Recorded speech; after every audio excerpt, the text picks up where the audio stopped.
Sticky, sticky, sticky, sticky Mary, sticky Mary, sticky Mary. All kinds of stickers, comics and VTuber. ASTRALINE, Sally Sinclair, Goth Girl, and the Jock Succubus, Girlfriend, Meme Girl, Steam, Dragon Express, Browser Girls, and more. And Spookman! Go to stickymary.com and get sticky right now!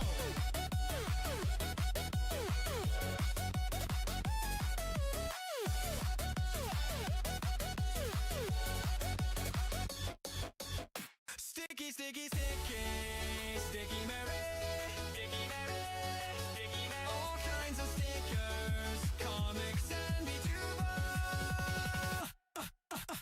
ASTRALINE, Sally Sinclair, Goth Girl, and the Jock Succubus, Girlfriend, Meme Girl, Steam, Dragon Express, Browser Girls, and more. And Spookman! Go to stickymary.com and get sticky right now!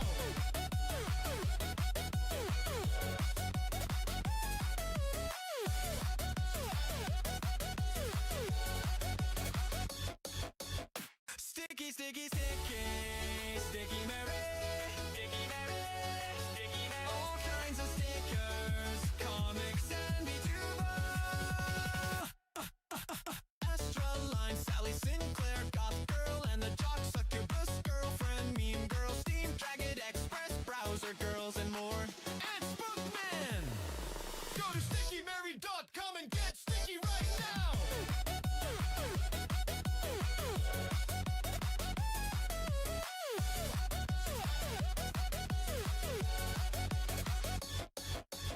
Sticky, sticky, sticky, sticky Mary, sticky Mary, sticky Mary. All kinds of stickers, comics and VTuber.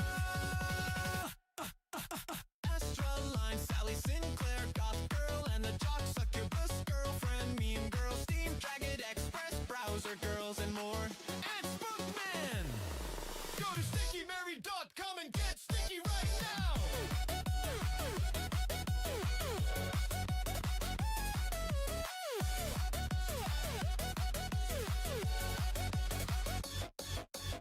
Sticky, sticky, sticky, sticky Mary, sticky Mary, sticky Mary. All kinds of stickers, comics and VTuber.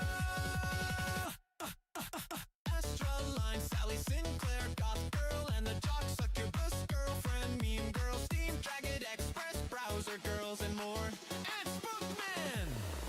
Go to stickymary.com and get sticky right now!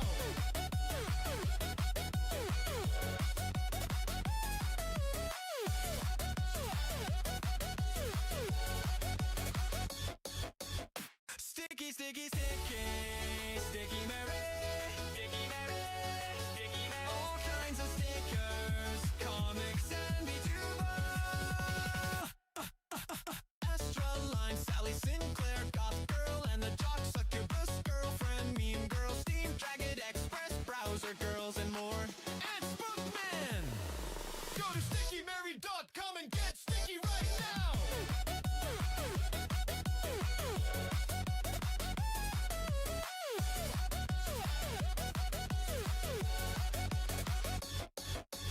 Sticky, sticky, sticky, sticky Mary, sticky Mary, sticky Mary. All kinds of stickers, comics and VTuber. ASTRALINE, Sally Sinclair, Goth Girl, and the Jock Succubus, Girlfriend, Meme Girl, Steam, Dragon Express, Browser Girls, and more. And Spookman! Go to stickymary.com and get sticky right now!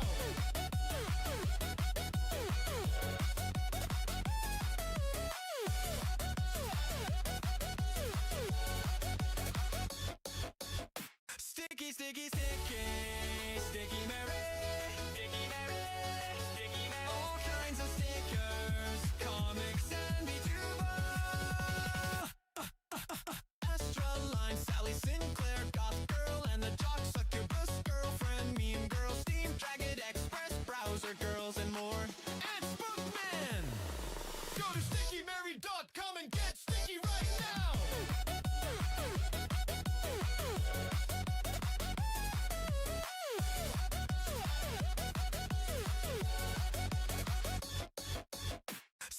sticky, sticky, sticky Mary.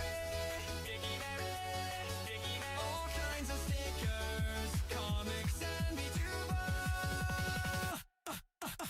ASTRALINE, Sally Sinclair, Goth Girl, and the Jock Succubus girlfriend, Mean Girl, Steam, Dragon Express, Browser Girls, and more. It's Bookman! Go to stickymary.com and get sticky right now!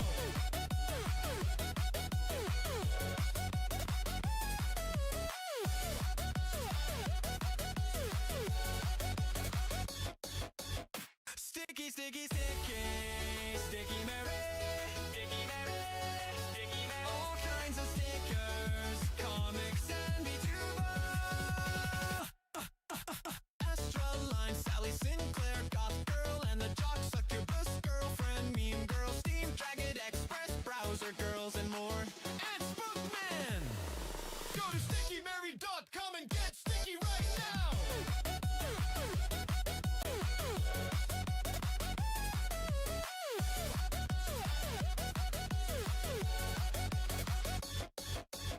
Sticky, sticky, sticky, sticky Mary.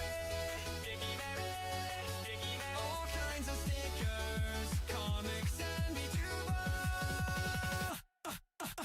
ASTRALINE, Sally Sinclair, Goth Girl, and the Jock Succubus girlfriend, Mean Girl, Steam, Dragon Express, Browser Girls, and more. It's Bookman!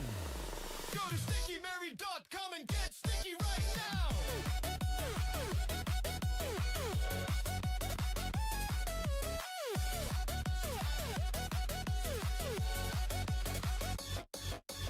Sticky, sticky, sticky, sticky Mary.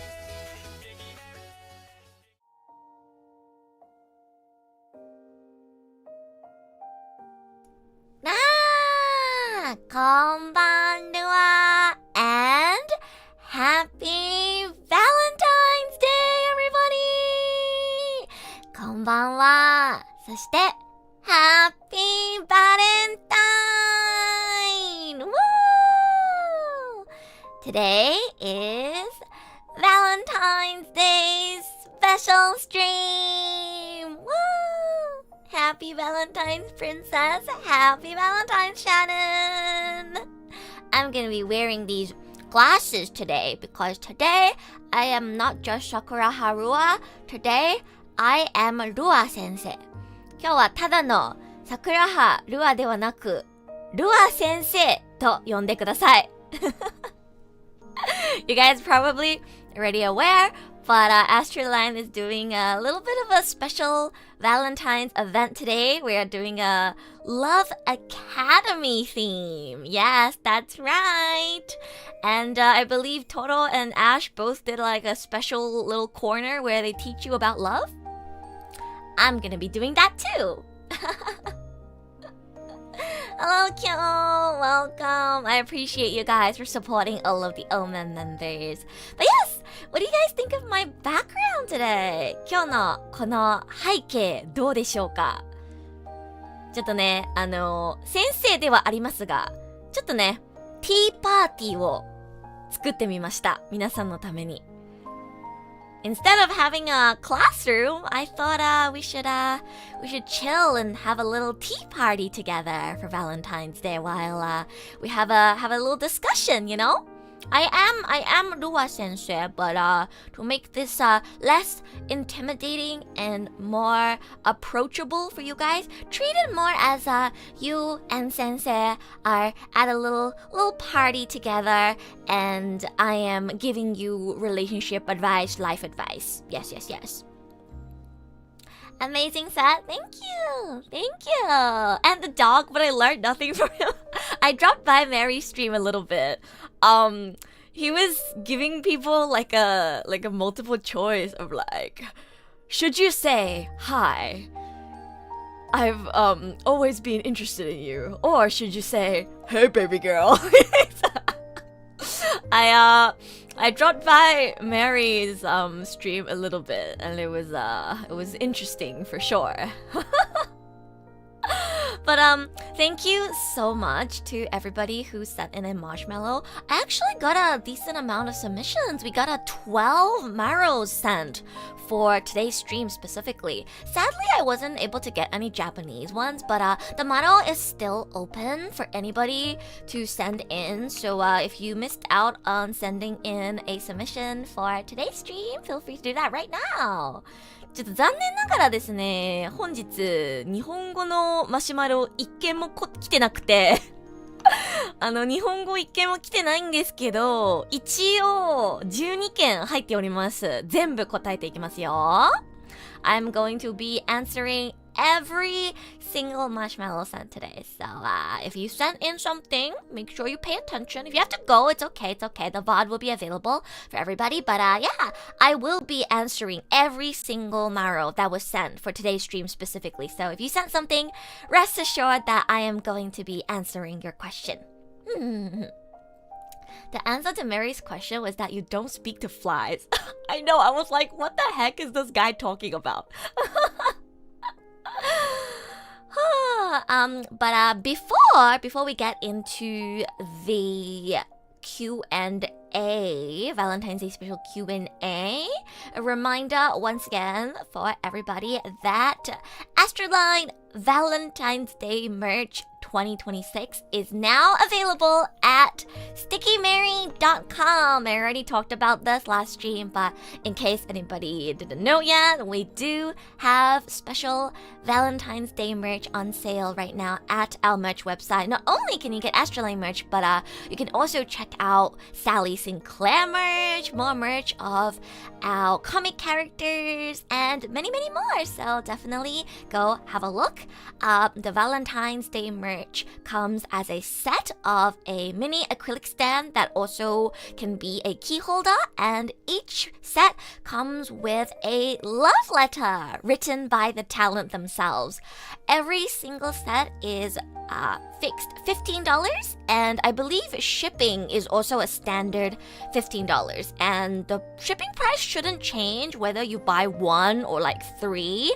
So yeah, definitely consider getting our merchandise. You can get the whole OMEN set for the same shipping price. Wink wonk. The Sticky Mary song is already stuck in my brain. Oh yeah. I was given that song yesterday when my soul reincarnated into Sally Sinclair. Sally did a Valentine's Day stream yesterday, if you guys didn't know. And I was sent this song like midstream by Mary. And he didn't say anything. He just sent it to me. And I was like, okay, well, if he sent it to me, then I guess I'll play it. Now, that was my first time ever hearing the song, and it just goes, Sticky, Sticky Mary. It's so catchy. I can't believe he was hiding this from us. Or maybe it was like just done. But yeah, such a banger song. I think I might use it as my opening song for a while. Especially, you know, since we just got new merch. And, you know, for Rua and Ash, this is our very first ever merch release with ASTRALINE, you know? So, yeah, I'm thinking of using the Sticky Mary song as my opening song for a little while. Sally's reaction was priceless. I was like genuinely shocked. But yeah, if you guys watched Sally's stream yesterday, I hope you enjoyed. I realized Mary was doing a watch along. I didn't notice until the stream ended, but it seems like he was doing a watch along with the Ink Dog. So I assume most of you guys probably were watching. I hope you enjoyed Bunny and Sally's shenanigans. But yes, today is Noah's Valentine's Day stream. But yeah, one more thing I wanted to tell you guys before we get into the relationship advice corner. ちょっとね、もう少しだけ告知させてください。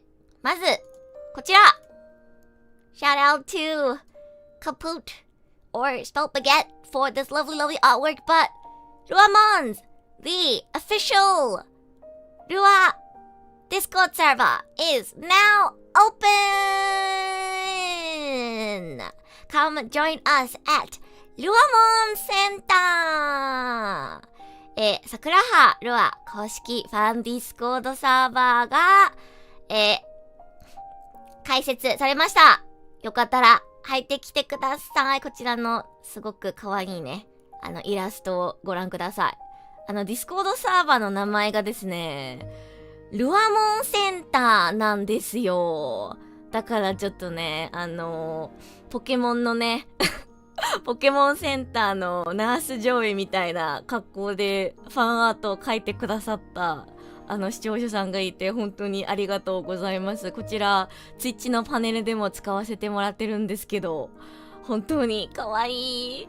It's so cute. I have it as a sticker added on the server, so you can feel free to use this whenever we get new members on the server. And I added it as a Twitch panel as well. So if you would like to join Rua's official fan Discord server, you can access the invite link from my Twitch panels, or you can pull up the invite link whenever you want by putting command Discord in chat.Yeah! よかったらね、ぜひぜひ、ルアーの公式ファンディスコードサーバーへ遊びに来てください。日本語のチャットもちゃんとありますよ。今誰も使ってないんですけど。誰も使ってないんですけど。誰も使ってないんですけど、一応、あります。I hope we'll get some JP viewers to join the Discord server as well. I see that many of you have already joined, but yeah, if you haven't joined yet, definitely come join us on the Discord server. ルアモンセンター I added all of the available emotes we have right now. So even if you don't plan on being active in the server, like you're shy or something, don't worry. You know, just because you join, I don't expect you to be active. It's okay. You can come in and lurk or just join for the emotes. That's totally cool as well. I have a bunch of servers that I join just for the emotes. So yeah, if you really like some of Rua's emotes and you want to be able to use them in your day-to-day life as well, definitely come join us at ルアモンセンター。イエーイ。はい、もう一つ告知があります。こちら、じゃじゃじゃじゃじゃじゃじゃーん。なんとこの度桜葉ルアオーメンメンバー、そしてメリーとルミもね、一緒にこちらの GTA5 のロールプレイイベントに参加しまーす。Another announcement. I, alongside Toto and Ash, the OMEN members, as well as Mary and Lumi, will be joining District V, a GTA5 roleplay event hosted by Niji-sanji EN. Yeah! オーメンメンバーとはね、3人兄弟で参加させていただきます。よろしくお願いします。Oh, Feather! Hello! Happy Valentine's! Happy Valentine's Day! Welcome! Thank you for the first time chat! Rua's gonna be shooting people? No. I'm gonna be working for a burger shop. All of the OMEN members are gonna be working at a burger shop. We're not gonna be shooting people, or at least I hope I don't have to shoot people. I'm not gonna be a part of like the police or the like the criminals. I'm gonna just be a humble worker making chicken burgers at a burger shop. Okay. I'm just gonna be a humble worker at a burger shop, working my ass off to make money so we can make ends meet. Okay, guys, can I say something? I'm not sure if like Ash announced this as well. I know Toto did. I was there when Toto was talking about District V. But like, so OMEN is joining as like a sibling trio, right? We're joining as a sibling trio. I was the one that kind of took the lead and came up with the concept because Mary wanted us to join as like a group, and like all of us hadn't like come up with our roleplay names or like settings yet, and Toto, you know, doesn't speak English, so she was panicking, and then Ash had like food poisoning and he was offline, so I was like, okay, I gotta take the lead. I gotta take the lead and think of a setting for everyone. So I came up with the idea of the three of us being like an orphan sibling trio. Oh my god! Doggo raid! Pops! Thank you so much for the raid! Thank you, thank you! いらっしゃい! レイドありがとうございます! Happy Valentine! Hello, hello, welcome readers! Hello! I am Sakuraha Rua, trilingual cherry blossom phoenix of ASTRALINE OMEN! よろしくお願いします。英語、日本語、中国語を話せる桜色のフェニックス、Sakuraha Rua と申します。よろしくお願いします。今日はバレンタインスペシャル配信です。Pops is gonna be a part of District V as well. I'm so excited. I'm so excited. Everybody go check out Pops. I wanna do a collab with Pops after the District V event is over. Hopefully we can play a fun game together. I was actually just talking about District V with everyone. I was saying like how I came up with the concept of Ash, Toro, and I being like an orphan sibling trio. And the idea I had in my mind was kind of like, you guys know Genshin Impact? Like Linny, Linne, and Fremine. I was thinking of like something like that. こんばんは、花湯さん。よろしくお願いします。こんばんは、はじめまして。桜葉ルアと申します。日本語、英語、話せます。Is it V or 5? Is V and 5 not the same thing? V means 5 in Roman numerals, no?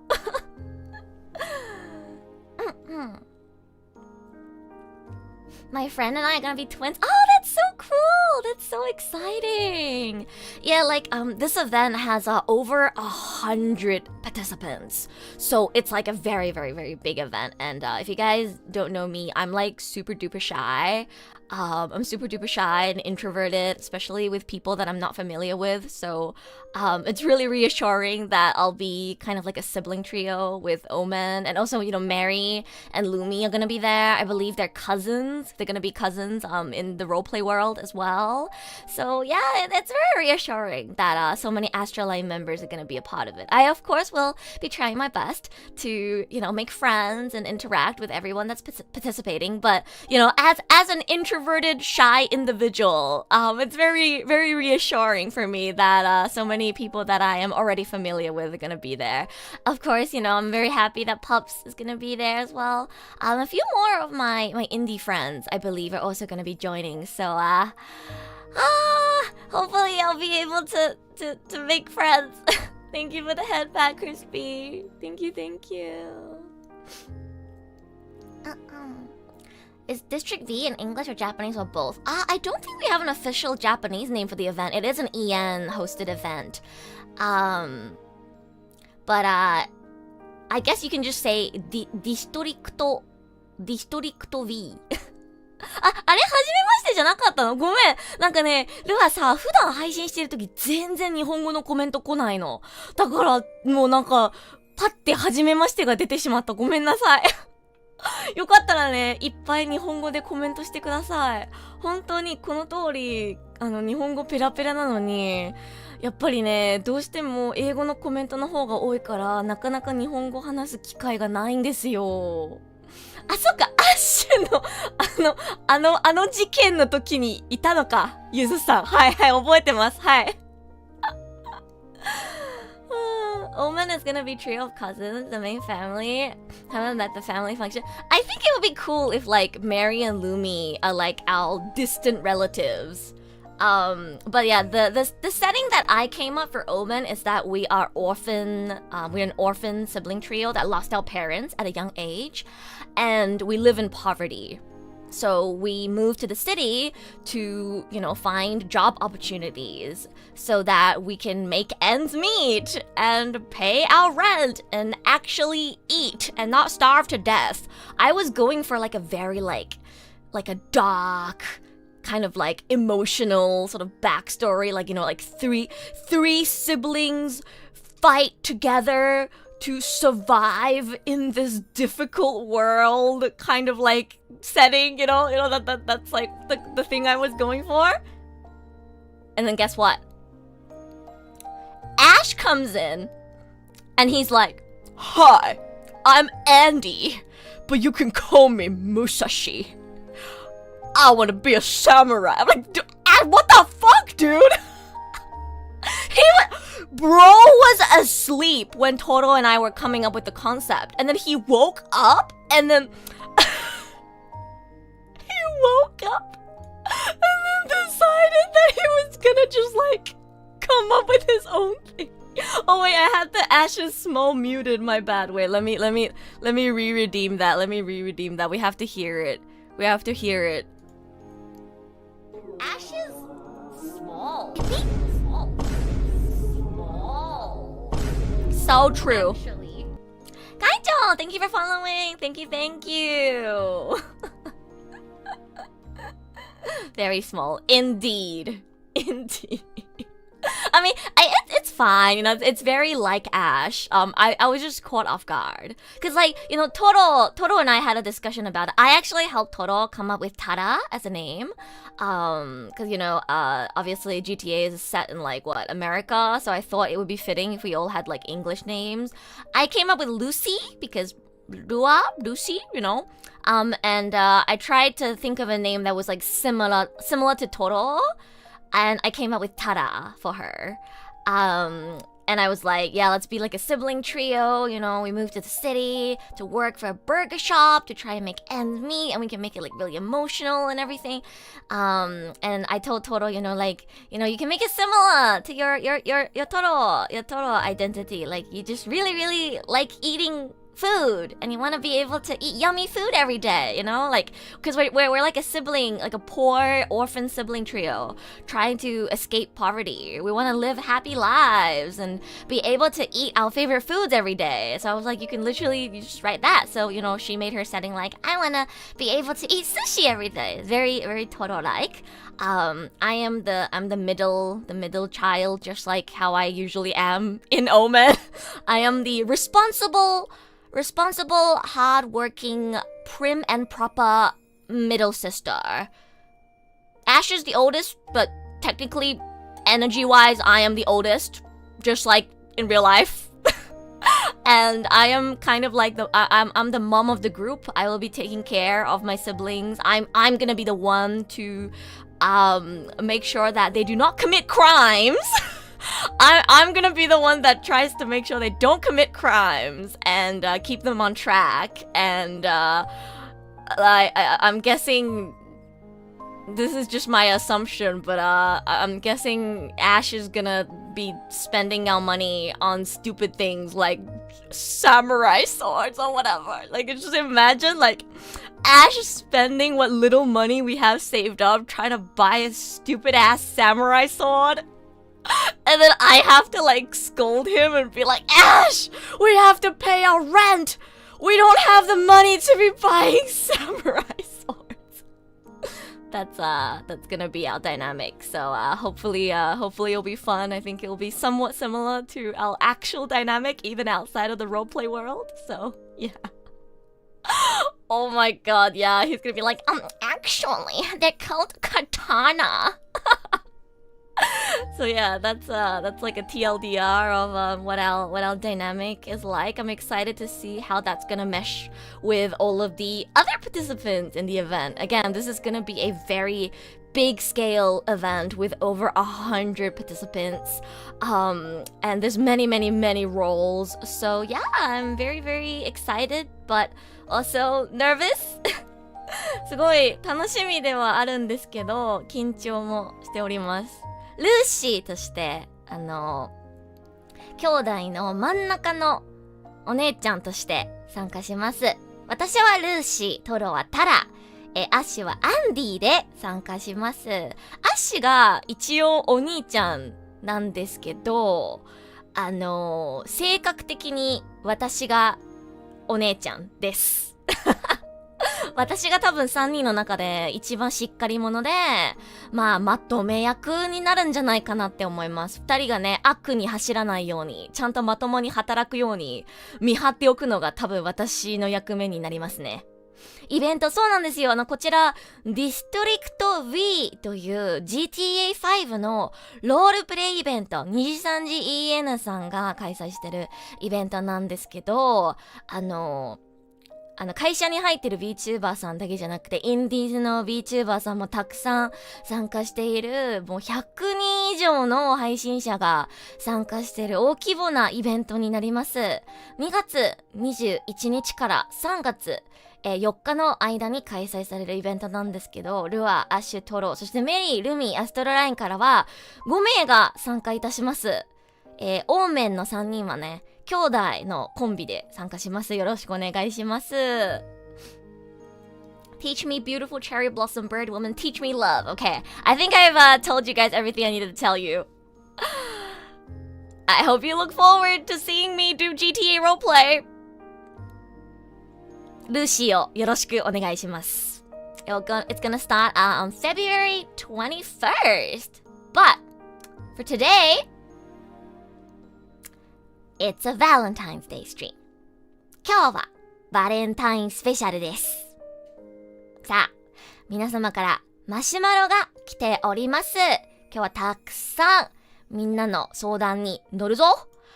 Alrighty. I haven't checked if any new marshmallows have come in, but before I started stream, I had 12 marshmallows. So I'm going to answer all of them, and then I'll check my marshmallow and see if any new ones have come in. Hello, Darina! Happy Valentine's Day! I am going to be teaching you all about love today.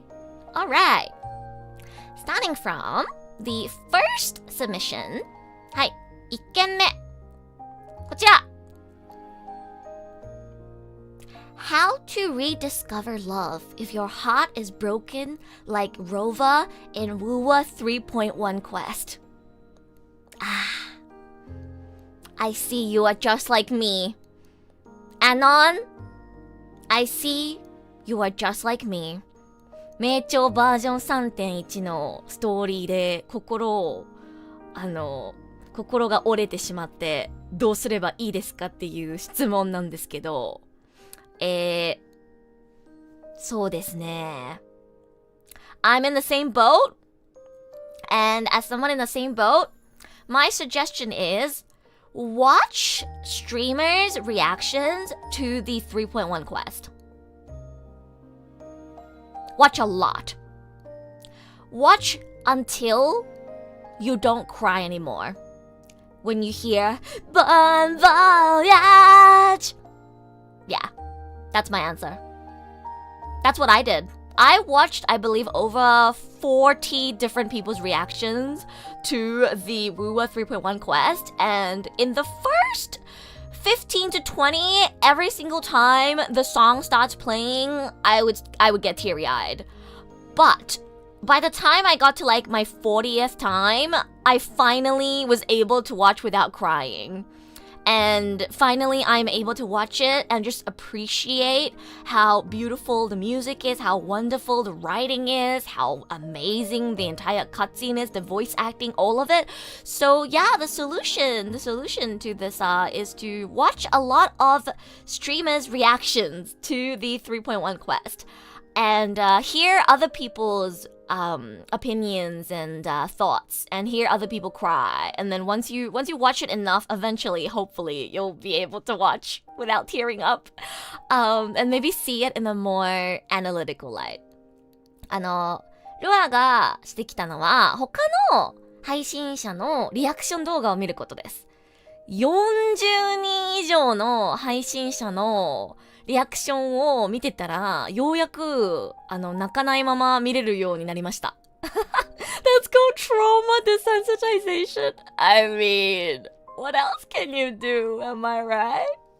What else can you do, right? Feed on their tears. Yes, feed on other people's tears. I mean, like genuine advice though. I noticed that, because not every streamer cries, right? Like, not everybody's reaction is the same.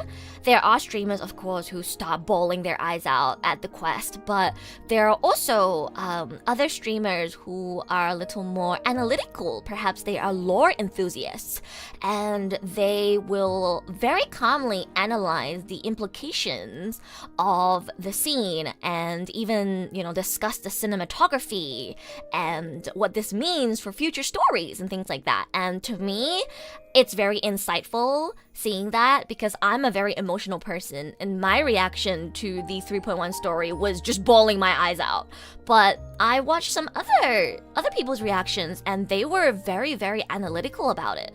So yeah, I definitely think there's something you can gain from watching other people's reactions. Hopefully that will help with your broken heart and help you rediscover love. こんばんは、トリスさんいらっしゃい。ハッピーバレンタイン。今日は皆さんのご相談に乗っております。今日ね、日本語のマシュマロ一件も来てないので、もしよかったらトリスさんなんかマロ送ってきてください。自分の恋愛相談じゃなくてもいいんですよ。恋愛観に関する質問だったり、何でもいいです。本当に。恋愛愛、がテーマになっていれば OK です。Yeah, thank you so much, fellow Wua enjoyer, for your marshmallow. I hope that was helpful. Moving on to the next one. はい、次。Sakura, hello, happy Valentine's Day. Nice to see you. I am giving chat some advice about love today. Oh, and Kaput, hello, welcome. Thank you so much again for the lovely Rua art for Ruamon Center. I added it as a panel on my Twitch, so that everybody who's interested in joining our Discord server can click on it. Thank you so much for the adorable art. Again, guys, don't forget to join our official Discord server. はい、次のマシュマロいきます。At what point does being overly kind / friendly / helpful to a girl come off as I like you vibes? Very, very, very good question, Anon. 女の子に優しくする限度なんて翻訳すればいいのかな。なんか、優しくしすぎたら好きだって勘違いさせちゃうのかっていう悩みですね、これは。難しい。I think the key to this is exclusivity. Keywords, okay? Exclusivity, going above and beyond. I think those are the key points. So, of course, you want to be kind to everyone around you, right? Especially, your friends. But just because you are kind, friendly, helpful to someone, that doesn't mean you are romantically interested in them. And, I guess this person is trying to figure out how to kind of cut off that line, be kind, friendly, helpful to people they care about, but not give off the wrong impression that you like them. How to differentiate when you're being kind, friendly, helpful to someone and you're not romantically interested in them vs you are romantically interested in them, right? So the key point here is exclusivity and going above and beyond. Be kind to everyone, but if you are romantically interested in someone, go above and beyond for them. You can be kind, friendly, and helpful to everyone. But if there's someone you're interested in, you go above and beyond. Now, what do I mean by going above and beyond? Let's say you have a friend of the opposite gender or same gender, depending on your sexuality, who needs your help. And they message you at 1 a.m. in the morning. You're about to go to bed. You have work the next day. You want to help your friend, but you have to prioritize sleep because you have work tomorrow. You would say to them, "Hi, I'm so sorry. I would love to help you, but it's really late right now and I have work tomorrow. If you don't mind, I can help you when I come back from work tomorrow." That would be being kind / friendly / helpful to a friend. But if this is someone that you are romantically interested in, someone you would like to pursue, somebody you would like to show that you really care about, that you like them, even though it's 1 a.m. in the morning and you have work tomorrow, you would help them out. That's the difference. Do you see the difference? It's like you can be nice to everyone, but when it's that special someone, take one step above and beyond to help them out. Really show them that they're special. And I think if you distinguish that, like you differentiate how far you're willing to go for somebody that you have special feelings for versus just a friend, I think people will be able to tell. Yeah. Exclusivity is very important as well. Of course, don't do this for everyone, right? There are people out there who suffer from being a people pleaser and end up doing this for everyone. You know, even though you need to go to sleep, you have work the next day, you will stay up late for everyone. Don't do that. Don't do that. Make sure to draw the line, prioritize yourself first when it's your friends. Don't be mean, like you can still be nice to your friends and help them out, but like put yourself first, right? But I think when it comes to somebody that you are romantically interested in, you're trying to pursue, you can be a little more selfless. Still, you know, obviously take care of yourself, but you can be a little more selfless. That's what makes someone special, you know? You know? Oh no, am I gay? I helped out homies at 3. No, it's just an example. It's just an example to put into perspective how you would differentiate that. 日本語でも簡単に説明すると、好きな人に対しては特別に優しくする。友達に対しては普通に優しくする。です。友達がね、もし深夜に、ちょっとこれ手伝ってほしいんですけどってメッセージが来たら、ごめん、明日仕事があるから、ごめん、今は無理。でも明日仕事帰ったら手伝うね。ぐらいでいいんですよ。でも、好きな人だったら、ちょっと睡眠時間削ってても助けてあげましょう。そういうね、なんか誰にでも優しくするのはもちろん素敵なことなんですけど、好きな人、好意がある人に対しては特別に優しくする。そういうなんか違いを見せたら分かってもらえるんじゃないかな。なんか他の人にはまあ普通に優しくする。好きな人に対しては特に優しくする。そこでもしね、うまく割合ができていたら多分勘違いされないと思う。Usually just assisting in work and game stuff. I mean, of course, you know, like there are people who will go above and beyond to help everyone, but I just think you need to make sure that you up that level. You up the level of kindness, friendliness, and helpfulness for whoever you are romantically interested in so that it's really, really clear to them that they are special. So, yeah. I hope that answers this question. There's not like one definitive at what point, right? The point is going above and beyond. When you go above and beyond for someone, whatever that means to you, is when it comes off as I like you. That's how I see it, at least. If I feel like somebody is really kind, friendly, helpful to me, and exclusively to me, and I never see them going above and beyond to this level for anyone else, that's when I start thinking, oh, I think they might like me. Of course, you can't be 100% sure, but like, observe how differently they act towards other people versus to you. If it seems like they go above and beyond only for you, then you could consider maybe they like you. So, again, to answer this marshmallow, if you don't want to come off as liking someone, don't go above and beyond for them. Be ready to come off as I like you if you go above and beyond for someone. Yeah.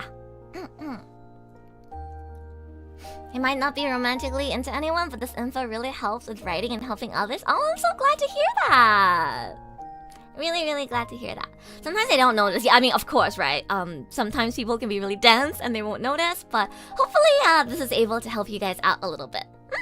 Thank you for the marshmallow. All right, let's see. Next one. Tsugi. Oh, TV Smasher, thank you for following. Thank you so much. Thank you, thank you. 次. How to catch Rua's attention and heart. Be Caleb from Love and Deep Space. Next. I'm joking.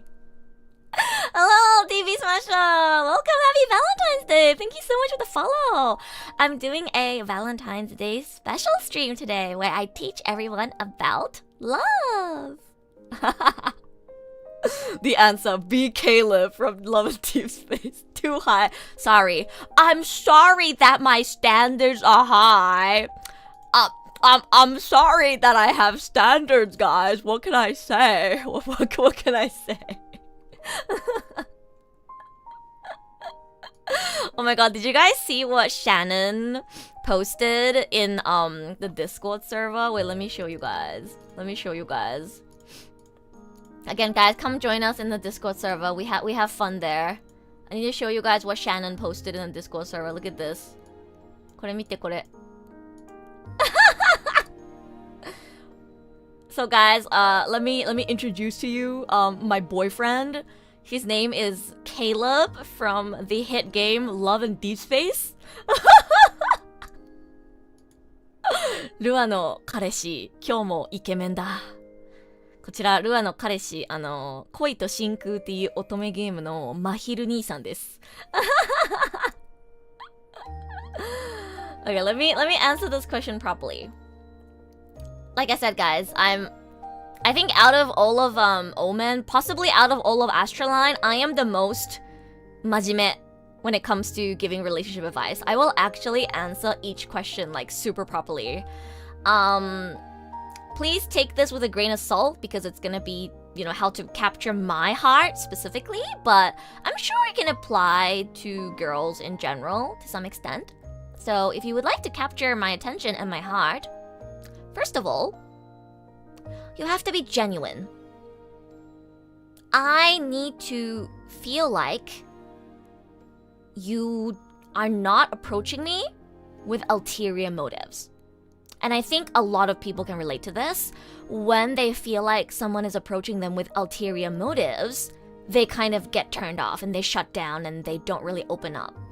Because they're afraid that you're not actually interested in getting to know them. You're just trying to get to know you for like benefits or whatever they're trying to get, you know? Oh, hi, Mary! Are you saying my pickup line tips and tricks aren't serious? I mean... maybe they work for you, Mary. Maybe they do. They don't work for me, though. maybe they work for you, Mary. I'm sorry, but they don't work for me. I'm sorry. They don't work for me, sadly. They don't work for me.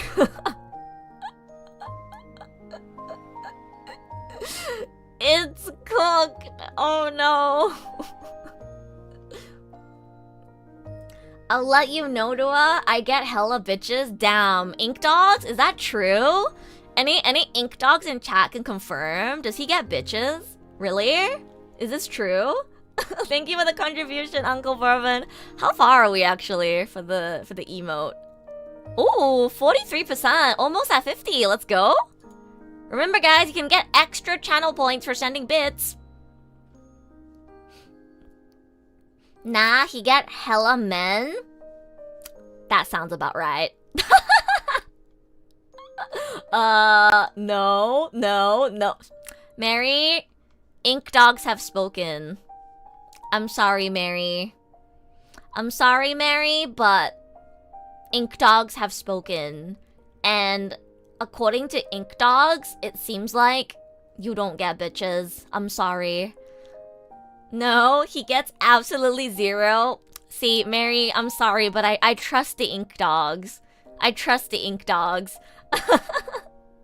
How are you today? I'm doing great. I was really excited for today's stream.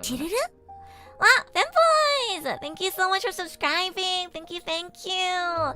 Have you enjoyed the Rua emotes? I'm gonna get some more for you guys. I already asked B-san if he could help me contact Yoi to get a few more Ruamon ones. We're gonna get a Ruamon Omega Lol and a Ruamon Flower. So yeah, please look forward to more emotes. I'm gonna try and get a few more animated ones for you guys as well. Mary gets the professional contacts instead. That makes sense. Also, I heard he gets men. he has a Chinese husband, right? I guess he doesn't get bitches, but he gets them boys.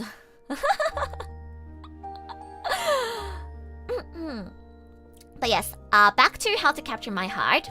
Now, step 1, you have to be genuine, right? I have to feel like you genuinely want to get to know me and you're not trying to get to know me with ulterior motives. Second of all, I want to feel like you are loyal. I want to feel like if I let you into my world, if I let you into my heart, you are going to stick with me. That you are not going to betray me. That I am not just, what do you call, like, a passerby. I'm not just a fling for you. I want to feel that you can be committed to me and that you will stick with me. And 3, I want to feel like I'm special. I don't want to feel like just a girl that you're kind of interested in. I have this thing where if a guy is trying to approach me and I feel like I'm not special, like I'm just one of the girls they're hitting up, I immediately lose interest. I need to feel like you specifically want me. If you are putting your eggs in multiple baskets, I don't want you. I have to be the only basket that you're putting your egg in. There's a lot of guys out there who kind of are just like, oh, she's kind of cute and nice. I guess I'll try and pursue her and see if she'll date me. I don't like that. I know there are some people out there who are okay with this. And, you know, I respect however you like to approach dating. But me personally, if I feel that I am simply one of the baskets that you're putting your eggs in, I am not interested in you. I am a very, very loyal person. If I like someone, I stick to them. And it just kind of turns me off, I guess. When I feel like I'm just an option, I don't want to be an option. I want to be the only one. And if somebody makes me feel like I'm just an option to them, I am not interested. So yeah, that is how to get my attention and heart. Be loyal, be honest, be genuine, and make me feel special. That's your answer. That's a very, very serious answer, like genuinely. That is my serious answer. You still taking marshmallows? Yes, feel free to. I'm going through them like not too slowly, so I think I'm able to take more. So if anybody wants to send in one right now, you're still free to. Okay, next one. 次。あ、待って、日本語言ってないや。今日本語のコメントいないからね。日本語で説明すると、ルアーの心をつかむにはどうすればいいですかっていうことなんですけど、ルアーが特別だって感じさせるように行動してください。ルアーは自分のことを特別扱いしてくれる人じゃないと嫌です。っていうのが答えです。はい。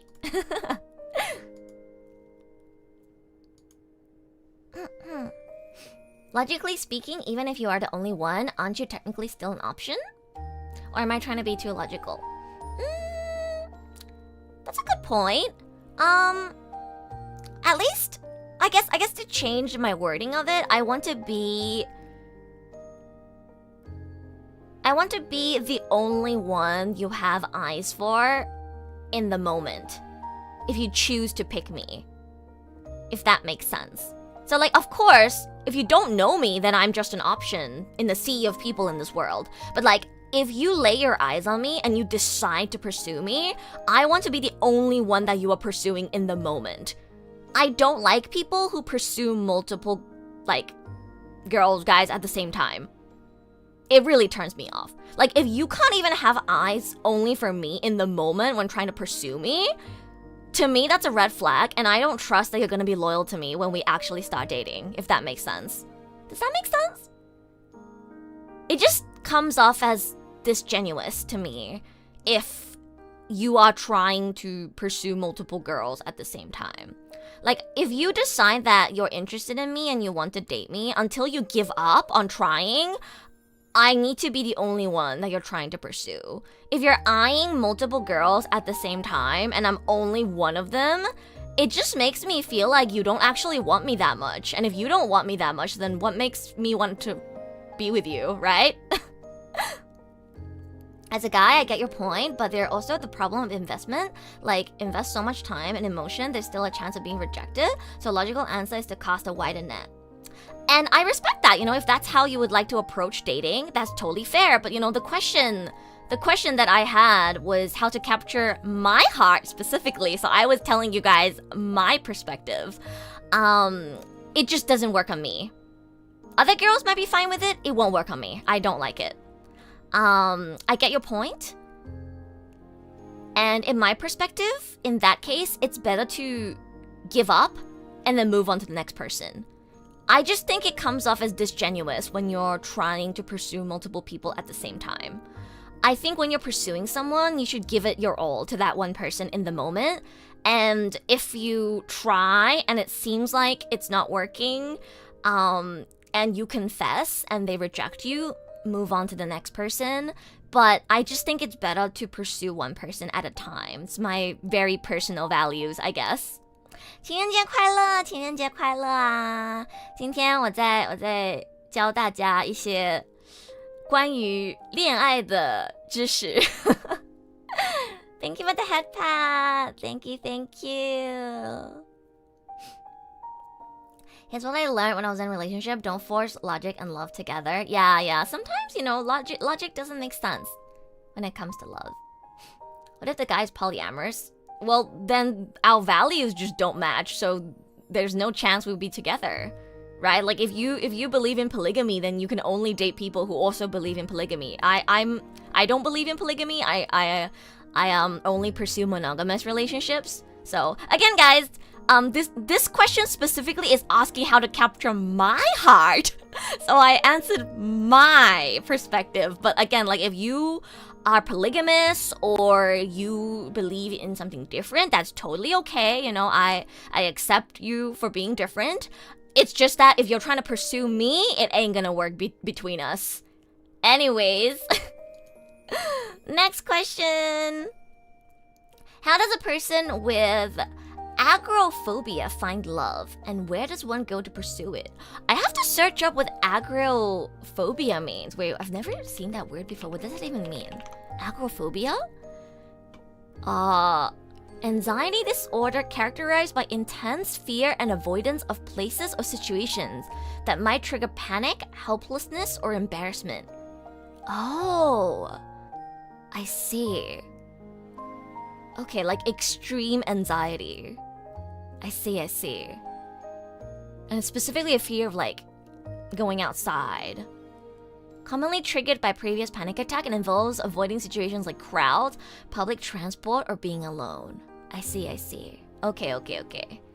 Okay. That seems like a very, very serious phobia. Well, first of all, I have to preface by saying that I am not a professional in this field, so please take my advice with a grain of salt. And if you have a serious phobia or anxiety disorder, of course, seek professional advice.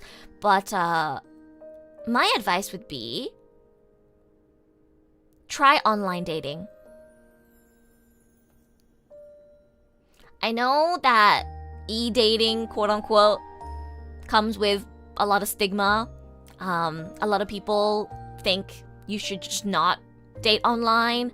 A lot of people think that long distance relationships are not worth it, but as someone who has been in 2 long distance relationships, and both of them are the best relationships I've had, I think it's okay to date online. And I think it's okay to do a long distance relationship.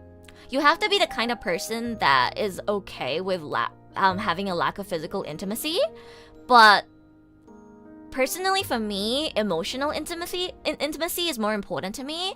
So even though it's rough, like, you know, of course, if I'm in a relationship, I want to hug my partner, but emotional intimacy is more important to me. So I've been somewhat okay in long distance relationships, especially if you're someone who is able to express your feelings well through words. I think you can have a very deep emotional bond with somebody, even through dating online. You know, technology has evolved so much, and there are so many activities you can pursue with a partner nowadays online, like playing games together, like watching a movie together. And I think if you have a phobia of going outside, being in crowds, you know, of course, it would be very difficult for you to say, you know, go to a party or a social gathering to meet people. And in that case, I think the safest and most comfortable way for you to pursue a relationship would be online. You know, find communities online of games or anime or franchises that you like, and meet someone hopefully in the same country as you, so that, you know, if you eventually do want to like meet up or like move in together, if you start dating, that it's like easier. But yeah, like, you know, obviously online too, the pool of potential people that you could meet is much bigger, and it's much more likely that you'd be able to find someone who actually connects with you on a deep level. And again, like, it's, if you don't like going outside and you're afraid of being in big groups of people, and you like being in the comfort of your own home, it really is just better to get to know people online first. It might be super intimidating if you ever decide to meet up, but like, isn't that better still than meeting someone for the first time in real life and you've never talked to them? You know? At least this will be someone that you've already talked to a lot online. I think the barrier to getting to know someone is definitely a lot lower when it's online. You know, you can talk just through voice or even just through text without showing your face, without the person seeing your expressions. And if you get easily embarrassed and panic really easily, I think having the ease of not having your face be visible to the person you're talking to can definitely help you open up a bit more. So yeah, I think getting to know people online is the way to go. E-dating can work, just do it with someone who takes it as seriously as you do. Exactly, Jen. Yes, that's what I'm saying. Yes. What is it with people on dating apps leaving their profiles mostly blank? I have no idea. By the way, guys, I personally don't recommend dating apps. I think in this day and age, dating apps have been infected by people who are just looking to hook up. So if you are trying to form a genuine bond with someone, I, from the bottom of my heart, do not recommend you to check out dating apps. Join a Discord community. Join a roleplay community. Join a Twitter community. Like, don't do dating apps. If you're looking for genuine connections, go in with the intention of making friends in a gaming or anime community or VTuber community or something like that. And be friends first, right? Bond over something that you both like, whether that's a VTuber, an anime, a video game, anything. Bond over that. And then if you really click with each other, then you can consider maybe even pursuing further. But yeah, I do not recommend dating apps. I think relationships always form more organically when you start as friends. So yeah, join some Discord communities, guys. Join up! Do us! Community. So, thank you for following, thank you. And Old Man, thank you for the headband. Join Do us community. I'm not encouraging you guys to date other Ruamons, but like, you know, start by joining Rua's Discord server, I guess. I have so many friends who met their significant others online. I think all of my friends met their significant other online. I have one friend who found her partner on Tinder, but it's only one friend. Ah, Toro-chan! レイドありがとうございます。Welcome, welcome, Toro Raid. Thank you so much for the raid, Toro. いらっしゃい。Welcome, welcome. カラオケ楽しかった？今ね、みんなの恋愛相談に乗ってるところです。Rua, what do you think of my pickup line? Please, please, please date me. I'm so lonely. Please, please. I'm such a pathetic little man. I have no chance with any girl. I am so sad and scared and lonely. Please date me. Do you want genuine advice, Mary? Or do you want me to play along with the joke? なんか今メリーから相談を受けてるんだけど。お願いお願いお願い。僕と付き合ってください。寂しいよ。お願いお願い。僕は情けない男だ。お願い。お願い。僕と付き合いたい女の子なんて他にいないんだ。僕、寂しくて怖くて仕方ないんだ。お願い。僕と付き合ってくださいってなんかっていう、告白どう思いますかって聞かれてるんですけど。I want you to tell me I have a chance with a real life girl, please. Mary truly lives up to his needy beta title. あ、トロちゃんも聞かれた？トロちゃんなんて答えたの？ルア今さ、本気で答えるか、冗談に付き合うか、どうしたらいいか、ちょっと迷ってるんですけど、本気で答えるんだったら、それはやめなって言うけど。Toro said it sounds creepy and she would punch. Damn! That's rough. Okay, I guess I'll give a serious answer too. Don't say that. It makes you come off as desperate, creepy, like a simp and an incel. Don't say that. What if it works though? If it works, you're not attracting the right kind of person. Any sane woman that has self-respect would not be with a guy who would say that kind of thing. 怖いから、やられる前に殴るって言ったおもろし。Ash said he could make it cool? Nah, I don't believe him. I don't believe him. There's no way you can make this sound cool. You call yourself a pathetic little man. Nah. There's no way you can make it cool. How the fuck is Ash gonna make this cool? Say it with a hot Japanese voice. お願い、僕と付き合ってくれ。僕と付き合い女の子、他にいないんだ。Actually, I have to change up the wording a little bit, but maybe. Okay, wait. Let me change up the wording. Okay. You know what, Mary? Maybe Ash is right. You can make this work, but you have to change up the wording and you have to say it in Japanese with a hot voice. Okay, let me give you an example. ねえ、僕と付き合ってくれないかな。僕、情けなくてさ。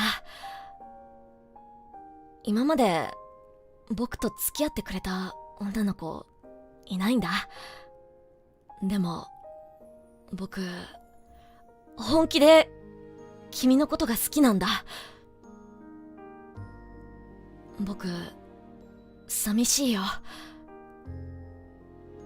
このまま誰も僕と付き合ってくれないんじゃないかって怖いよ。ねえ、僕と付き合ってくれないかな。If you say it like that, it'll work. You're welcome. Yeah, the way is to play it off as like a cute little shonen boy who's never been in a relationship before. Like, you know, like you play like the dote. But like you can't do it in a creepy way. No, it can't be English. No, English is too creepy. You have to do it in a shonen voice, okay? You gotta do the shotabo, and you gotta do it in like a not pathetic, but like I've never dated anyone and I want you to be my first kind of way, okay? English is too creepy. Am I wrong? Am I wrong? Am I wrong though? Turning negative riz into positive riz. Let's go! This works out only if you're a cute boy voiced by Sakuraha Rua. Yeah, basically. Basically. This BGM helps a lot. Let's freaking go. Oh, I want to give a shout out, by the way, to the person who made the BGM, because it's my friend. ちょっと待って。この今使ってる BGM、ルアの友人のビッグライスピアノさんが作ったBGM です。よかったらね、チャンネル登録してあげてください。Please check out my good friend Big Rice Piano. This is a Valentine's Day BGM that he made. It's royalty free. He's a very, very good friend of mine. I've worked on a song with him before, and he makes really, really, really, really lovely piano music. Please go check him out. He also streams as a VTuber as well. これルアンの友達のビッグライズピアノさんが作った BGM です。とっても素敵なピアノ曲を作ってる方ですので、ぜひぜひチェックしてください。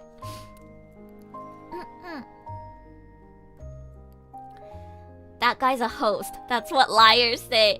待って、どういうこと？トロちゃん、私の告白好きじゃなかった？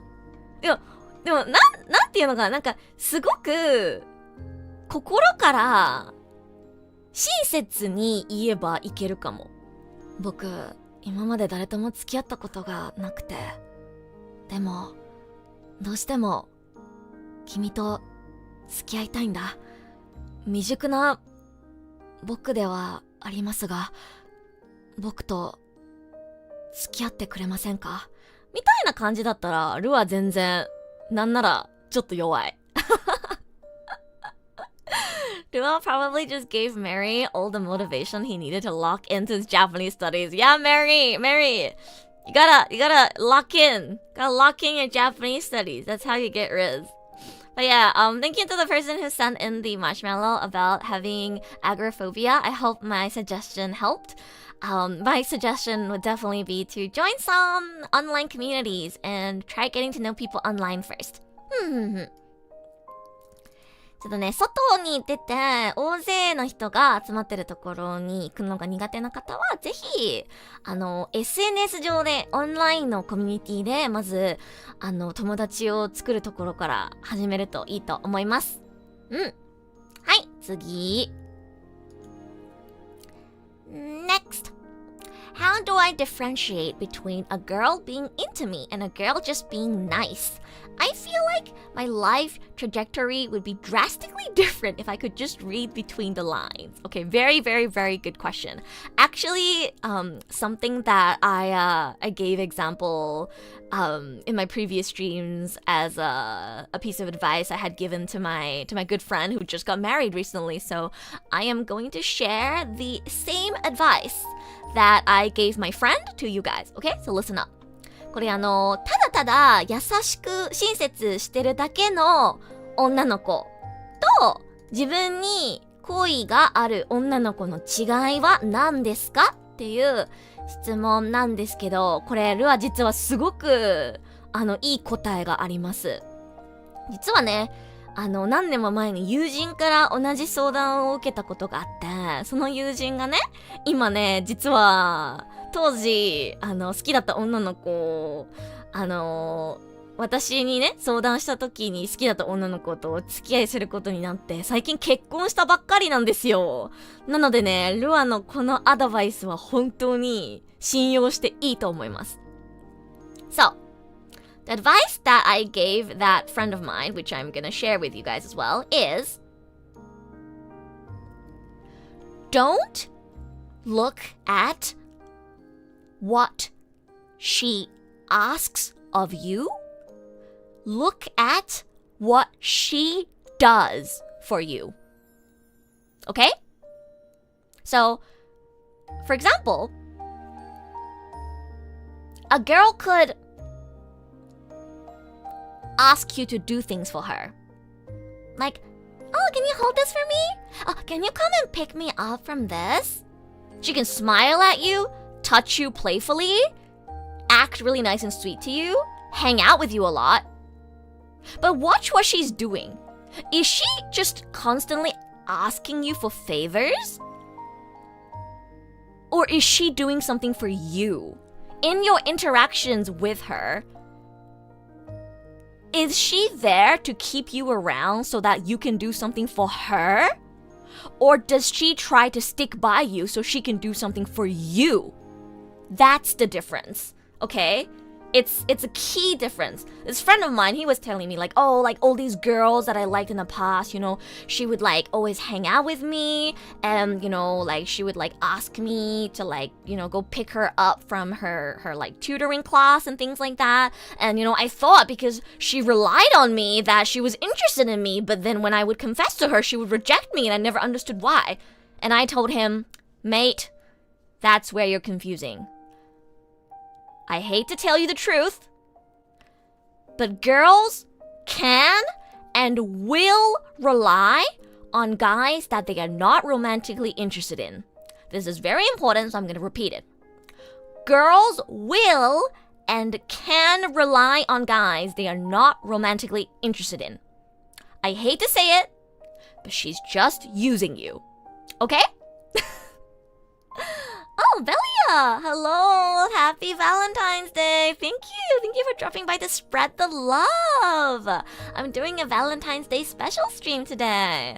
I'm teaching chat about how to differentiate between a girl just being nice and a girl, interested in you, but basically, if a girl is just being nice, she won't really do much for you. She'll act friendly towards you, you know, smile at you, maybe touch you playfully, invite you to hang out, but you'll notice that in many of your interactions with her, she doesn't really do anything for you. She might ask you to do things for her, but she won't really do much for you. If a girl likes you, she will go above and beyond for you. She'll remember your birthday. Do something special for your birthday even. She'll remember the things you like and dislike. If you had a hard day at work, she might buy you a coffee. She'll do little things like that to show you that she cares. She'll go out of her way to do things and say things for you to make you happy, to make you feel better, to make you feel loved, to make you feel special, and to make you feel appreciated. If she does that, then she likes you. If she doesn't do that, and she's just smiling at you, talking to you playfully, being cheerful, maybe giving you some light touches, that's just her being friendly. Okay? Girls will smile, be friendly, laugh cheerfully, laugh at your jokes, touch you playfully, ask you for favors, hang out with you, invite you to hang out, hang around you, all of those, even if she doesn't like you.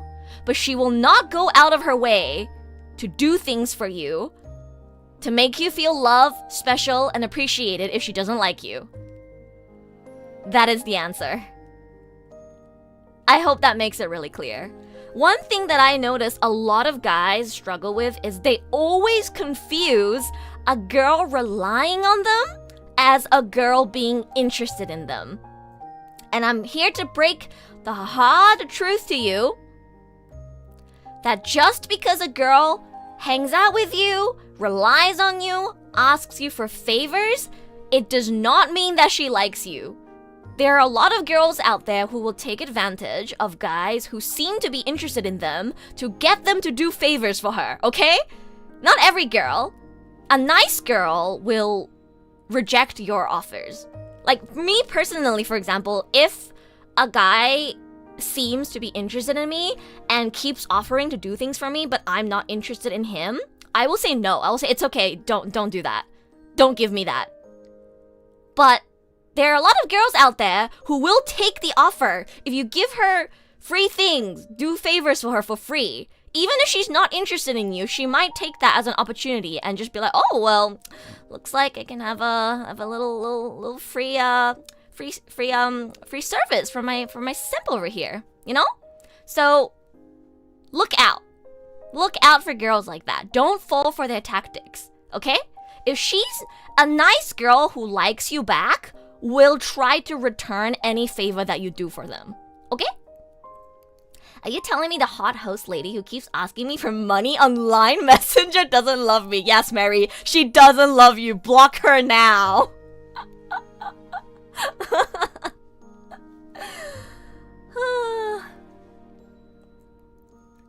It's because the type that is used to taking advantage of a guy knows how to keep the guy on the hook. Enough intimacy, but also enough distance. Exactly, Kat. There's a lot of girls who know how to do that. But like, you know, I want to be the voice of reason here. I'm here to tell you, don't fall for it, okay? Again, key point. Look at what she does for you. It's not how she acts towards you. It's not what she says to you. It's not what she relies on you for. It's what she goes out of her way to do for you. If a girl likes you, she will try her best to make you happy. She, to some extent, will be selfless for you. That's what love is. Of course, everybody is different, but as a general rule of thumb, I think the key point to look at is, what does she do for you? Eternal Fish, thank you for following. Thank you.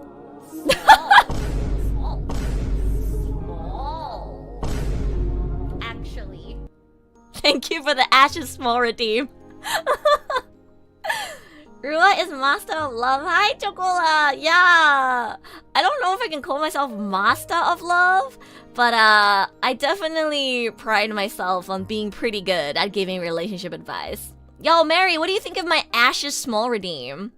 I saw that Ash added a redeem of me saying he's big without my permission. So, as revenge, I put in an Ash's small redeem. It's very useful. I know, right? It's perfect. I even have a command for it. You want to see? If you type in command Ash Small in my chat, Stream Elements will pull up this clip from my Pokemon stream, proving that Ash is small, with receipts, with facts. Facts, you know? 日本語でも説明すると、自分が好きな女の子は、自分のために何かをしようとする子です。もしその子が Ashes small actually thank you for the Ashes small redeem chocolate 自分が好きな女の子は自分を喜ばせるためにきっと何かをしようとするんですよ。女の子はね、好きじゃない男のことも頼るんですよ。だから、この子僕のこと頼ってくれるってだけじゃダメなの。だって女の子って好きじゃない男も頼っちゃうんだよ。大事なのは、その子があなたのために何かをしているかどうか。好きな人に対しては、自分が何をもらえるかじゃなくて、自分がその人のために何ができるのかを考えるの。だから、この子いつもなんか僕誘ってくれるね。いつも僕に話しかけるね。いつも僕に頼ってくれるね。じゃダメなの。この子、僕が疲れてる時にコーヒー買ってきてくれたり、僕の誕生日を覚えてね、お祝いしてくれたり、僕のためを思っていろいろしてくれてるんだなってなったら、その子は君のことが好きです。そこを注意してください。Yeah! Fuck, does that mean the girl who took me clothes shopping in college really likes me? Fuck, I ruined my own life. Oh no, maybe, yeah. I mean, if it matches up with what I've been saying, yeah.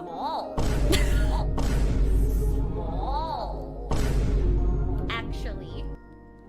Thank you for all the Ashes Small redeems, guys. Thank you. Yes, thank you so much for this, Maro. This is a piece of advice that I really wanted to give you guys, so I'm really glad somebody asked. Alright, next one. はい、次。こちら。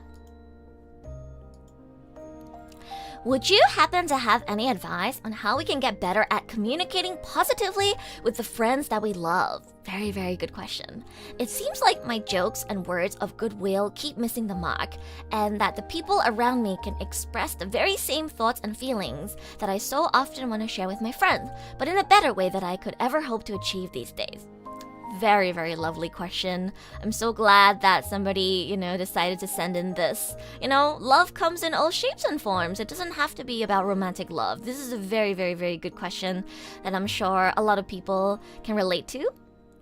友達に対して言いたいことがうまく言えない。冗談が間違った方向に取られてしまうのが怖いっていう質問なんですけれども、そうですね。I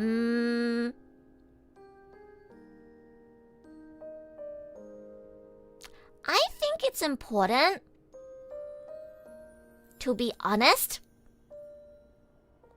and to trust your friends. Trust and honesty. I think you need to have the trust that your friends will be willing to hear you out. Even if you do end up making a joke or saying something that rubs your friend the wrong way, you need to be able to trust that you can explain to them your intentions and they'll take it warm-heartedly, believe you, and understand. Everyone will make mistakes. Not everyone is good at talking. And there may be times where you will make a joke or say something that perhaps rubs your friend the wrong way. And if that bothers you, don't be afraid to shoot them a DM and say, hey, about that joke that I made earlier, I'm sorry if it came off this way, but that's not what I really meant. And you need to be able to believe that you have the kind of friends that are understanding enough that will take that to heart and take you seriously and appreciate your honesty and transparency.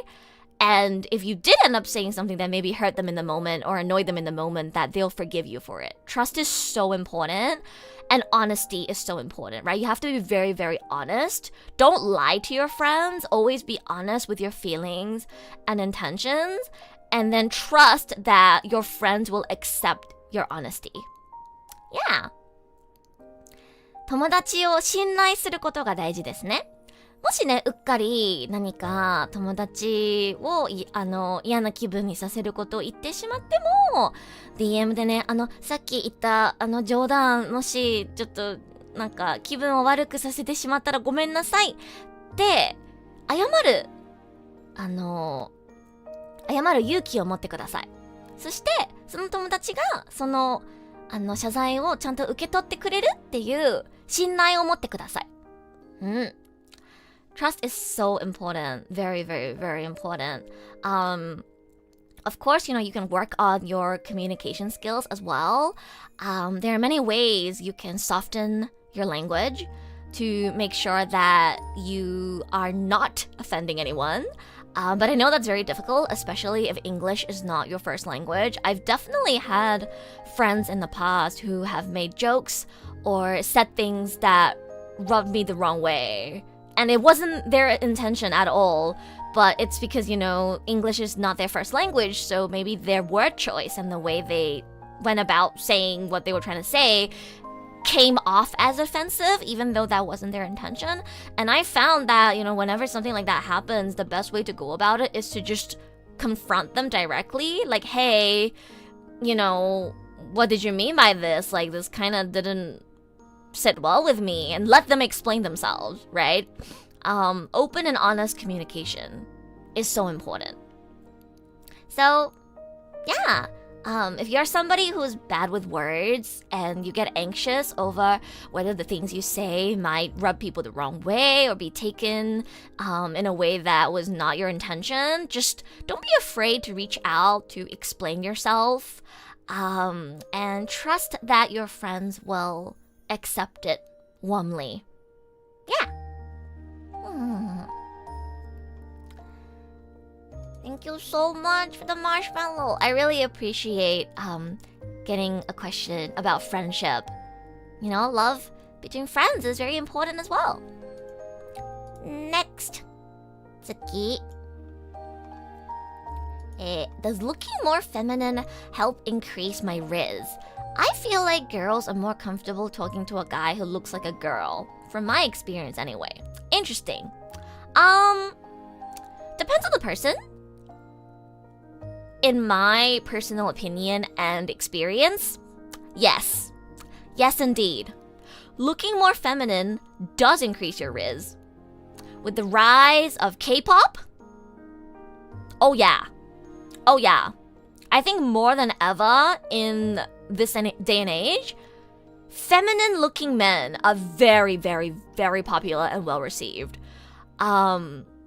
We are no longer in an era where looking feminine as a man will get you bullied. I mean, depending on the person, you might still get bullied, but like, it's more well accepted than ever before. Just like, you know, as an anime fan, you don't really get bullied anymore.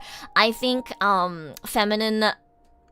looking feminine as a man has kind of gone through the same thing, where because of the rise of popular culture like K-pop, where, you know, of course, a lot of the idol boys, they look kind of feminine. They wear makeup, they have longer hair, they, you know, look a little more feminine and pretty. Like, pretty boys are so big right now. They're so popular that it's just mainstream now. So, yes, I do think being a little more feminine can increase your riz. Konbanwa, Mixie! Happy Valentine's Day!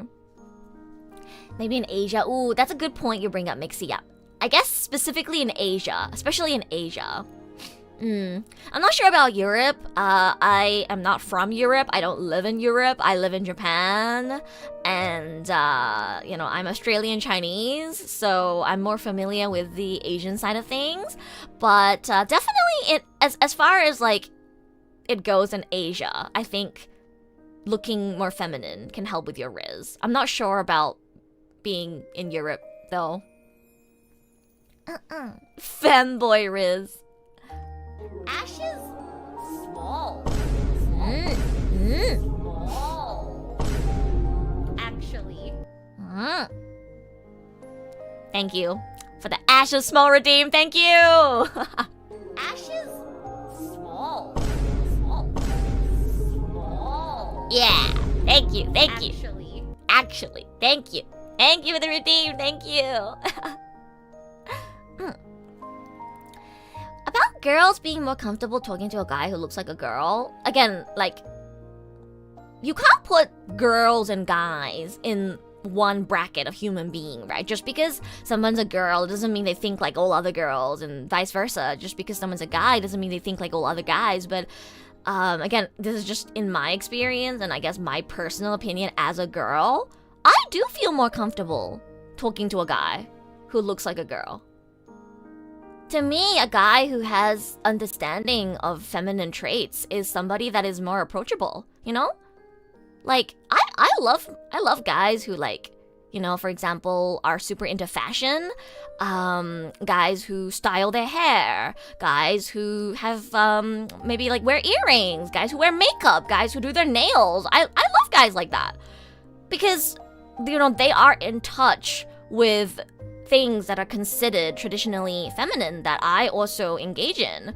And to me, well, that's a point of commonality that we have, right? Like, if I'm talking to a guy who's into fashion or, like, you know, takes time to do his hair in the morning, that's an extra topic that we have in common that we can discuss.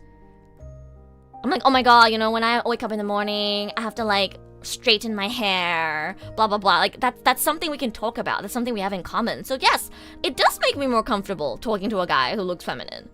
Knowing that a guy has feminine traits that I also have makes him more similar to me and therefore more approachable. So yeah, I think the answer is yes, but it depends on the individual. It's a slippery slope though. Soon enough, your BF gonna become your GF. I guess like, again, it's very, very hard to answer because it's so dependent on the individual. But like, I guess if you're trying to pursue someone romantically, coming off as too feminine could be risky because they might friend zone you. If you are a guy trying to pursue a straight female, it might be better to, you know, show your masculine side more. It really depends. You can do all that without looking feminine though. I spend like 40 minutes a day on my beard. But like, grooming your beard is not a feminine trait, right? Because women don't have beards. But like, styling your hair, I guess it's not really a feminine trait either. But to me, it's like things that you share in common with girls, right? Like, working on your facial hair isn't really something that girls deal with, but, you know, trying to put together a really nice outfit, or doing your hair, and doing your nails, doing makeup, those are things that no matter what gender you are, no matter what gender you identify as, you can work on. And yeah, I just think having something in common can make you appear more approachable. Whether it increases your riz totally depends on the girl's type though. Like, if the girl is into feminine men, then it will increase your riz. But if they're not into feminine men, then no. Like, if she is into super macho masculine man who goes to gym, drinks protein, and has chest hair, then no. No, in fact, it will make you have less riz. So, it's kind of hard to answer because it totally depends on her type. 女性らしい男性についてどう思いますかみたいな質問なんですけど、やっぱね、特にアジア圏では人気ですよね。K-POP とかも最近はすごく人気だし、ファッション、髪の毛、そういうのに、お肌の手入れとかね、に時間をかけてる男子、人気ですもんね。やっぱりお顔をきれいにしてる、清潔感、だけじゃなくて、もうアイドルみたいに見た目を綺麗にしてる男性ってやっぱ人気ですよ、特にアジア圏では。なのでね、女の子にモテるんじゃないですか？特に日本とかでは。ね。I guess we do have facial hair. Like, we don't really grow beards though. At least I don't. That's besides the point. That's beside the point. My point is, it can help, I think, with making you seem more approachable. So, yeah, you do you. Don't feel self-conscious about looking feminine. There's a lot of girls who are into that nowadays. 次. Next.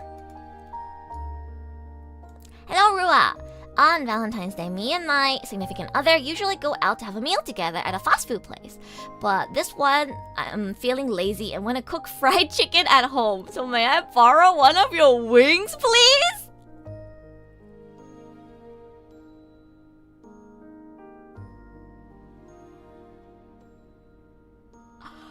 First of all, congratulations for having a significant other, I guess? I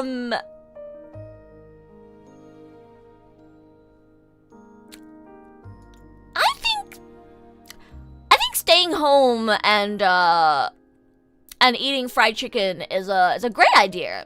Indeed. But about whether you can borrow one of my wings? I'm sorry. The answer is no. Sorry.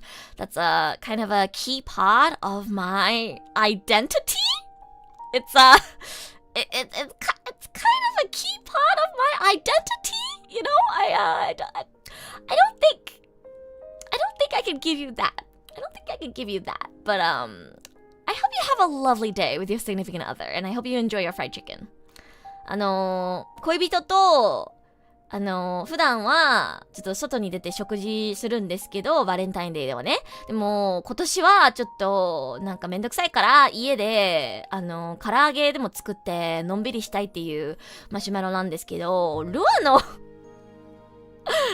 の羽をお借りしたいということなんですけれども、ダメです。キャラデザの大事な一部なんですから、そんなのダメですよ。ダメです。Frying your own chicken is hard. I fail every time. I'm sure it is. Just order Jollibee or something. Order Jollibee or KFC or something. No, you may not borrow my wings. I'm sorry. I hope you have a lovely day with your significant other, but I am not lending you my wing. I'm sorry. はい、次。よいしょ。Oh, this is a long one. これは長いやつですね。I find it pretty easy to make friends, but dating has always mystified me. What dates I've been on have been with people I just met, and honestly, nothing really feels right in that context. I know I can fall for people, but they've never been interested. I know I'm well liked by friends, so I don't feel like I'm lacking there either. I'm also at the point in my life where I have a full-time job in Korea, so meeting people in real life is even more difficult. Any advice would be appreciated. Dating just feels impossible at this point, even though one could argue it shouldn't be. Ooh, I'm sure that's a struggle that a lot of people can relate with. Fella, thank you for the hydrate redeem. I needed that.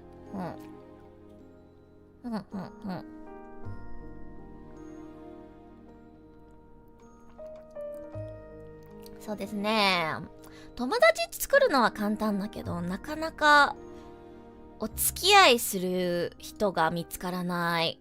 大人になってから出会いがないみたいなお悩みなんですけど、そうですね。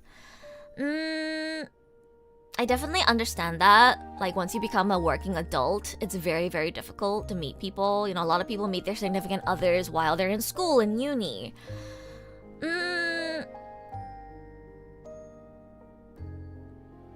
Kind of similar to the advice I gave earlier to the person who had the phobia. But I think meeting people online, like in this day and age, I think meeting people online is a really good way to go. You know, you don't have to struggle with making friends, so that's already a really, really, really good start. It means you don't have trouble communicating with people and meeting people. I think you should try and pursue going from friends to lovers. I know a lot of people, once they become friends with someone, they find it difficult to then see them as a romantic interest. But in my experience, the strongest relationships always begin as a friendship. And, you know, if you make friends easily and you have a lot of friends, I think you can consider going from being friends with someone to then being exclusive, you know, to being in an exclusive relationship. As for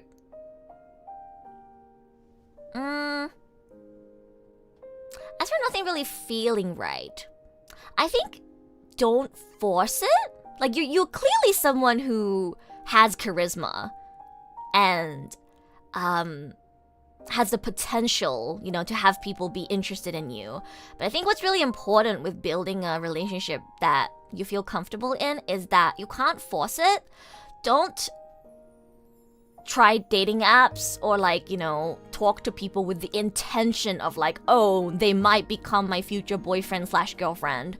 Talk to people just as you were trying to befriend them.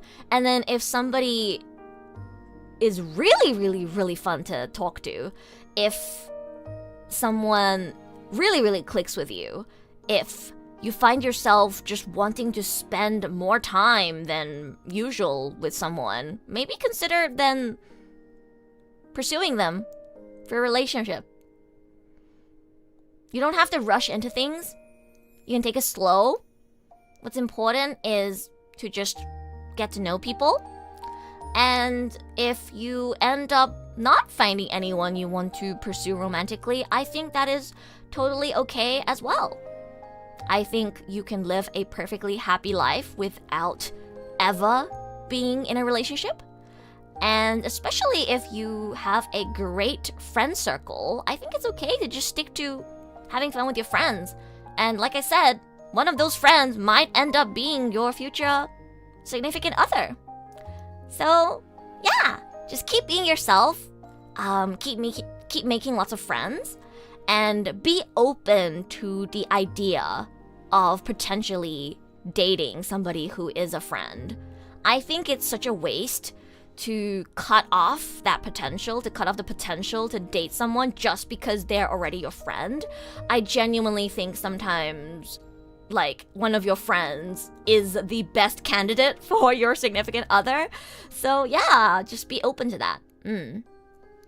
こちらの方、友達はたくさん作れるんだけど、ちょっと恋人がなかなかできないとのことなんですけど、ルアの経験から友達から始めて恋人になる関係って結構うまくいく系統にあるんですよ。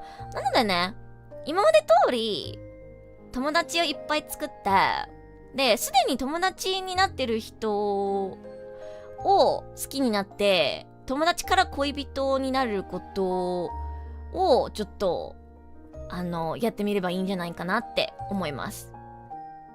結構ね、この人は友達だから恋人は無理だよって考えが固まってる人もいると思うんですけど、ルア的にはやっぱりすでに歴史がある人、すでに知ってる人の方が恋人になった時もうまくいくので、友達だからもう恋人にはなれないよみたいな堅苦しい考えはやめて、この人と特になんか気が合うな、一緒にいるの楽しいなって人がいたら、この人と付き合ってみるのもいいんじゃないかなって、なんかオープンに考えるのがいいんじゃないかなって思います。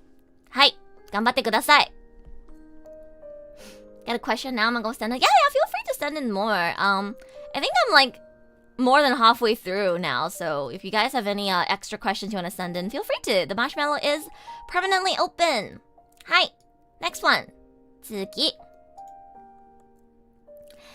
Is there a way to tell if you genuinely like someone, back or vice versa, or if you're just overthinking it? Another good question.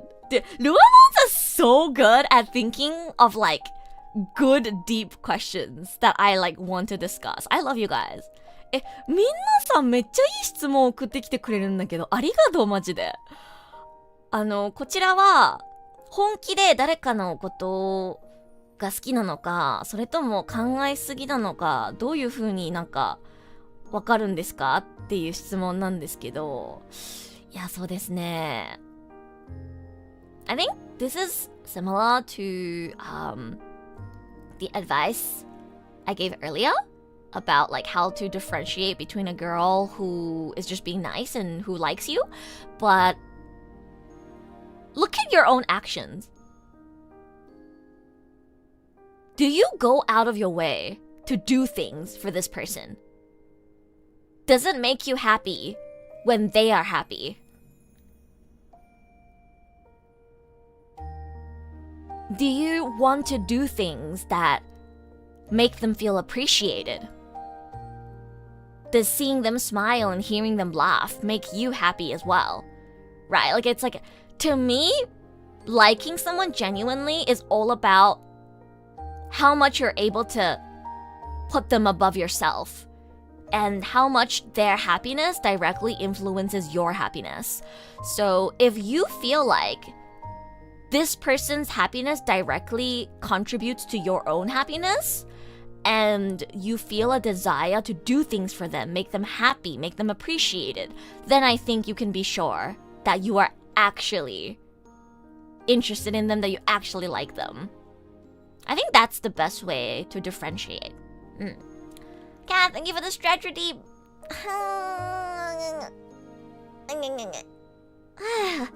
Oh, I needed that. I've been sitting in the same posture for so long. I hope that is helpful advice.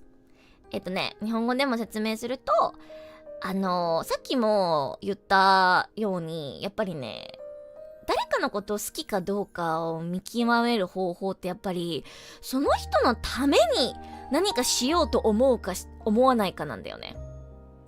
この人の笑顔を見てたら自分も嬉しい。この人が笑ってたら自分も楽しい。この人が楽しくなれるように、この人が幸せになれるように自分は何ができるのか、そういうね、他人を優先する姿勢、その人のために何ができるのかをもし考えているのであれば、ちゃんと好きなんだなって自信を持っていいと思います。やっぱりね、人って恋をすると結構なんていうの、自分のことよりその好きな人のことを優先してしまうから、そこを見て判断すればいいんじゃないかなって思います。はーい。I hope that was helpful. That's how I try to differentiate it, I guess. よいしょ。次。Back with a midnight snack. Welcome back. Next one. This is the second last one before I check for any new submissions. So I think I will be able to get to all of your new submissions. Thank you for the hydrate. I will hydrate.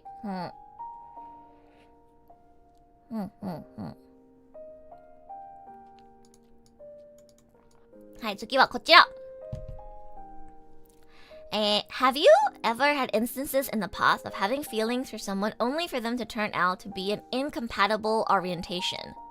Oh, I once knew someone whom I eventually was really close with because we could vibe really well, and at some point I actually started being attracted to them romantically, only to find out that they were ace. Oops. Ooh, that's a rough one. Yeah, that happens, doesn't it? I luckily have never had that happen to me, but I can definitely see that happening, yeah. That's why I think it's really important to be friends with someone first before you start pursuing them romantically, because obviously if you're going to pursue someone romantically, you know, your sexual orientation is very important. And if you don't match on important things like that, no matter how much you care for each other, you can't realistically be together. Or, I mean, you can, but it would be very difficult. You would have to find a compromise. So that's why I recommend being friends first. If you're already friends, you know, you probably have had discussions about like, hey, like, you know, how's your dating life? What's your orientation? You probably would already know about this person's sexual orientation if you start off as friends. So yeah, definitely starting off as friends, I think, is the way to go. You gotta try and avoid a situation like this happening. Confirm the important things first, right? Not just sexual orientation, but also, like, I think values are very important. Like, for example, you know, do they believe in polygamy or monogamy? What are their views on starting a family? And what are their views on cheating? Things like that. It's not good to assume that everybody thinks the same as you. Everybody is different.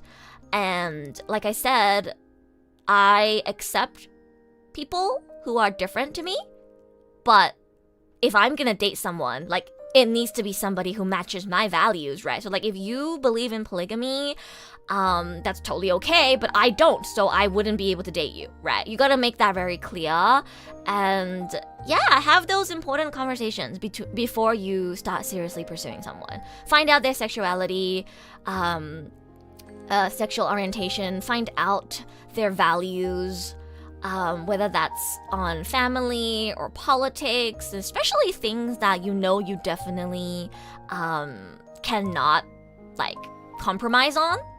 Make it very clear. Like, one of the big ones is, like, for example, like, do they want children? Do they want to start a family? I know it might seem like too much to be thinking about those things when you're not even dating yet, but, like, I don't know, just to not waste each other's time and for long-term success, I just think it's better to make everything clear and upfront. So yeah, just be friends first and make sure you find out. I actually have quite a lot of friends who identify as asexual, and it's very interesting to me. It's very, very interesting to me. I at one point actually had to sit down with myself and consider whether I was asexual. I think I'm not. I might be on the asexual spectrum. There's like a spectrum, right? I believe there's a, what is it called? There's a thing called demisexual, I think. I think I identify as demisexual, which is like kind of on the asexual spectrum. I believe it is when you only seek physical intimacy when you have already built an emotional bond with someone or something like that. Demisexual, yeah. So yeah, there's a lot of different sexual orientations out there, and everybody's different, so you gotta make sure that you are aware of the orientation of the person you're pursuing. これ日本語でなんて説明すればいいんだ？なんかもう日本語の用語わかんない。まあ要するにお付き合いする前に大事なことはちゃんと確認しましょう。ね、例えばね、子供が欲しいか欲しくないのかとか、そういうね、もし付き合うとしたら結構大事なこと、そういうのをね、事前に知っておいた方が後悔しないって話です。はい。Rua Caleb sexual. Yeah, that's me. I am 2D sexual. I'm attracted to 2D characters. Wait, Caleb's 3D. Oh well. I don't think you need a tag. It's just what you're comfortable with. Yeah, you don't really need a name for anything. I had to like have I had to sit down and have a conversation with myself on whether I am bisexual or straight as well.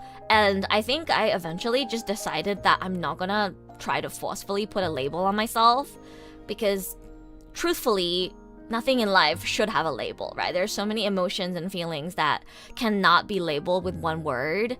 And yeah, I'm still not exactly sure what my sexual orientation and all that is, but I am me. Thank you so much for the marshmallow. I hope that next time you pursue someone, that you'll make sure to, befriend them and talk about the important things first, so this doesn't happen to you again. はい、次最後ですね。多分ね、配信中にもマロ来てると思うんだけど、配信が始まる前にもらったマロはこれが最後です。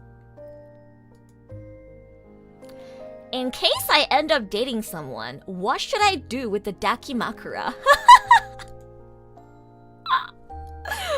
もし恋人ができたら、俺の抱き枕どうしたらいいんですか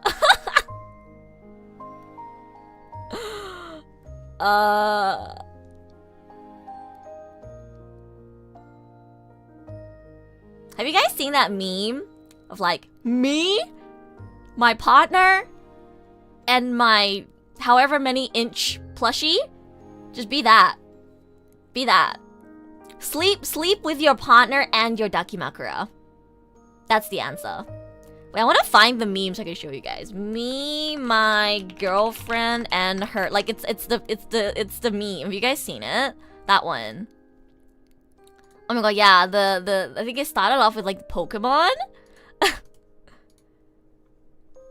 これはあれですよ。あれ。ちょっと待って。写真見せる。あれ。Twitter でバズったあれ。あれですよ。これ。This one. Ah, yes. Me, my girlfriend, and her $500 4-foot-tall Mareep. That's right, guys. This is what you should do. これです、これ。抱き枕なんてもうね、恋人と一緒に寝ればいいですよ。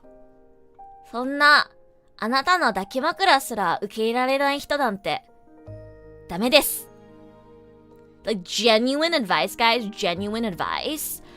You shouldn't date someone who doesn't accept your dakimakura. Like, this is genuine advice, okay? I'm not joking right now.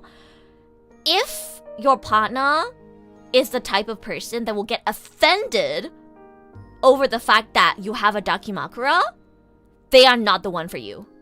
You shouldn't be dating them. I'm just saying. I think your partner should be someone who is understanding and accepting of your hobbies and interests. So if you are a anime weeb fan, whatever, you know, you have your big Pokemon plushie or a big Dakimakura of an anime waifu, and that's something that makes your partner uncomfortable, and they, like, you know, scold you for it and tell you to throw it away or, like, put it out of sight. To me, that's a partner that's incompatible with you and is not understanding of your hobbies and interests, right? If they are your partner, they should accept you for your interests, and if anything, they should think it's funny, right? So yeah, the answer is don't do anything about it. Sleep with your partner and your Dakimakura. Show your partner what's so great about your Dakimakura. If there's like a sussy side, show them the sussy side. And maybe even ask your partner to do the same pose. Have fun with it. I think in a good, healthy relationship, that's how things should be. はい。恋人と一緒に抱き枕と恋人と一緒に寝ましょう。もしね、本当にあなたのことが好きな人であれば、あなたの趣味もきっと受け入れてくれます。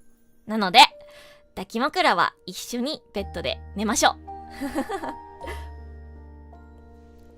What if the partner likes Daki more than you and he got jealous? I mean, you know, again, like in a healthy relationship, I'd like to believe that you can play it off as a joke. Like, they shouldn't be getting seriously offended over the fact that you have a Daki.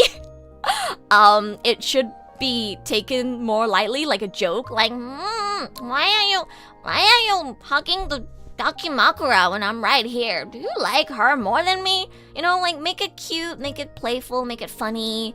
Don't get, like, seriously butthurt over it. If your partner genuinely, like, chooses to always cuddle with their Daki other than you, I think you should break up with them. They clearly, like, don't deserve you. But like I said, if it's just, like, you know, being funny, being playful, just play along with it. Have fun. Yeah. Genuine advice.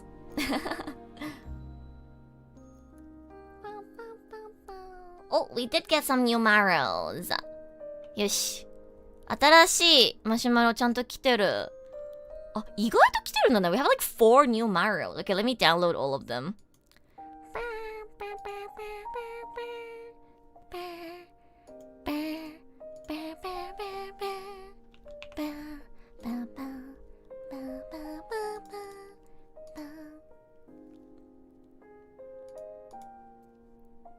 Hi, こちら新しく来たマロですね。How do you riz someone without being cringe? Don't be Lucius Merriweather. I'm joking. Mary, if you're watching, don't fire me. I'm a good employee. I'm just joking. I'm just trying to be funny. I'm just trying to be funny streamer. Don't use the pickup line that Mary wrote in my chat earlier. Like I said, be genuine. Be genuine, be honest, and don't act like an incel. Don't act too desperate and pathetic. And be confident. Yeah, just be straightforward and honest. Don't try to be cool. Just be straightforward and genuine. I think that's the way to go.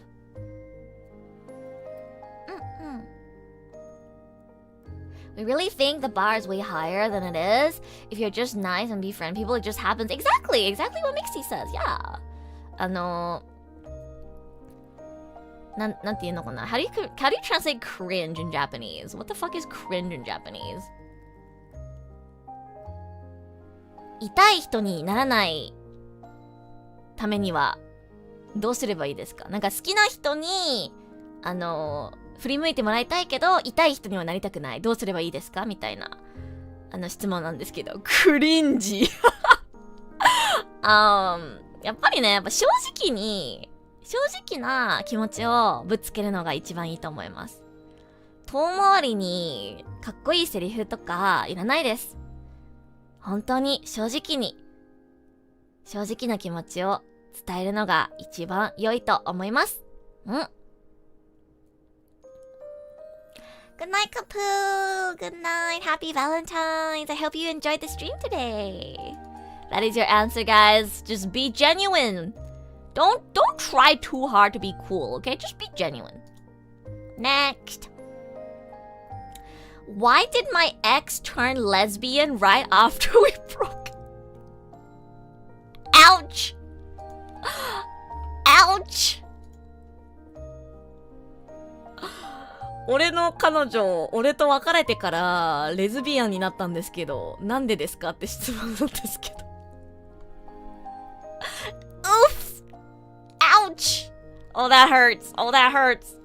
Fun fact, one of my ex-boyfriends, actually, he had a similar experience. Before he dated me, his girlfriend before me, broke up with him because she figured out that she was a lesbian, and then she broke up with him. So it does happen, guys.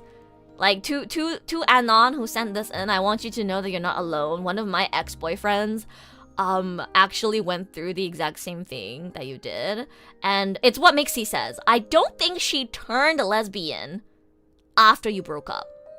I think she was just lesbian to begin with, and maybe she didn't realize, right? It's very difficult to figure out who you really are. People are always trying to figure out what their identity is, how they feel about things. And maybe before they started dating you, they weren't sure yet about their sexual orientation. And it just happened so that after you broke up, she confirmed that, yeah, I think I'm a lesbian. That's it. That is it. That's not on you. That doesn't mean you did something wrong. That doesn't mean you turned her into a lesbian. She probably was already lesbian or bisexual to begin with, and then she fully realized and confirmed her own sexual orientation after you broke up. That's it. 多分ね、その子はもともと女の子が好きで、それに気づいてなかっただけだと思います。偶然あなたと別れてから、あ、やっぱり私男じゃなくて女の子が好きなんだって気づいただけ。それだけ。あなたは何も悪くない。それは本当に自分のせいにしないでください。はい。So yeah, don't blame yourself. It's usually just they were in a period of self-discovery and they happened to find out after that. Oh, wait, I think I'm lesbian. It's not your fault, okay? It's not your fault. はい、次。Next. How does one let their guard down for others in order to express feelings better, or just being able to tell that it's a good time to let my guard down? Because after certain incidents, it's been hard to let my guard down around anyone, even just friends. Ooh, another good question. Hi, Natural! Welcome, welcome! We're doing the special Valentine's Day stream where I give advice to Ruamons. For real, guys, you have sent in such amazing models. We've had such deep, great conversations today. I'm so proud of you guys. You keep sending in good ones. I mean, there's a few funny ones as well, but like a lot of good ones. The kind of questions that I wanted to get so I can give you like a really thoughtful answer. Thank you so much, guys. Shout out to everyone who sent in Amaro. Thank you so much. I'm sad I missed Sally's stream. Aw, it's okay. The VOD will be up for you to watch, and Sally will go live again sometime. Ruamon's Pug! Shout out to the Ruamons who sent in Amaro. You guys sent in such good questions. I love you guys. Okay, I think this is the second last one out of the ones that I've gotten, the new ones I've gotten. So, how to let your guard down. 人の周りで気を抜くためにはどうすればいいですか？心を開くためにはどうすればいいですかっていう質問なんですけれども、そうですね、難しいなこれ。This is a really, really difficult one. So it's really hard for me to answer because I'm the type of person that's like really good at letting my guard down and being vulnerable because I'm a very emotional person. But I understand that there's people out there who are not good at it.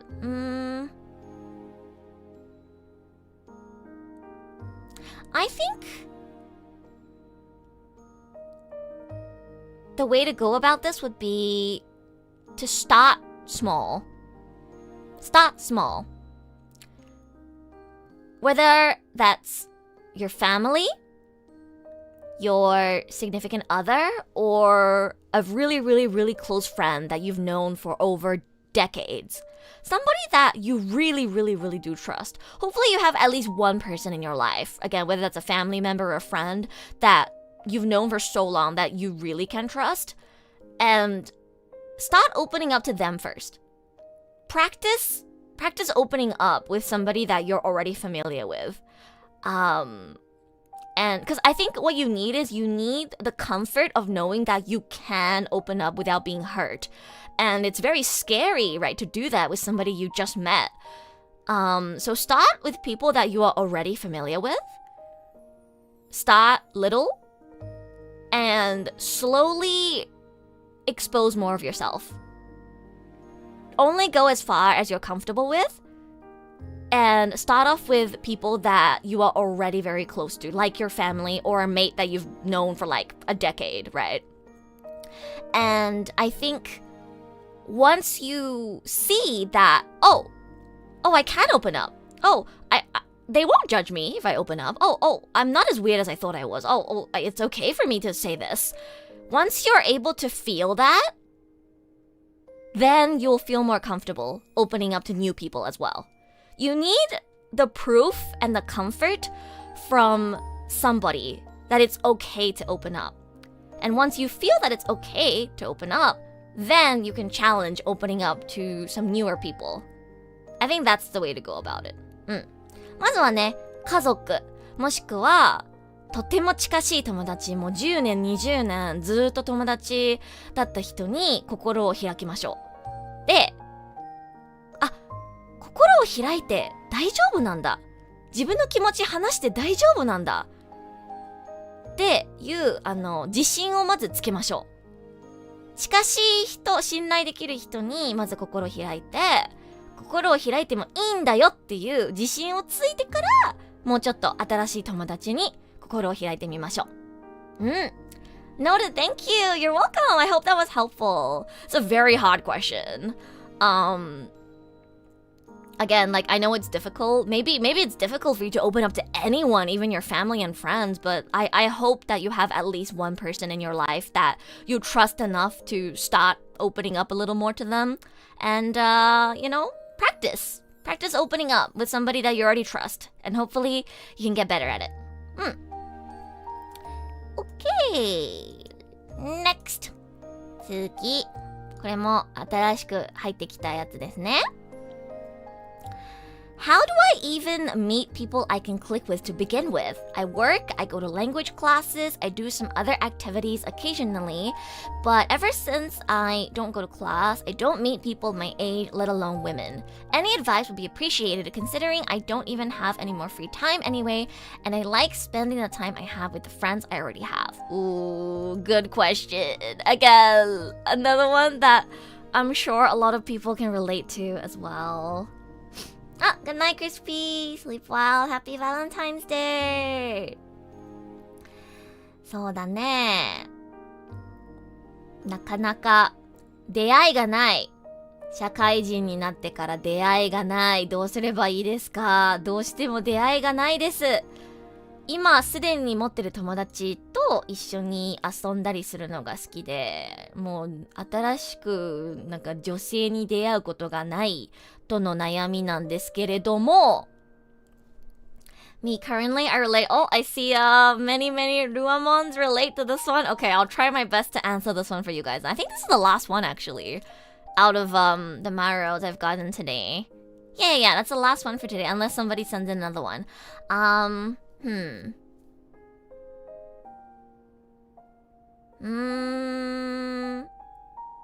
mean, I already gave a lot of similar advices earlier, like about meeting people online, but I'm trying to like, go into a little more detail about it.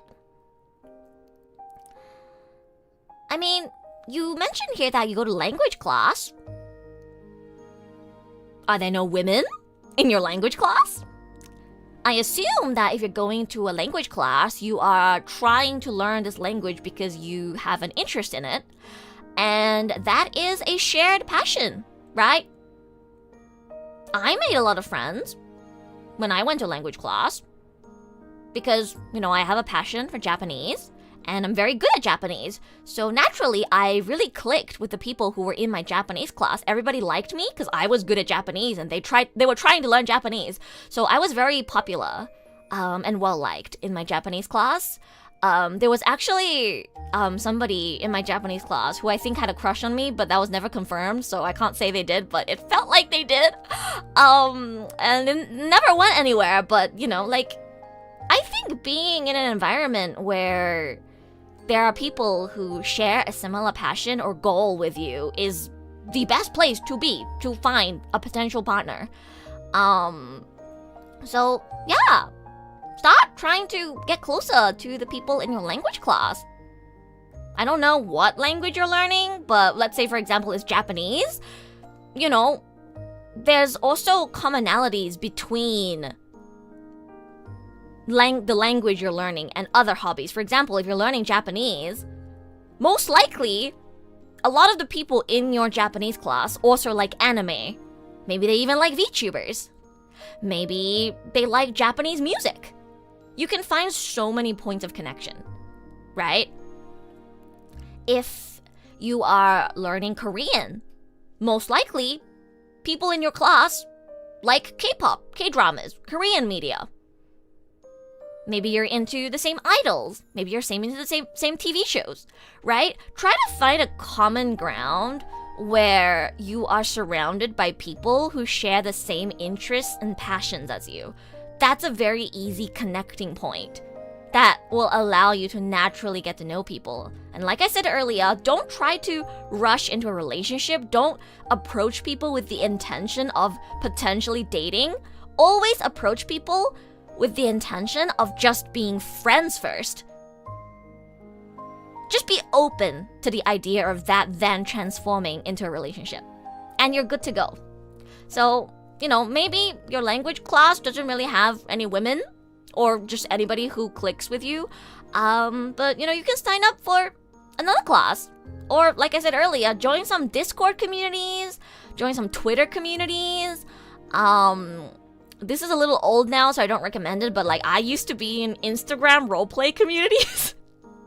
I actually made a lot of friends in Instagram roleplay communities. I'm not gonna say which one I was in because it's very, very embarrassing, but I used to be in an Instagram roleplay community for a certain anime. And I made a lot of friends there. We don't really talk anymore, sadly, but we're still connected on Discord and very so occasionally we'll talk to each other.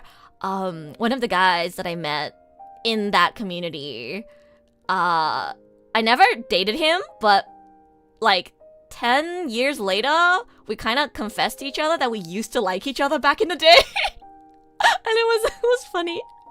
It was really funny because all of our friends shipped us, but we never dated. And then 10 years later, now that we don't talk anymore, but we're still I guess somewhat connected, we confessed to each other a while ago that we used to like each other, and that was funny. But yeah, I have, that connection there. I'm sure if I really wanted to, I can go back and reconnect with them as well. I'm just really busy. I would love to reconnect with some of my old friends back in the RP community I was in. He's actually a VTuber fan now. Now that I think about it, I should send him the links to Sakuraha Rua and tell him to follow and subscribe. I'll do that later. But yeah, I'm going off track, but my point is, you never know where you might find good friends.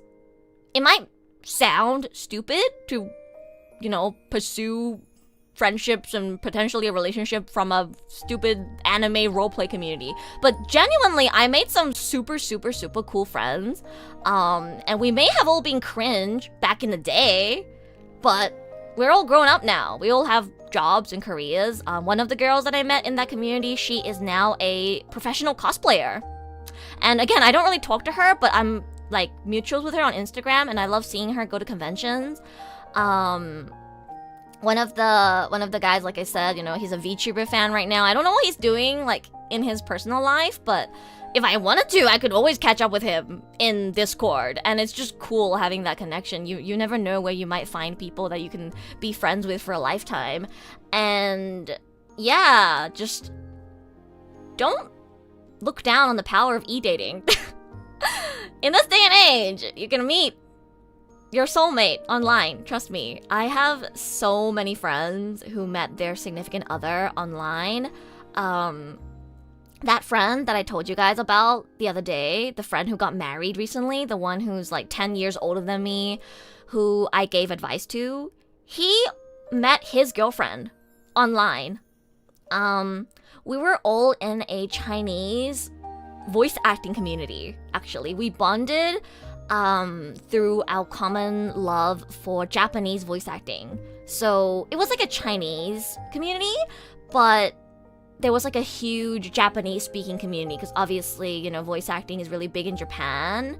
And anime voice acting is like a really big thing. So I ended up becoming friends with a lot of people in that circle who are Chinese, but they live in Japan and speak fluent Japanese. And because my Chinese isn't super good, naturally I became the closest with the ones that speak fluent Japanese. And now that I've moved to Japan, they are some of my closest friends.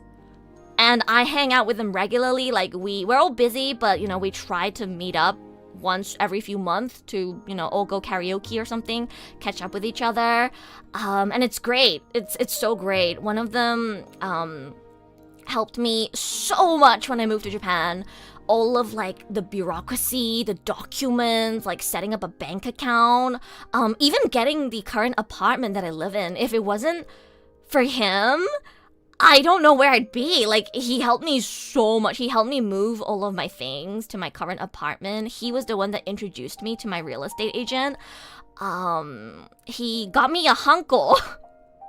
And he even let me like stay with him and his girlfriend and now wife at his place in their like extra room for a week before I can move into my share house. So yeah, like you never know where you can find lifelong friends, and some people might even end up being your partner.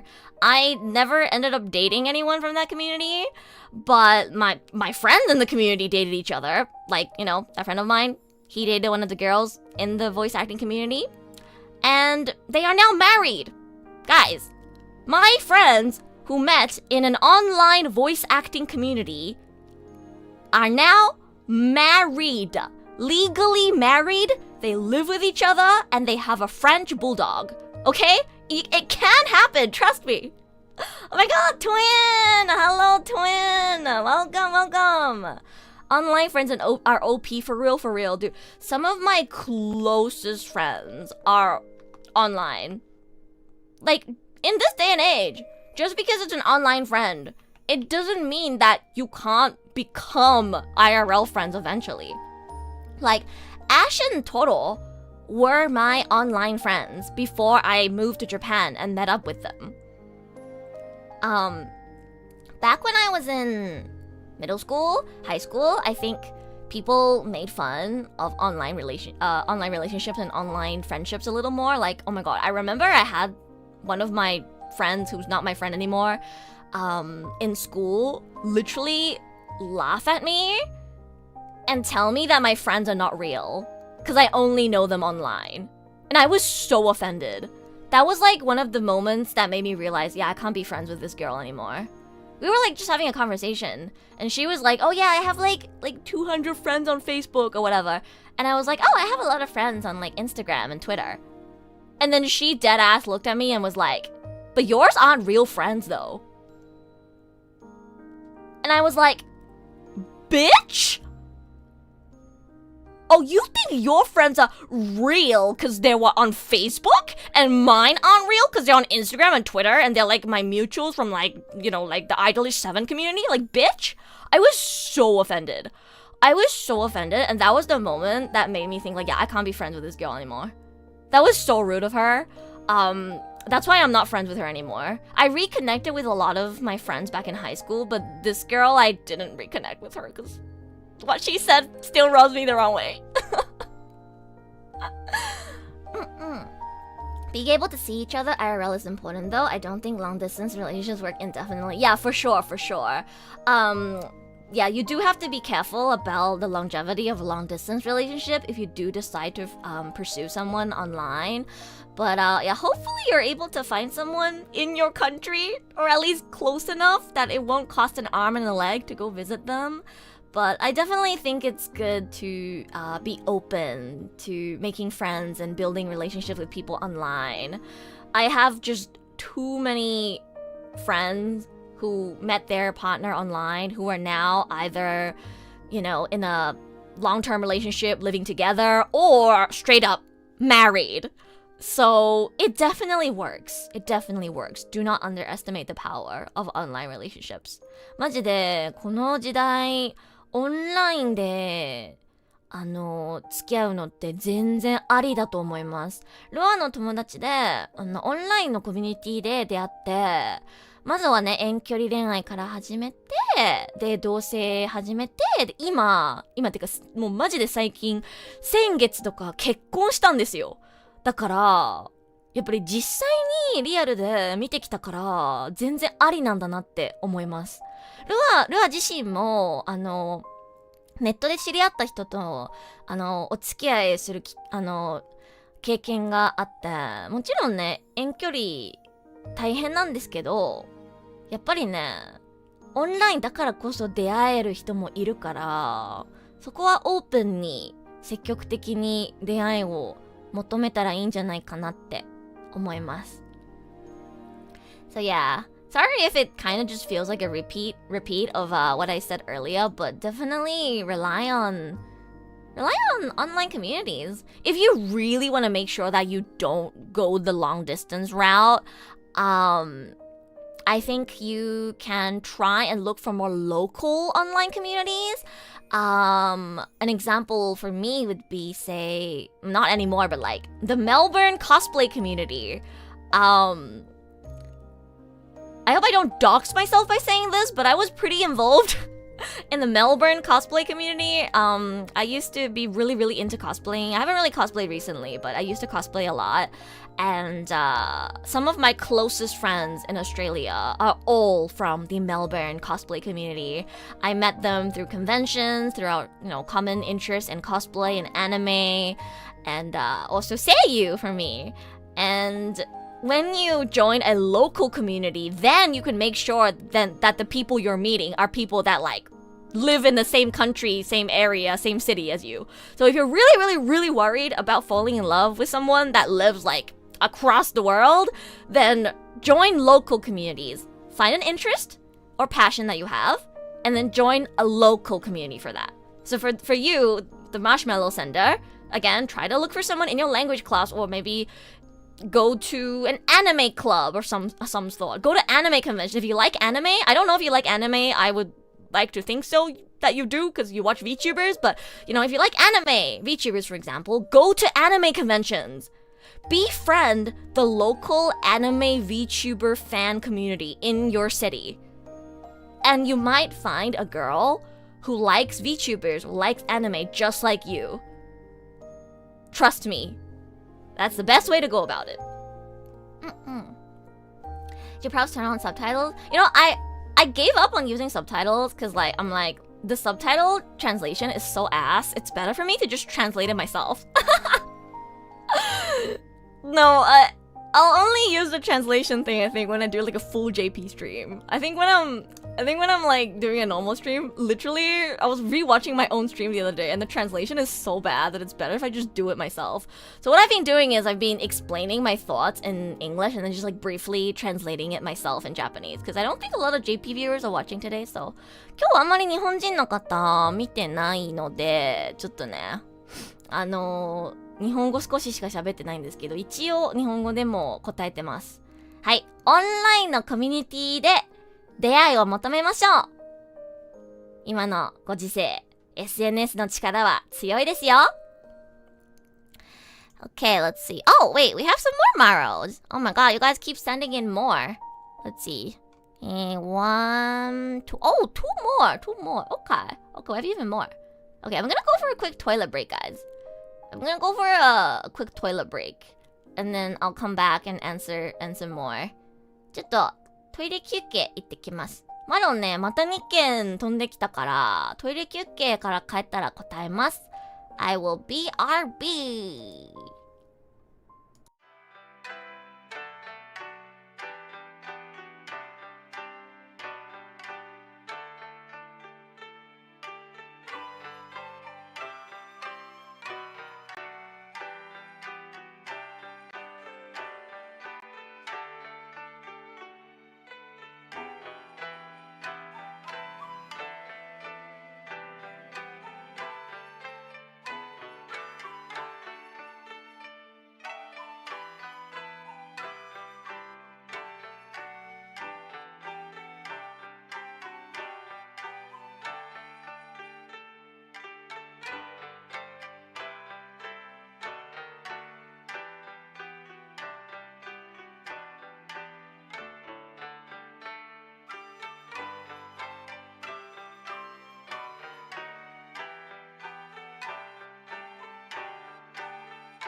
I'm back! 戻ってきました.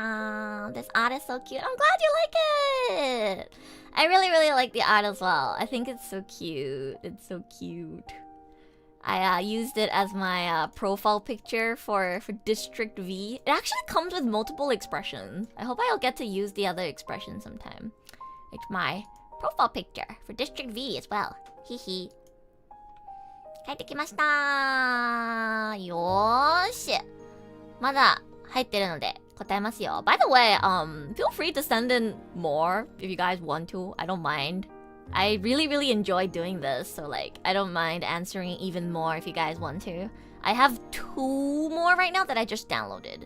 If anybody's like, oh my god, wait, Rua's advice is like actually kind of pog. I want to ask something too. Feel free to send in something. 次は、こちら。Do you think it would be a good idea to confess even if you are 100% sure they'll reject you? 絶対に断られるって分かってても告白するべきですか？はい、告白するべきです。なぜなら、そうでもしないと諦められないからです。Yes. The answer is yes. I know it hurts to be rejected. But the answer is yes. Because you need closure. If you don't ever confess, you won't get closure. You'll always be hanging on to the hope, but if I try more, but maybe one day, but... So you should. It's for yourself to give yourself closure, right? And again, nothing is 100%. You don't know. Maybe you think it's 100%, but it's not 100%. Maybe it's actually a 50-50, right? So yes, you should always try. You miss 100% of the shots you don't take. And even if it does turn out they reject you, that's okay. you're doing it to get closure for yourself so you can move on. So yeah, definitely. You should confess. Do it for the closure. Otherwise, you're always going to be clinging onto false hope and you're never going to be able to move on. I already sent mine, not sure if got received. I'm pretty sure I'm answering every single Mario that was sent in like after I announced the Valentine stream. So I probably already answered yours, Tarina, earlier, unless you just sent one right now. I downloaded every single one that was sent in and I've answered every single one.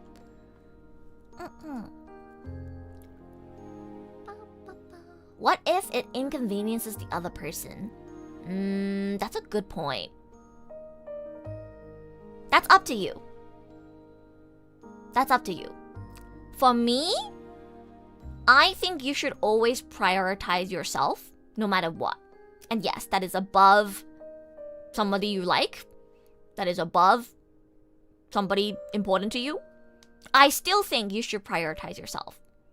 Because somebody who, how do I say this? It's like your family and your significant other should want you to prioritize yourself.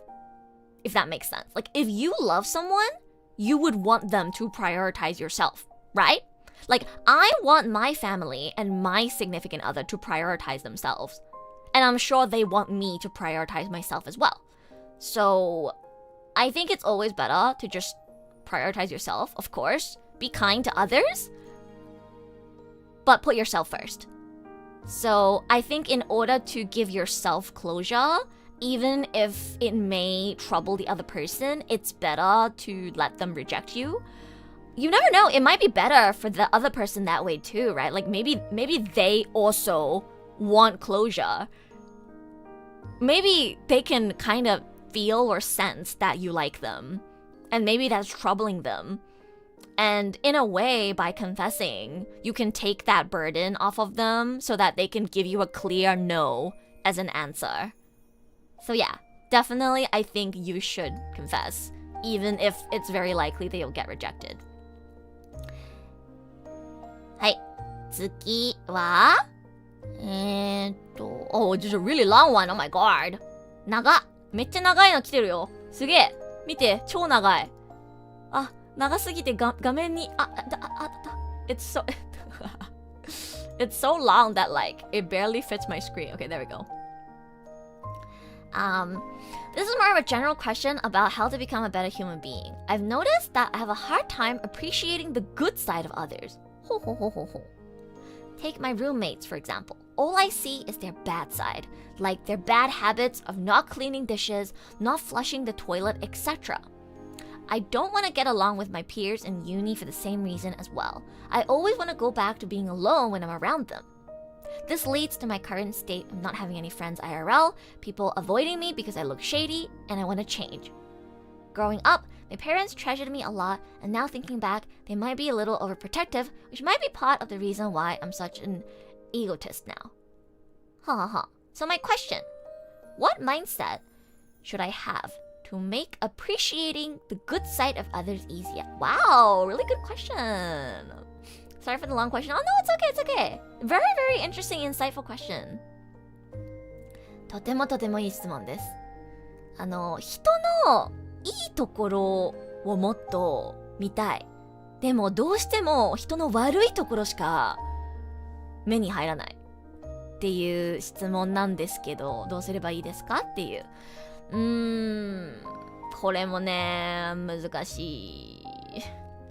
これも難しいよ。Because a lot of these can boil down to just change how you think, right? But it's like that's not how it works. It's not that easy.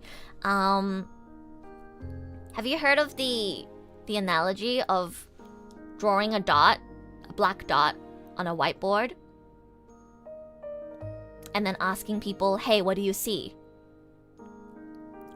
And then 99% of people will say a black dot when there's a literal entire white blank board in front of them, right? I think first of all, you need to be less harsh on yourself. I think more people than you think are the same as you. I think we as humans naturally tend to look at the negative side of people more so than the positive side of people. And it partially comes from our survival instincts, right? Like you want to keep yourself safe. And therefore, it's better to look at people's negative traits to avoid being in danger.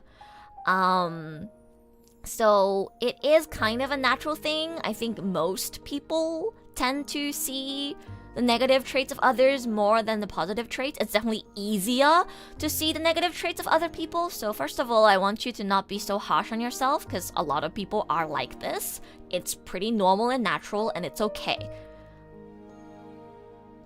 Now, the first step is to internalize that. Internalize the fact that I have a tendency to see the negative in others. Okay? The first step to fixing any habit is to internalize the problem, which you clearly have already done. You can identify that you tend to see the negative in others. So remember that. And next time, you're thinking to yourself, "Ugh, I hate that thing about that guy." Realize that, oh shit, I'm doing it again. I'm only thinking about what I hate about this guy. And then do some mental, you have to actively do some mental gymnastics in your head to catch yourself every time you are thinking about someone negatively. Think about this person. Now maybe you've only had negative experiences with them. Then that sucks and you probably should avoid them. But more likely than not, if you think really deeply, like you actually put the time into actively thinking about it, you can remember at least one thing that this person has done or said that was kind of nice. And you have to try and do that. You have to actively put in the effort to try and think about the things that people did that helped you or were good. Yes, you can send in marshmallows while I'm streaming. Yeah, that's totally okay, Tarina. You can send in one right now if you want. I hope that makes sense. I know it's really difficult. I know it's really, really difficult. I struggle with the same thing. But it really is just a mindset issue. You have to have the mindset that, well, first of all, you have to believe. You have to believe in the good of others, right? If you have a skeptical view of the world and you think that everyone is inherently evil, then you're never going to be able to change. So step one is internalizing the fact that you tend to see the negative in others. And step two is believing in the good of people. Like, you need to have a general belief that people can be good. Of course, there are people who suck. If anything, everyone probably has negative traits. But you need to be able to believe that people also have positive traits. And you need to be able to accept that no one is perfect, and that's normal and okay. And choose to surround yourself with people who have more positive traits than negative traits. And accept the fact that they're not going to be perfect. I need to burst out of my comfort zone. Yeah, you do need to burst out of your comfort zone. You need to try and trust people. I know it's really hard. I know it's so easy to be skeptical. But if you don't try, you're never gonna get anywhere. And yeah, the mindset is believe in the good of others. Believe that there is kindness in this world and that it will come to you. Believe that if you treat others with kindness, that you will have kindness returned back to you. Even though that's not the case all the time. I've had many instances where I treated somebody with kindness and they gave me shit back. But I've also had experiences where I treated someone with kindness and they gave me that kindness tenfold back. You just have to believe. You really have to believe. 人の優しさを信じてください。もちろんね、世の中には嫌な人がたくさんいるんですけど、優しい人もたくさんいます。本当に心の底から親切な人もいます。だから人の優しさを信じてください。生きていれば必ず優しい人に出会えることはあります。誰も信じてないまま生きていたら優しい人とも出会えないから、まず信じてください。きっと優しい人に出会えることを。そしたら自分も優しくなれます。そしてあなたが他人に優しくしたら、きっと誰かはそれに気づいて優しさを返してくれます。それを信じてください。はい。Maybe look at different angles. Look at the glass as half full instead of half empty. Exactly. That's another good analogy, right? You have to see the glass as half full instead of half empty. Another thing I want to mention is, again, this is like just from me. I'm sharing a lot of techniques that I use myself to get over some of the same struggles that you guys have. But when you find yourself not liking someone, when you find yourself having negative feelings towards someone, remember that you don't actually know them. This can be used for when you're like really jealous of someone as well. Remember that you don't actually know them. They could be your friend or your family, but you don't know them. You will never know them like they know themselves. You don't know what they're going through. You don't know what kind of day they had. You don't know what the last person who talked to them said to them. You don't know. Maybe they acted like an asshole because something really horrible happened to them and they were just in a bad mood. I think when you internalize the fact that you never know what's going on in someone's lives, you can be kinder to others and be more accepting when somebody isn't being the greatest person, if that makes sense. I get annoyed at my friends and family all the time. All the time. But I try to remind myself that maybe they're suffering in ways that I don't know, and that's why they're in a bad mood. I've had multiple days where like I had like a bit of a argument with my mom, and then I would find out later on that she had like a really bad headache or like really bad stomach cramps that day. That's why she was grumpy.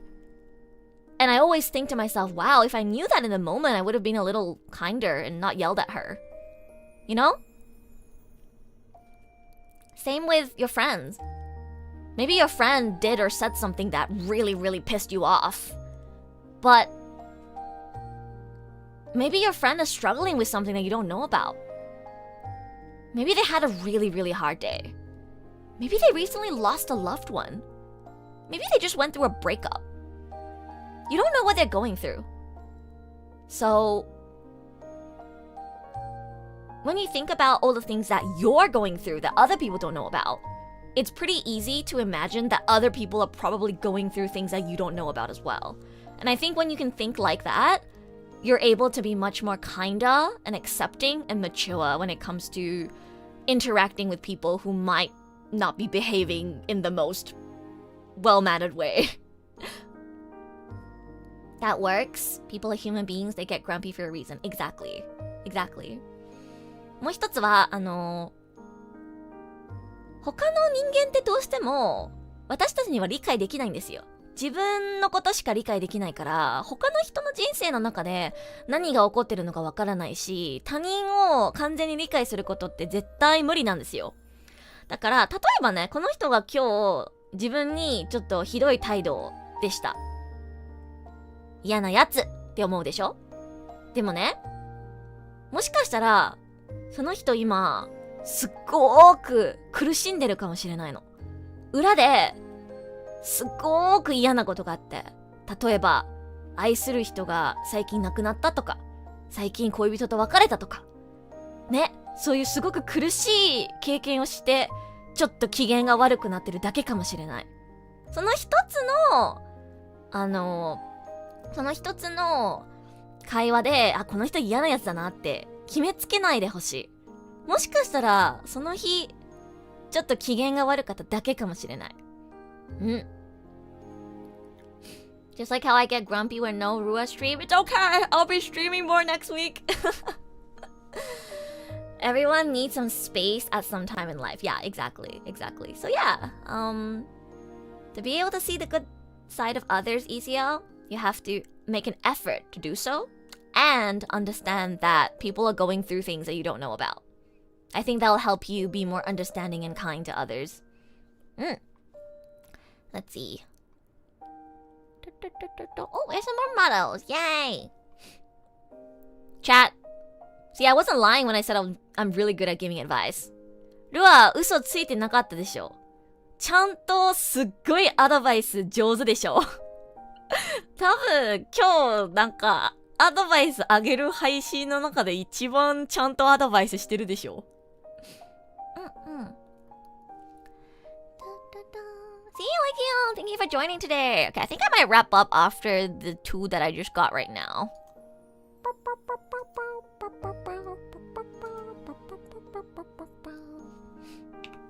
またマロが2つ入ってきました。Oh, that's perfect actually. We would be ending at 20 with these two.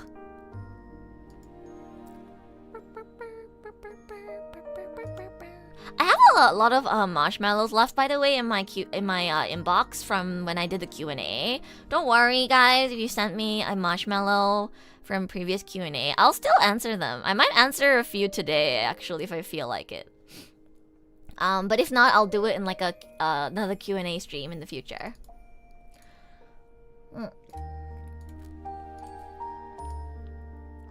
Hi, Tsuki.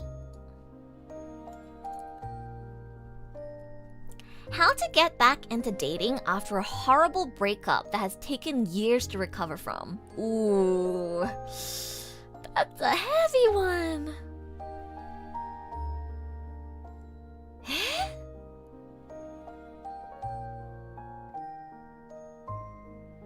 付き合ってた人と別れてからまた誰かと付き合うための勇気、自信？難しい。一回心が折れてしまったらやっぱり立ち直れないからね。難しい。This is a hard one.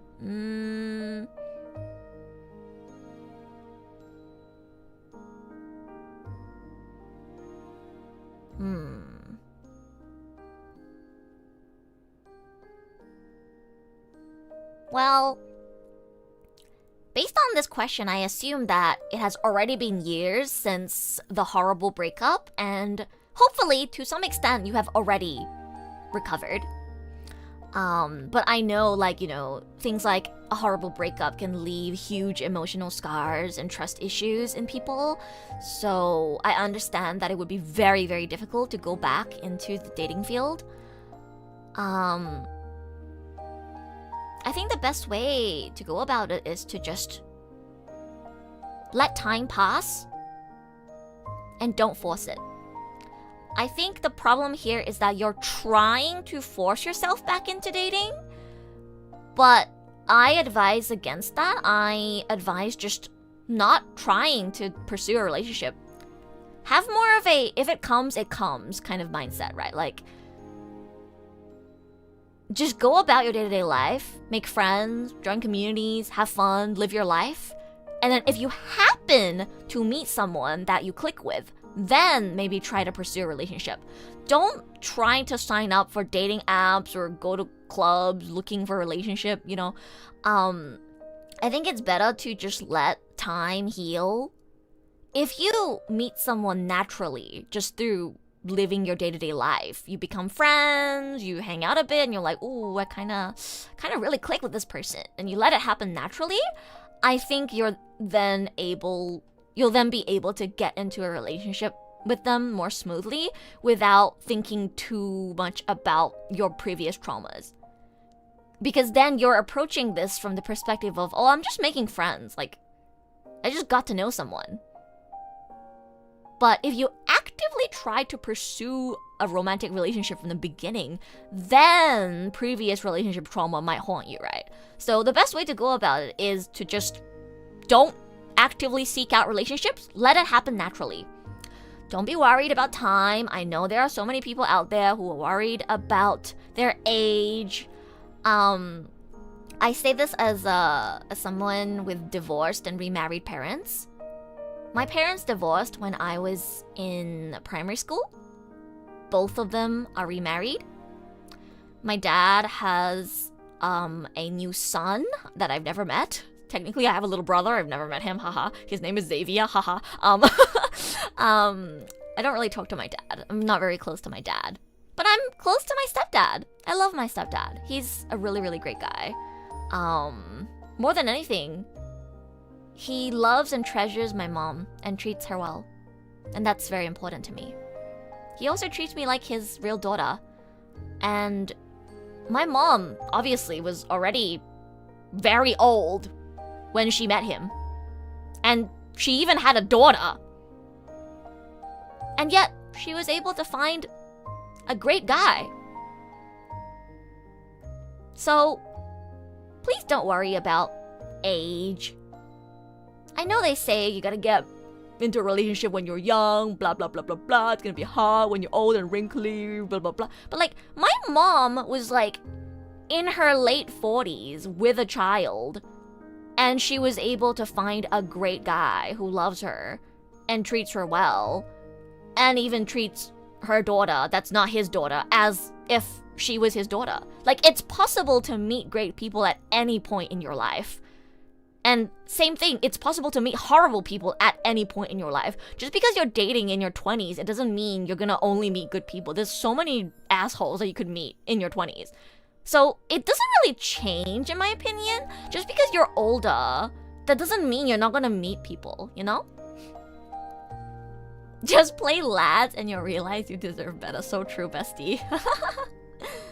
I know how it is. My dad found love and remarried after my mom passed away. Exactly. There are a lot of people in this world who maybe lost a loved one, went through divorce, but was able to rediscover love again. It's possible and it's okay, right? Like, I saw it with my very two eyes.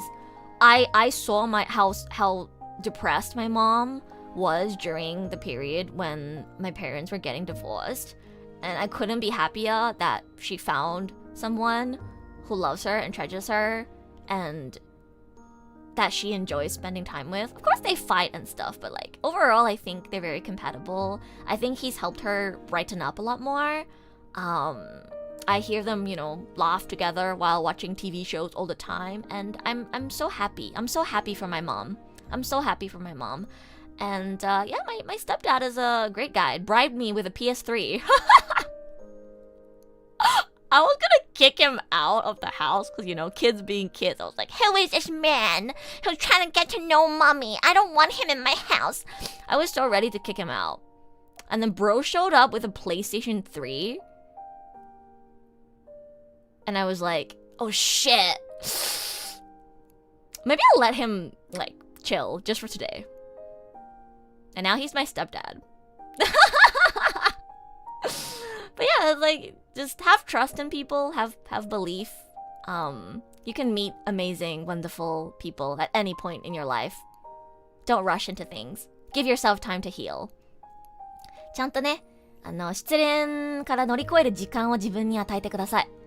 別にね、今のご時世、付き合ってる人がいなくたって楽しいことなんていっぱいいるし、無理に今すぐ恋人作りたいとか、今すぐ結婚するとか、そういうのは考えなくていいと思う。ルア自身、お母さんが離婚して、今再婚してるんですけど、もう本当に45歳とかで再婚してて、全然ね、年取って、それこそ、バツイチ子持ちでも、ちゃんと素敵な人に出会えるから、そんなに心配しなくていいと思います。うん。I got bribed. He's a gamer, yeah. It's so funny too because my biological dad is not a gamer. He hates gaming actually. He hates games. It took so much convincing for my dad to allow me to have a DSi. My dad does not like games. He likes sports, politics, and reading. Things that I hate.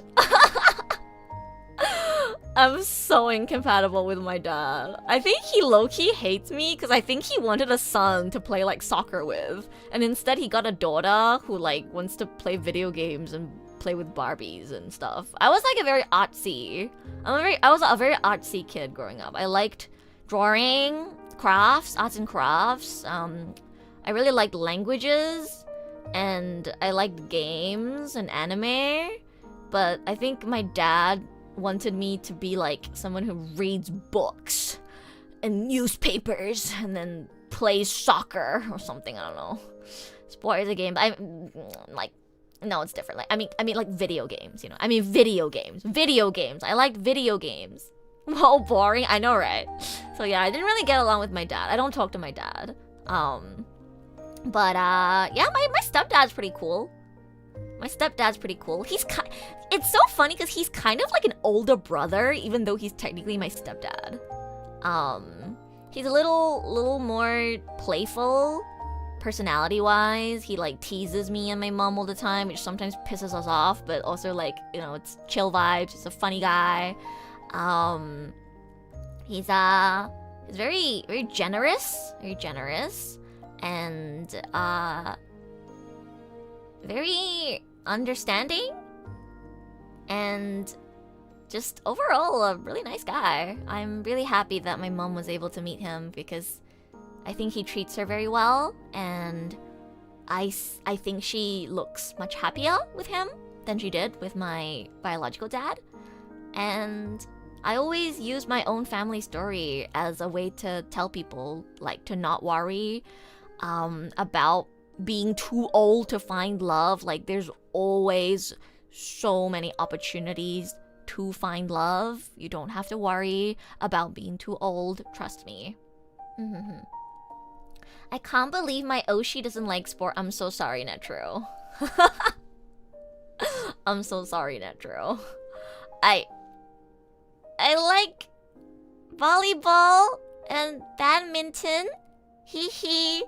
I like Haikyuu. Yo, Netro, I like Haikyuu. Yo, one of my favorite anime of all time. I love Yowamushi Pedal. I do love sports anime. I'm not into IRL sports, especially playing it myself, but like as far as watching goes, I think sports is pretty cool. I like watching the Olympics. I think it can be pretty hype. I really like Haikyuu, and I really like Yowamushi Pedal, so... Yeah, badminton is like one of the only sports that I'll play. If you invite me to play badminton and I feel like it, I'll actually go. But everything else, eh. Badminton, swimming, table tennis, I'm okay with. I don't mind playing badminton. Badminton's kind of fun. I never watched Inazuma 11. The lazy sports? Hey, you can't say that. You're gonna offend professional badminton players. I don't know why I like badminton. Maybe it's just because like my friends all played it, but badminton is pretty fun. Astraline badminton tournament? Dude, we need to do an Astraline Switch sports tournament. Lumi messaged me the other day and asked me what games I play, and I was like, Lumi, hello. Chat's been telling me I should invite you to play Switch sports. Has there ever been a good esports anime? there's that one, like, was it King's Avatar or something? The Chinese one? I heard that one's pretty good. Yeah. Let's go to the last marrow. Where is my last marrow? よいしょ。最後。Unless I got even more while I was yapping. Last time I checked, this was the last one. Oh shit. I think I got another one. Wait. When I was younger, I was told badminton makes me taller. All lies. Oh yeah, not true. Not true. Oh wait, no, actually no, that is the last one. I just forgot to mark as red. Okay, okay, okay. This is the last one. Okay, じゃあ最後。これ最後ね。じゃあこれ今日の最後にします。I sent one too after you said that. Wait, did you? ちょっと待って。This should be the last one. I don't see any more in my inbox. あれ? This should be the last one.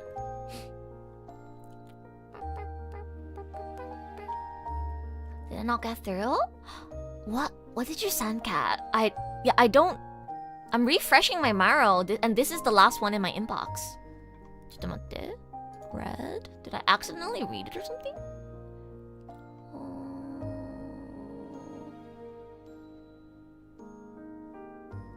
Sometimes it doesn't go through. Okay, maybe it didn't go through. Feel free to try sending it again, Kat. Or you can just send it in chat if you don't mind and not being anon. Okay, this one.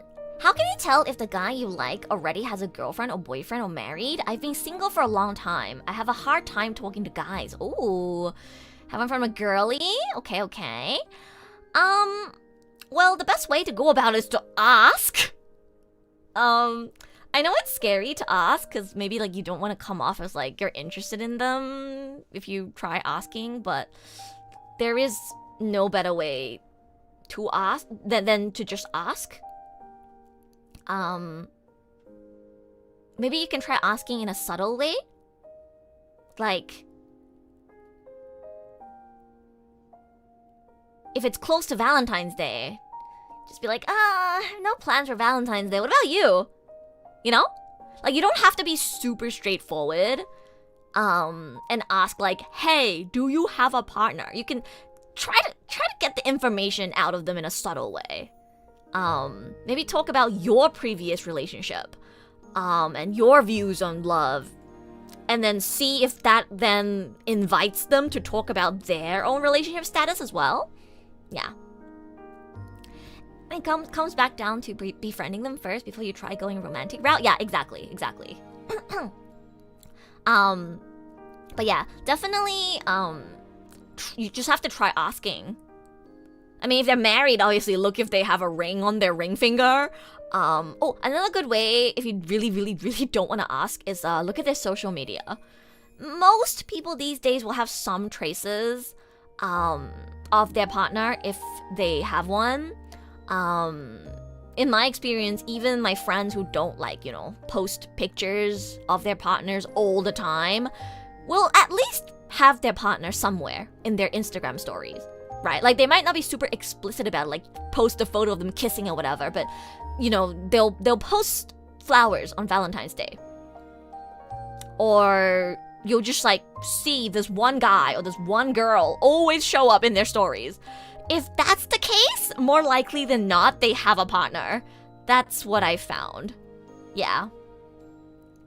Stalk them, no, I mean, if you don't want to talk to them, like, I don't know what else you can do except stalk them, right? But yeah, those are some ways you can find out. 好きな人がすでに恋人がいるかわかる方法はインスタとかを見てください。だいたいね、付き合ってる人がいるって、付き合ってる人がいる人はストーリーとかに、特にバレンタインとかにはね、絶対なんかあげるから。ケーキだったりチョコだったりお花だったり相手の顔を映してなくても大体なんかはあげてる。なんかこの人のストーリーよくこの女の子出てるなとか、この人のストーリーよくこの男出てるなって思ったら付き合ってる可能性高いですね。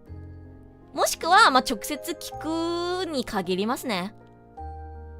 私バレンタインの予定ないけどあんたはみたいな感じでさりげなく聞けば多分そんなに変じゃないと思います。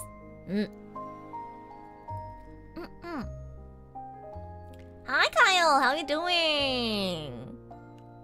Good advice that will not result in a restraining order. Stalking people's Instagram profiles is not illegal. I don't know why you guys are making it seem weird.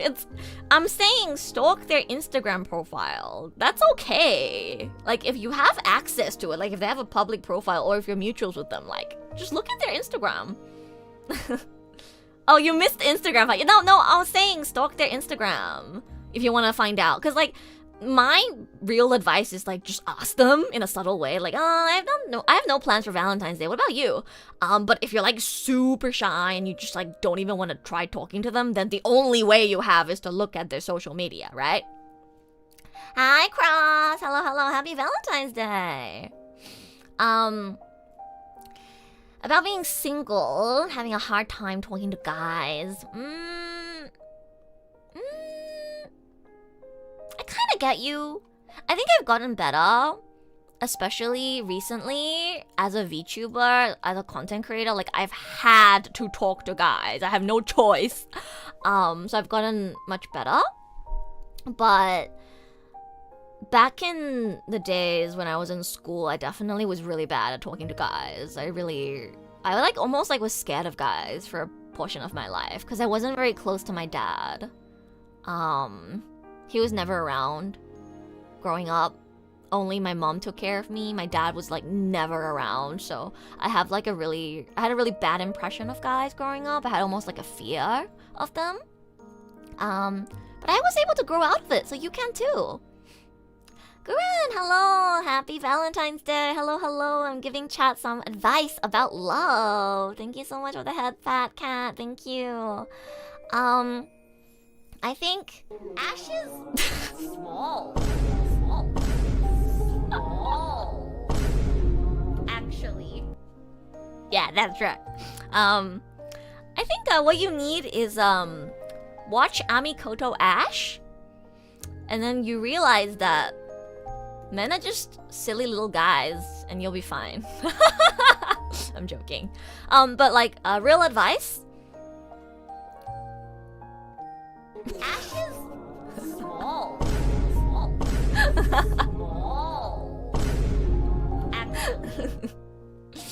Real advice. Make guy friends. Before you try to pursue a relationship with a guy, make guy friends. I think the way I was able to overcome sorta my fear of men was just expanding my view of what men are. Exactly. Remember that men are just people, right? Like, I understand that if you grew up not being surrounded by guys, like if you're like me, right? For example, I didn't have a good relationship with my father, and I don't have any male siblings or cousins that I was close with. I don't have a lot of male childhood friends either, so naturally, I was just not familiar with guys and what kind of people guys typically are. And of course, every guy is different. But as I've grown older, I've been able to meet men in my life who have been a positive influence on me. For example, my grade 5 teacher, he was such a good teacher. I was getting bullied back in school, and I had so much struggles, and I was very isolated, and I didn't know what to do. So I wrote a letter. To my teacher, and he helped me contact the school psychologist. And that was the first time I felt seen and heard. And he was so supportive, he was so understanding, and he did everything he could to help me feel like I belonged and that I fit in. And he was such a goated teacher. That was one of my first experiences with a guy in my life being so sweet and understanding. And I think you just need to have more of that. Like, you know, I had to build that slowly. Another good experience I had was with my media teacher in middle school and high school. my media teacher was also a super, super, super good guy. He was so encouraging. He helped me discover my passion for video creation. He told me that I have a keen eye for editing and composition. He taught me how to edit. He taught me so many things. And if it wasn't for him, I would not be Sakuraha Rua today. If I did not have that guy as my teacher, I don't think I would have pursued content creation.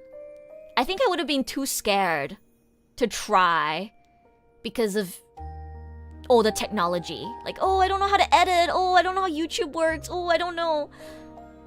But this teacher, he gave me the confidence to give it a try. I started a YouTube channel during COVID and I started pursuing voice acting online because I had this teacher. He was the one that introduced the existence of Fiverr to me. He was the one that introduced the idea of freelancing, being a social media personality, being a content creator to me. Video editing, audio editing, recording, a lot of those things he taught me. He brought me into this world. And he was the one that showed me I had talent for this. To this day, one of the audio dramas that I did in my media class is still up on his YouTube channel. But I'm kind of going off track now, but like, I've had, male teachers in my life that shaped who I am today, that helped me become who I am today, that's had a positive influence on my life. And I think that helped me, first of all, understand that I'm not a guy. Guys are different to me. But there are so many great guys in this world. And just because I wasn't close to my dad, and just because my dad maybe didn't give me the best impression of what men are, that does not mean that all men are like my dad. Men are all different, right? And I think once you really internalize that, once you have a few positive male figures in your life, whether that's a teacher or a friend, you'll become less nervous when talking to guys, or you'll be able to see guys as just like another person instead of seeing them as like the category of like, oh, that's a guy, if that makes sense. Like when I talk to guys now, I just see them as the same as if I were to, get to know a girl. Like, right, we're all just human. Exactly, we're all just human. And like I don't want to dismiss, people who have had bad experiences in the past or just not used to talking to guys who are bad with it. Like that's totally valid. You just have to try and overcome it by getting to know more guys. And you can start off with just watching them. Like, I think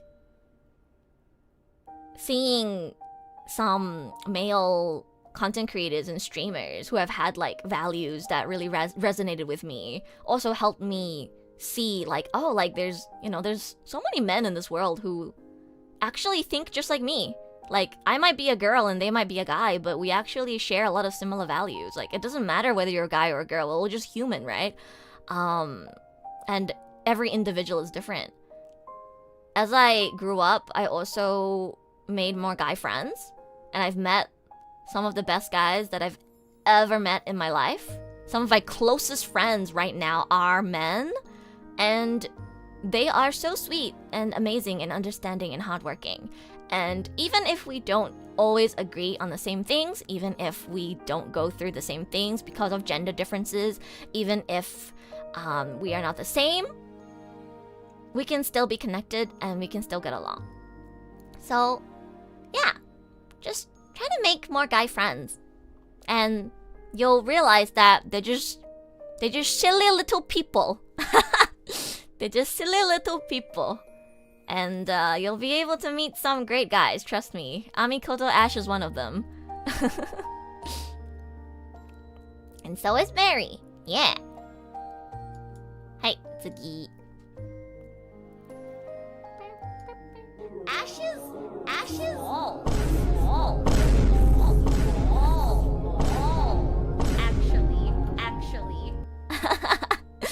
Thank you for the ashes small redeem. Okay. I finally received one. I believe this is the one that couldn't come through earlier. I think this is the one. Is this the one? Okay, I think this is the one. Okay, this is the actual last one. Okay, guys, no more. This is the actually last one. これ本当に最後だからね。これ本当に最後だからね。今日の本当の最後だからね。さっきのやつ日本語で説明したっけ？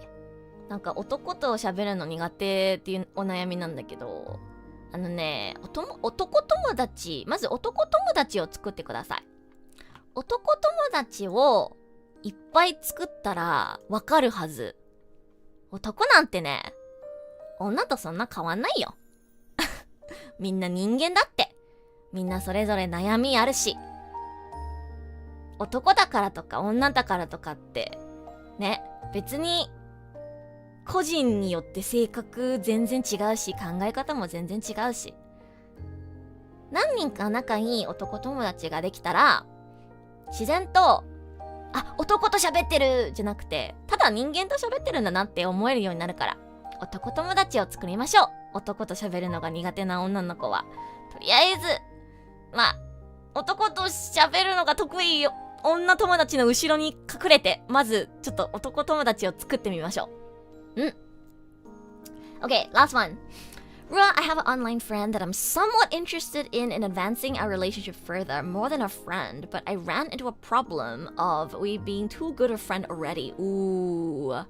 Like, we already talk about stuff that's beyond the topic of normal friend, so much so that it's hard for me and her to see each other as something like lover of the sort, and I'm now stuck in a limbo of beyond normal friend, but definitely not lover. Not an urgent problem, as we have a pact that if we're both single when we get to 60, then we can date. That's cute. あー、そっかー。難しい。Oh, gaming, thank you for the contribution to the Rua Bold email. Yeah, guys, don't forget to contribute to the Rua Bold email. We are at 45%. There's how many days left? I'll probably extend it for a little bit for you guys since I haven't been streaming that much. But 12 days left and only 45% raised, guys.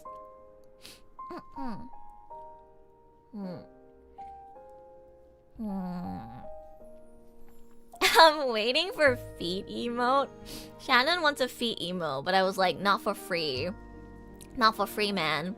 Maybe as the next goal, after we reach the goal for bold emote, I'll let you guys fund for a feet emote. But like right now we're still trying to hit the previous goal, you know?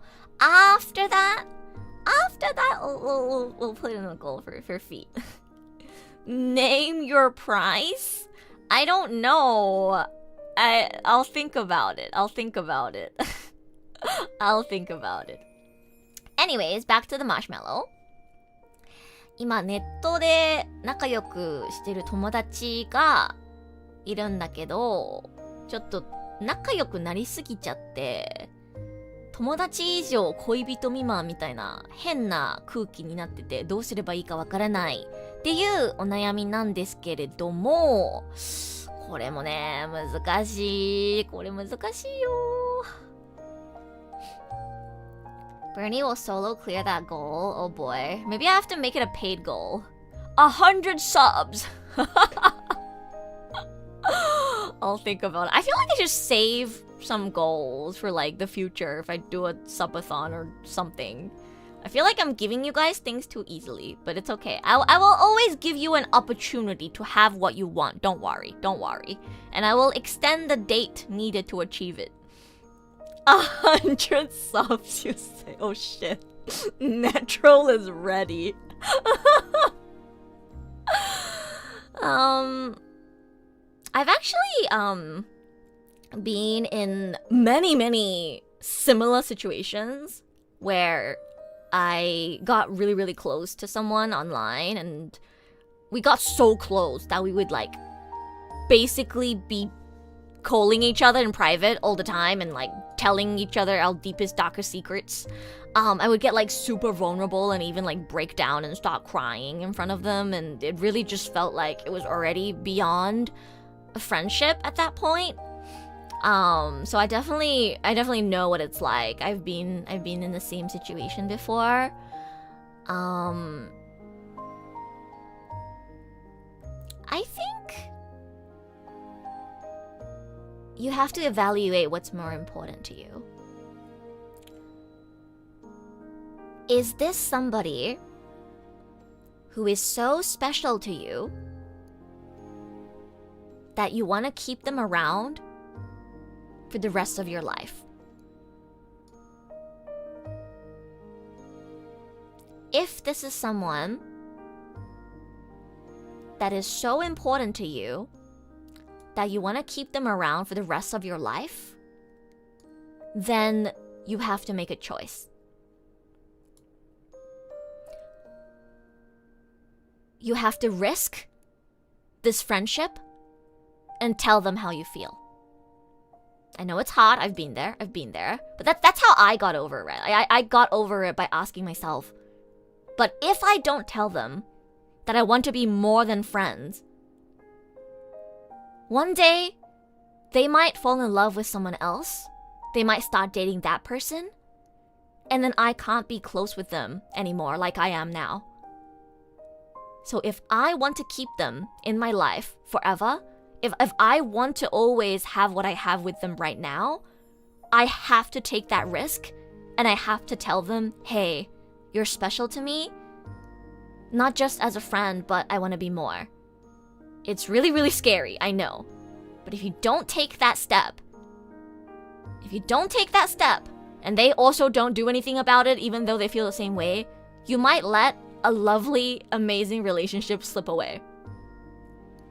So, if it feels like that, perhaps they feel the same way that you do, that, you know, you're really, really close friends right now, but maybe there's something more. I know it's risky, and it might hurt your relationship, your friendship, if they don't feel the same way, but if they are so special to you, and you enjoy spending time with them so much that you don't want to lose them no matter what, you don't want to lose what you have with them right now no matter what, you're going to have to take that step and have the courage to tell them. So, good luck! Try evaluating how important it is for you to maintain this kind of more than friends but not lovers relationship with them. If you think about it and you're like, well, I guess I'm okay with just being friends with them. I don't have to be like, you know, the one that talks to them the most or anything. Then maybe just don't do anything about it. But if the thought of them dating someone else and then not being able to give you the same amount of attention that they give you right now scares you, then you're gonna have to do something about it. Oh, Bernie, thank you for the contribution. We are now 50% at the goal. Ah, yes, 50%. 50% achieved. Consider the distance. Long-distance relationships have their own upkeep too, like traveling and potentially moving places. Oh, yeah. I mean, I guess this person didn't specify whether it would become long-distance, whether they end up dating. So we'll have to confirm that, whether they want to tell us or not. But yeah, if it's going to become a long-distance relationship, then you definitely have to also consider whether you are willing to commit to that. It is long distance, different countries. Ooh, okay, yeah, that's another problem that you're gonna have to deal with. A relationship is already solid enough that even if either of us have lover, we can still pretty much be the same. I can't judge other people's relationships, but I think it will be difficult. Because if, say, the person that you're talking about in this marshmallow right now starts dating someone else, they might be okay with maintaining the same friendship with you right now while dating someone else, but their partner might not be okay with it. And if they're in a relationship they are going to have to prioritize what makes their partner comfortable over you. That's how relationships work, right? So I think you can't say that, it'll be fine even if you date other people. You don't know what your friend's partner is gonna be like, right? Maybe their partner won't be comfortable with you being so close to their partner. And then that causes a problem, right? So if this person really is special to you and you want to be the closest one to them, you want to be able to talk to them the most and hang out with them without another party being involved, like potentially making things awkward, then you're gonna have to step up and be like, hey, I want you to be my partner. Yeah. Online friend becomes IRL friend if we met up, and it's easy to meet up if it was local. Kat is saying it is different countries. Okay, about the different countries thing. I've been through this as well. I've only dated people who are from different countries when it's online. It sucks. But when it comes to long distance, you should definitely, like, at least think about, if we end up dating and this is serious, am I willing to move to where this person is? Do I have a potential career in this country that the person I like lives in? Am I willing to give up my current life where I am to go to where they are? Or the other way around. See, no, you have to think about it from your perspective, because you can't force your partner to move to where you are. So you have to always think about how you feel about moving. I think it would be unfair to go into a long distance relationship expecting that your partner would be the one to move to accommodate you. I think you both, to some extent, need to have the kakugo, like be ready to switch careers, switch countries to be with your partner. Who ends up actually moving is a discussion for the future, but like, I think you need to at least think about it. It's not a good mindset to expect your partner to make the sacrifice. You, to some extent, need to be ready to sacrifice as well. It's a possibility, but she's enough of a girl boss to choose what she wants in a partner, and if it's someone like that, then she won't accept it. That's fair. That's fair. If she's very special to you, though, I think you should hold on to her. I think you should make her your girlfriend before she becomes someone else's girlfriend. Because, like, you might say that you'll be okay with it now, but if it actually happens, you might not feel the same way. You won't know what it's actually going to be like if they do end up dating someone else. It's definitely going to affect your friendship with them to some extent. So, again, like I said, evaluate just how special this person is to you and how much you want to keep them around. And if they are so special to you that you want to be with them for the rest of your life, then you have to take the courage to say something and do something about it and progress your relationship forward. But yeah, with the long distance thing, you don't have to be like super committed, like, oh, I'll move across the country for you. But at least think about it. Be ready to consider it as a possible thing I guess you might have to do in the future in order to be with this person. And yeah, it's difficult. It's difficult, so think about all of the possibilities and try to prepare for every scenario mentally in your head. And if at the end of everything, like considering all the risks and rewards, you feel like you would be ultimately the happiest if you get to be in an exclusive relationship with this person, then I say go for it. Yeah, consider all the risks and rewards. If I confess, they say yes, what happens? What do I have to consider now? If I confess, they say no, what happens? What do we do now? If I confess and they say they're not sure what to do. What do I do now? Kind of map out mentally in your head what are the options and think about which result is your priority. Yeah, I think that's how to go about it. やっぱね、この人のことが特別で、もう一生そばに置いておきたい人であれば、リスクを冒しててもちゃんと告白した方がいいと思います。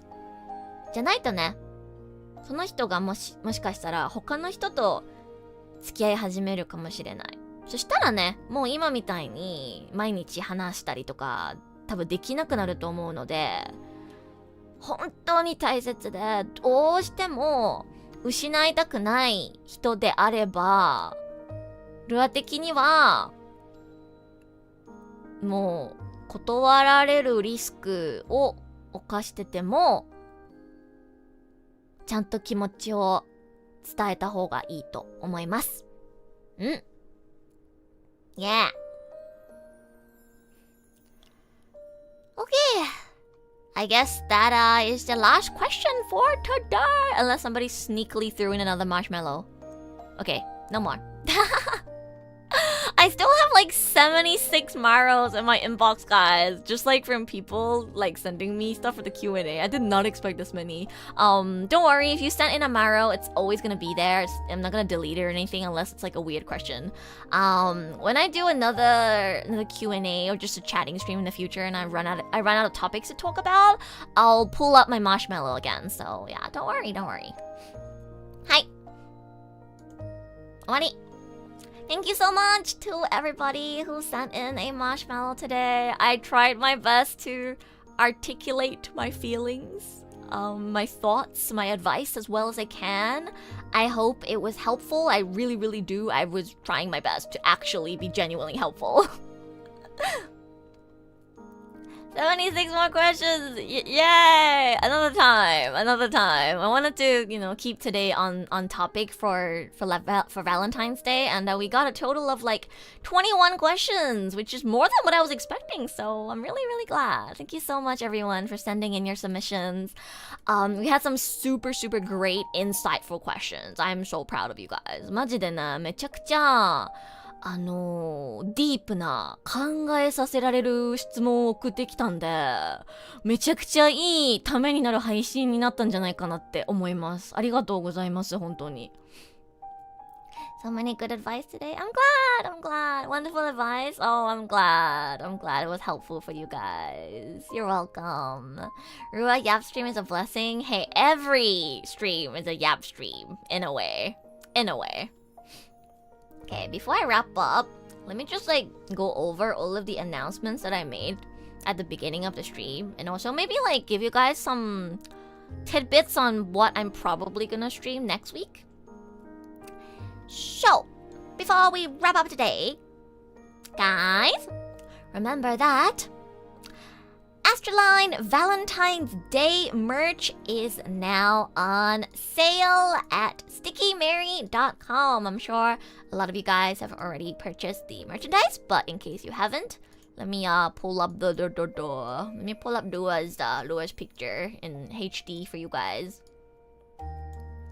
じゃじゃーん、こちらアストラライン2026バレンタイングッズが今販売中です。アクリルキーホルダー、スタンド付きのアクリルキーホルダー、そして、私が書いたラブレターがついてきます。よかったらstickymerry.com でチェックしてください。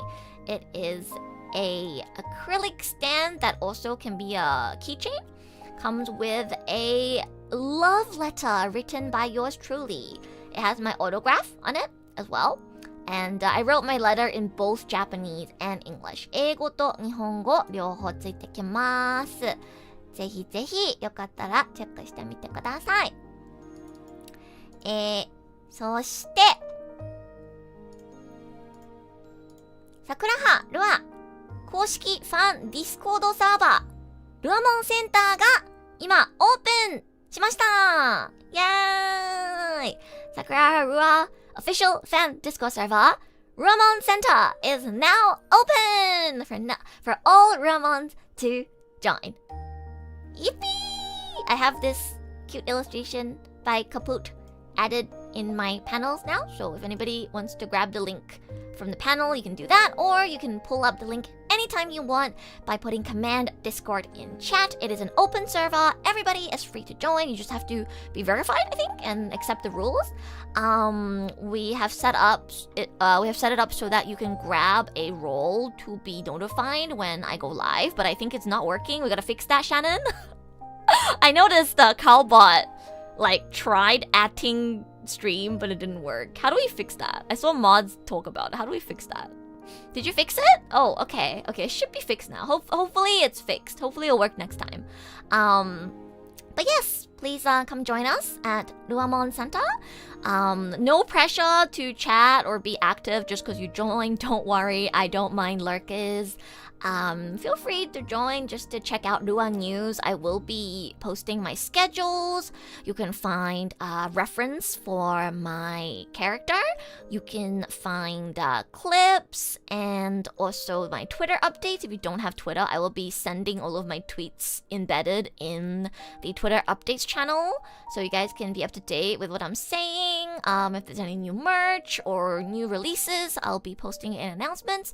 So feel free to join as just an information hub for Rua's activities, or just join for the emotes. We got cute emotes. Yeah, and I'm gonna be adding even more.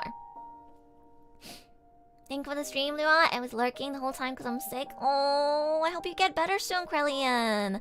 And I hope my advice today was helpful. I hope you enjoyed lurking. Very, very, very cute emotes. Yes, I added my alerts, the Ruamon alerts, as stickers as well as this beautiful, beautiful Nurse Joy Rua artwork as a sticker. So yeah, definitely come join us. よかったらね、日本語のチャットのチャンネルも作ってるので、ぜひぜひ日本人の方もルアモンセンターへ来てください。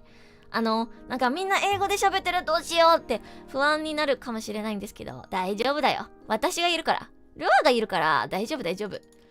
誰かが日本語で喋ってたら私が返事するから、全然気軽に日本語でコメントしてください。Oh, yes, thank you, Shannon. I forgot about that one. If you wanna help contribute to more Rua emotes for both Twitch and Discord, I recently set up a throne. You can now go to my throne. I have a few things up there. I have 3 categories: stream assets, clothing, and food. So you can either contribute to a future cover song, contribute to getting more artwork, or contribute to getting new emotes. And I also have just some cute pajamas and a bag of rice. I have a bag of rice and some Chikawa Valentine's Day chocolate up on my throne. I know that some people prefer to buy gifts directly or contribute directly to a goal rather than just sending donations without knowing where it's going towards. So if you want to make sure that the money you are giving me specifically goes towards something, feel free to check out my throne. Yeah. 実はちょっとね、スローンっていうプレゼントできるウェブサイトも最近作りました。日本の方だったら Amazon の欲しいものリストの方が多分使いやすいと思うんですけど、そっちもね、作ったらリンクどっかに貼ります。I think for JP viewers, Amazon wishlist is probably easier, more familiar for them. But yeah, I have a throne set up for now. I'm gonna have to ask for permission to set up an Amazon wishlist. It should be okay if throne is okay. Do you not have enough to eat? I actually just ran out of rice. I actually just ran out of rice, and I don't know if you guys are aware of this, but rice prices have been raising really badly in Japan for the past year. If you go to my throne right now, for example, right, the bag of rice, 5 kilograms that I have, is a whopping 4,000 something yen. 4,000 to 5,000 yen for 5 kilograms of rice. And guys, I'm not joking. Like, I'm not making the price expensive to like rip you guys off. Genuinely, go on Amazon Japan and check the price of rice. It's so expensive. Like, I don't know exactly what happened, but rice prices in Japan just like skyrocketed. $40 AUD for rice. Yes, it's a little less in USD, but yeah, around 40 AUD for a bag of rice. I know! Literally daylight robbery. マジでさ、日本今お米が高くて、なのでね、よかったらお米買ってくれるとルア喜びます。For real, like, if anybody is willing to buy me rice, I'll be very happy. I've been holding off on buying another bag of rice because it's so expensive. I've just been buying bentos. Like, low-key, in a way, buying bentos day-to-day has been cheaper than buying a whole bag of rice to cook. But I really want to go back to cooking again. I want to make mapo tofu again. But I ran out of rice. So if anybody wants to buy me rice, I would appreciate it. I would appreciate it. Thank you. Please. Thank you. What the heck? That's crazy. I know. It depends on the type of rice that you buy as well. But for example, the akafuji, the one that I have on my wish list right now. When I first moved to Japan 2 years ago, this is the rice brand that I always buy. It was 2,500 yen. Guys, this exact brand, 5 kg, the one that I've been buying the whole time since I moved to Japan, it used to be 2,500 yen. It's 4,000 something now. Crazy. Actually insane. Yeah, 2,500 yen is normal. But like, it just went up.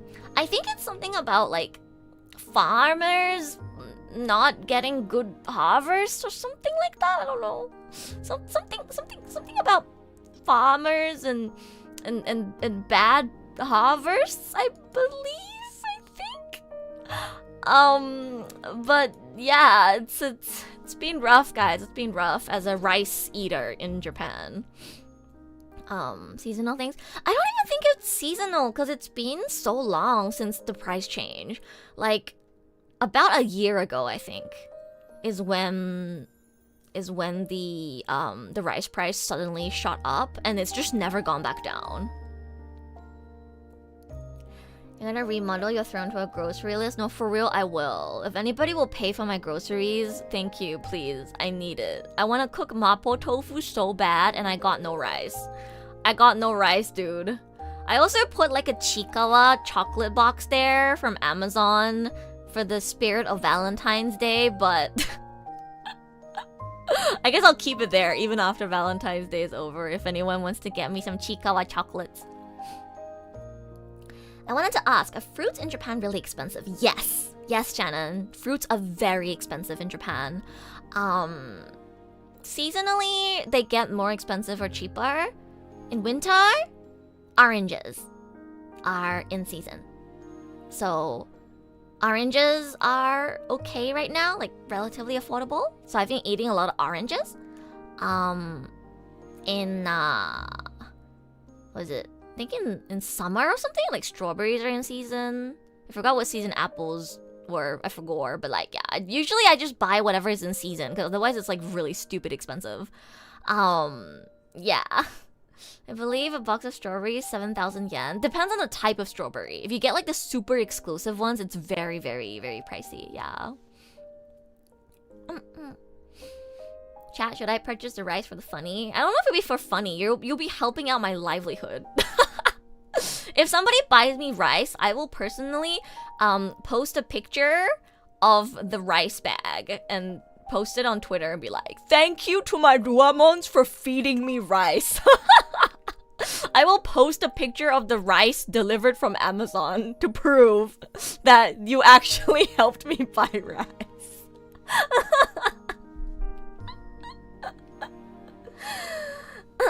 But yeah, If you guys have any suggestions for what you want me to add to my throne, like if there's anything specific you guys want to gift me, I can basically put on anything that's available on Amazon Japan.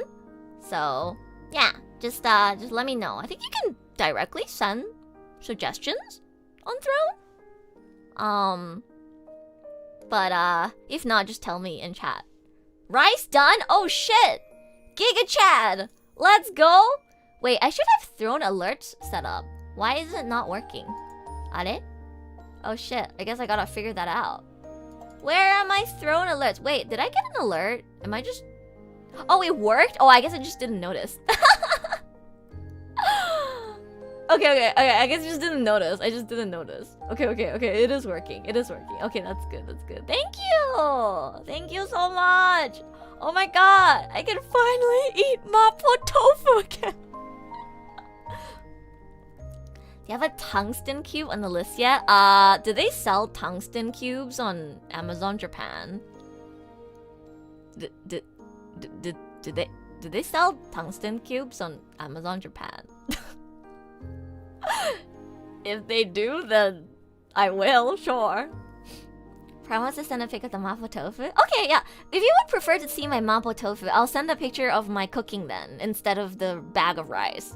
I was gonna just post a bag of rice, because I thought that would be funny. I wish I had, like, the Valentine's Day merch or something on hand, so I can, like, put a picture of just the Rua acrylic stand. Can you imagine? Just, like, the Rua acrylic stand next to a big-ass bag of rice. Be like, thank you to Spartan Sam's for feeding me. I unfortunately do not have any Rua merch on hand right now, but maybe I'll post it with like I'll take a picture with like a plushie or something, like my Killua plushie, maybe my Phoebe plushie, my Chikawa, something. I'll think of something. Bag of rice will be funny. Maybe I'll do both. Yeah, I'll do both. I'll do both. I'll post a picture of the bag of rice when it arrives, and then when I cook mapo tofu, I'll show you guys a photo of my mapo tofu as well. Why is Amazon JP not loading for me? Huh. I wonder. You should be able to view Amazon JP even if you're not in Japan. Huh. I traded buying merch to buy rice. This is the funniest thing I bought this month. I mean, you're feeding me. Thanks. Thanks, Mom, Dad. Genuinely though, like, rice is one of the best things you could help me buy, because obviously I need to eat to live, and one 5 kg bag of rice will last like 2 months for me. Because I don't eat rice every day. Sometimes I eat noodles, but like, you know, a bag of 5 kg rice will last like 2 months. So, I mean, obviously I have to buy like other things to eat with the rice, but it's really good. Thank you. You're helping my livelihood. I've ordered from Amazon JP from outside Japan. Yeah, I'm pretty sure you can do that. It depends on the item, but some things you can ship overseas, I believe. Does this count as bird feeding? Do birds eat rice? I don't know. do birds eat rice? But yeah, I should put some more things on my throne. If you guys wanna buy me food, I'll put some more snacks. I don't know what else I can put. The only thing... It's so funny. Yesterday, I was like, oh, I should put some food on my throne. Because I know, like, chatters like to buy their streamers food. And the best thing I could think of is just a bag of rice. Oh, Kyle, thank you for the contribution to the bald emote. I don't know your own kind. I think it depends on the type of bird. Some birds eat everything. Depending on the type of bird, they definitely do eat rice. Chat, what's some snacks I can put on my throne? Do you guys have ideas? I feel like I don't have enough food on my throne. I want to put some more food.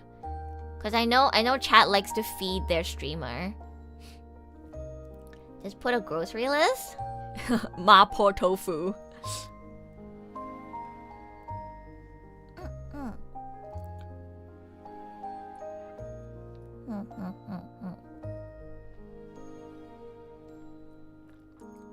The one on the screen? Oh, like this cake? Because it's like, you can only buy, like, obviously preserved food on Amazon. So, a bag of chili? I don't cook with chili. I don't cook with chili. My wrist failed. Oh shit, that was wrist. I'm sorry, Shannon. I thought you were talking about the cake. I thought you were talking about the cake at my tea table. Oh, sorry. Do you prefer sweet or salty snacks? I like both. I need to learn more. No, Shannon. No, this is my bad. My bad.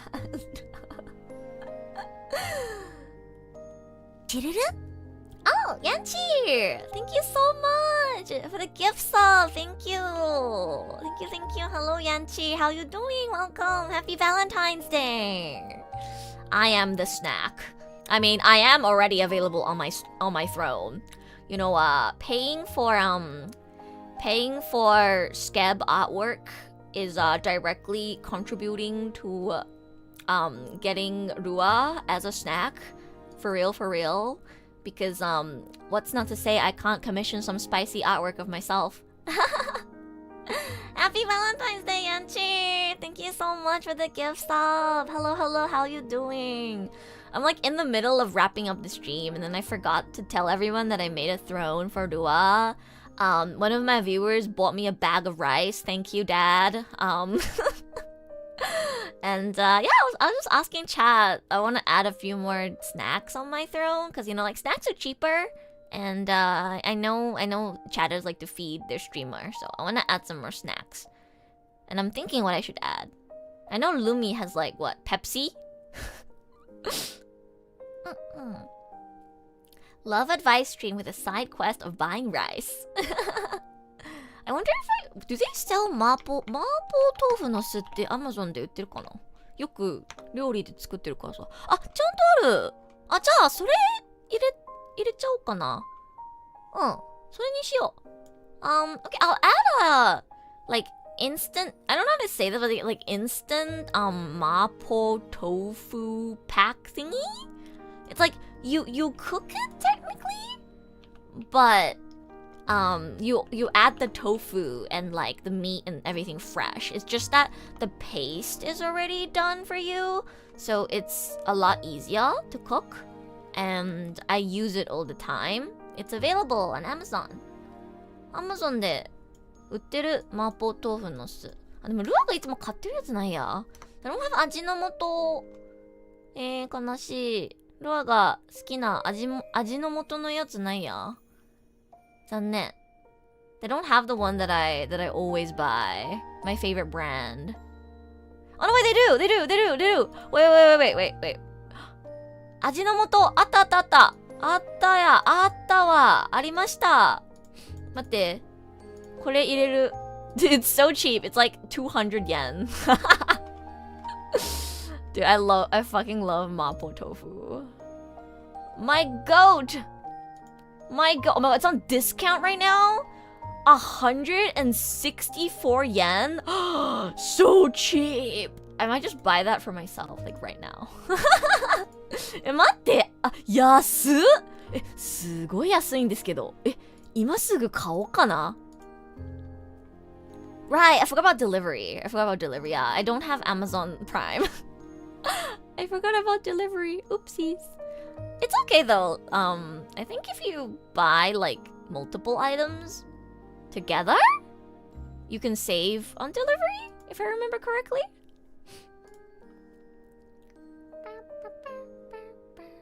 I only ever make mapo tofu from scratch, though I kind of wish Prep for Ginger was easier. I usually make it with the paste already made, and I just add in like extra spices if I feel like it. It's just much easier.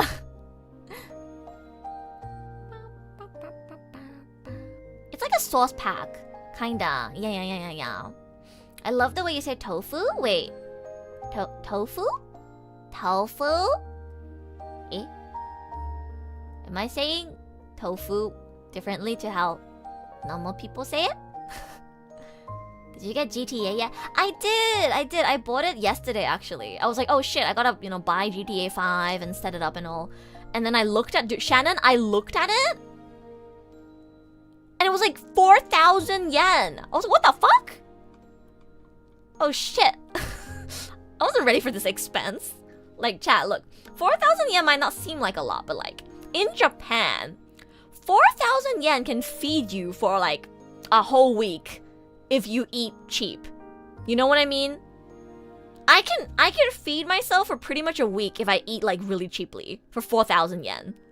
Maybe not a week, maybe like 5 days. I can easily feed myself for 5 days with 4,000 yen.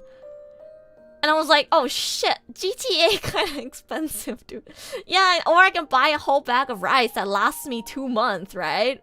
Right? Exactly. So I was like, oh, it's kind of pricey. But I signed up. But I signed up for this as Lucy, so I'm committed now. I can't back out. I have to get it.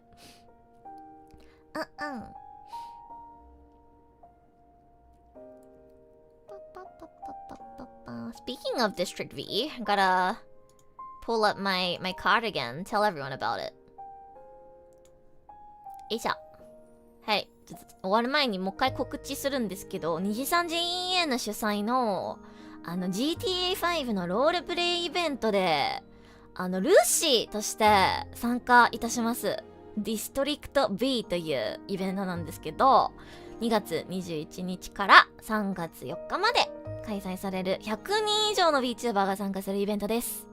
This is gonna be a really, really big scale event from February 21st to March 4th, with over 100 VTubers, corporal and indie participating.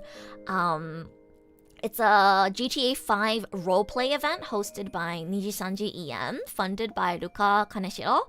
And yeah, it's an invite-only event, so I'm able to participate because Mary invited OMEN to join. And I'm very, very grateful for the opportunity. And I'm gonna be joining with OMEN as a sibling trio. We are going to be a orphan sibling trio. I am the middle child, Lucy. Toro is the younger sister, Tara. And Ash is the older brother, Andy. But he goes by Musashi because his character setting is that he's a weeb who wants to be a samurai. We're gonna be working for a burger shop. The setting is that, we are orphans, we lost our parents at a young age, so we live in poverty, and our goal is to move to the city and work our ways up the social hierarchy so we can make money and live a happier life and have financial stability. Tara's goal is to be able to eat sushi every day, eat yummy food every day. Andy or Ash, for some reason, wants to be a fucking samurai. And me, I'm the normal one. I just want my siblings to be happy. I just want us to be able to get by day-to-day life without struggling. I just want financial stability and to be able to pay rent. So yeah, that's gonna be our setting. Mary and Lumi are participating as well. Also as our fast food employees, I believe. Mary's gonna be Bob Burgerweather, and Mary and Lumi are gonna be cousins, I believe. Not sure how OMEN and Mary are gonna be relationship-wise yet. Maybe it'd be cool if Mary was like our distant relative that we go to for support. I don't know. But yeah, I'm very, very excited. I think it's gonna be really fun. I'm nervous as well because I've never played GTA before, let alone roleplay. But I am an actress. I am a voice actor. That is my full-time job. I've been voice acting for many, many years now. So hopefully I can pull through with my acting experience. Yeah. So happy that you guys are part of it. Yeah, I'm really, really glad to be a part of it. There's a lot of people participating, including some streamers who inspired me to start streaming myself. It's actually pretty crazy. Like, I don't want to talk too much about it because it makes me seem like a fangirl, which I really am not anymore. But if I haven't told you guys before, I got into VTubing through Nijisanji. And Niji En was a very big turning point for me. It's what got me hooked to VTubing culture. and I actually started streaming myself. I became a VTuber because I watched Nijisanji. So it's a pretty big deal that I get to be a part of this event hosted by Niji En. Like, you know, some of the people participating in this event are people who inspired me to start streaming myself. So I'm very, very, very nervous, but I hope that I can leave my mark. I'm on this side now, you know. I'm not just a fan watching anymore. I'm a streamer myself. So my goal, most of all, is to create an entertaining experience for all the viewers watching. I hope to make some friends. I hope to leave my mark as Lucy. I hope people will remember me. I hope people will enjoy the interactions that I have with other people in the server. And yeah, I just wanna have fun and hopefully make an impression on the people who are watching. So excited, yeah, so exciting. Nervous, but also excited. もうルアはね、2時3時がきっかけで VTuber、自分も VTuber になろうと思ったので、これは結構もう今でも信じられないぐらい大きな機会です。それこそね、ルアに VTuber になるように、なんていうの、なんかインスピレーションを与えてくれた配信者の方々が参加してるイベントでもあるので、ちょっとね、緊張がやばいです。めちゃくちゃ緊張してます。でもね、ルアはもうただのファンじゃなくてこっち側の人間なんで、自分もね、一人の配信者として VTuber として視聴者さんを楽しませるように頑張ります。それが第一の優先です。それが大優先です。What time would you be streaming?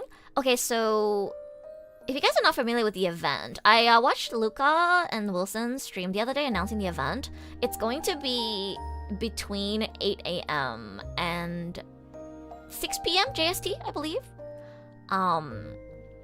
So yeah, it's kind of a bad time. It's kind of a bad time for us because we don't usually stream during those times. What I'm gonna try and do is probably go back to the streaming hours that I did when I was on vacation. So I would go live like afternoon JST time and then wrap up when like everything wraps up. So maybe from like 2 p.m. JST to 6. 3 p.m. will be a little late. I only have 3 hours to be a part of it, so I'll try to start a little earlier, like maybe 1 or 2 p.m. JST. 10 a.m. is a bit too early for me. So yeah, probably 1 or 2 p.m. JST, and then I'll go all the way until 6. Yeah, that's probably what I'm gonna do. こちらのイベント、朝の10時から夜の6時までの時間帯になってるんですけど、朝10時早すぎるんで、ルアは多分お昼からの参加になると思います。It starts on February 21st. I actually got invited to be a part of a Wuthering Waves podcast. Or my other life got invited to be a part of a Wuthering Waves podcast on the 21st. So I'm kind of cooked, chat. I'm so cooked. I'm gonna wake up, stream GTA, and then be a part of this podcast, I guess. Hey, Sams, I don't know what you're plotting, but I most likely will be disabling all redeems during GTA. Okay, guys, if you've never been a part of a roleplay event before, you really have to focus on playing a character and really like being a part of the world and be involved with the people who are participating. So it'll be very little chat interaction, if any, and I'm not going to be Rua. Between February 21st and March 4th, when I'm streaming GTA as a part of District V, I'm not Rua, I'm Lucy. I'm Lucy.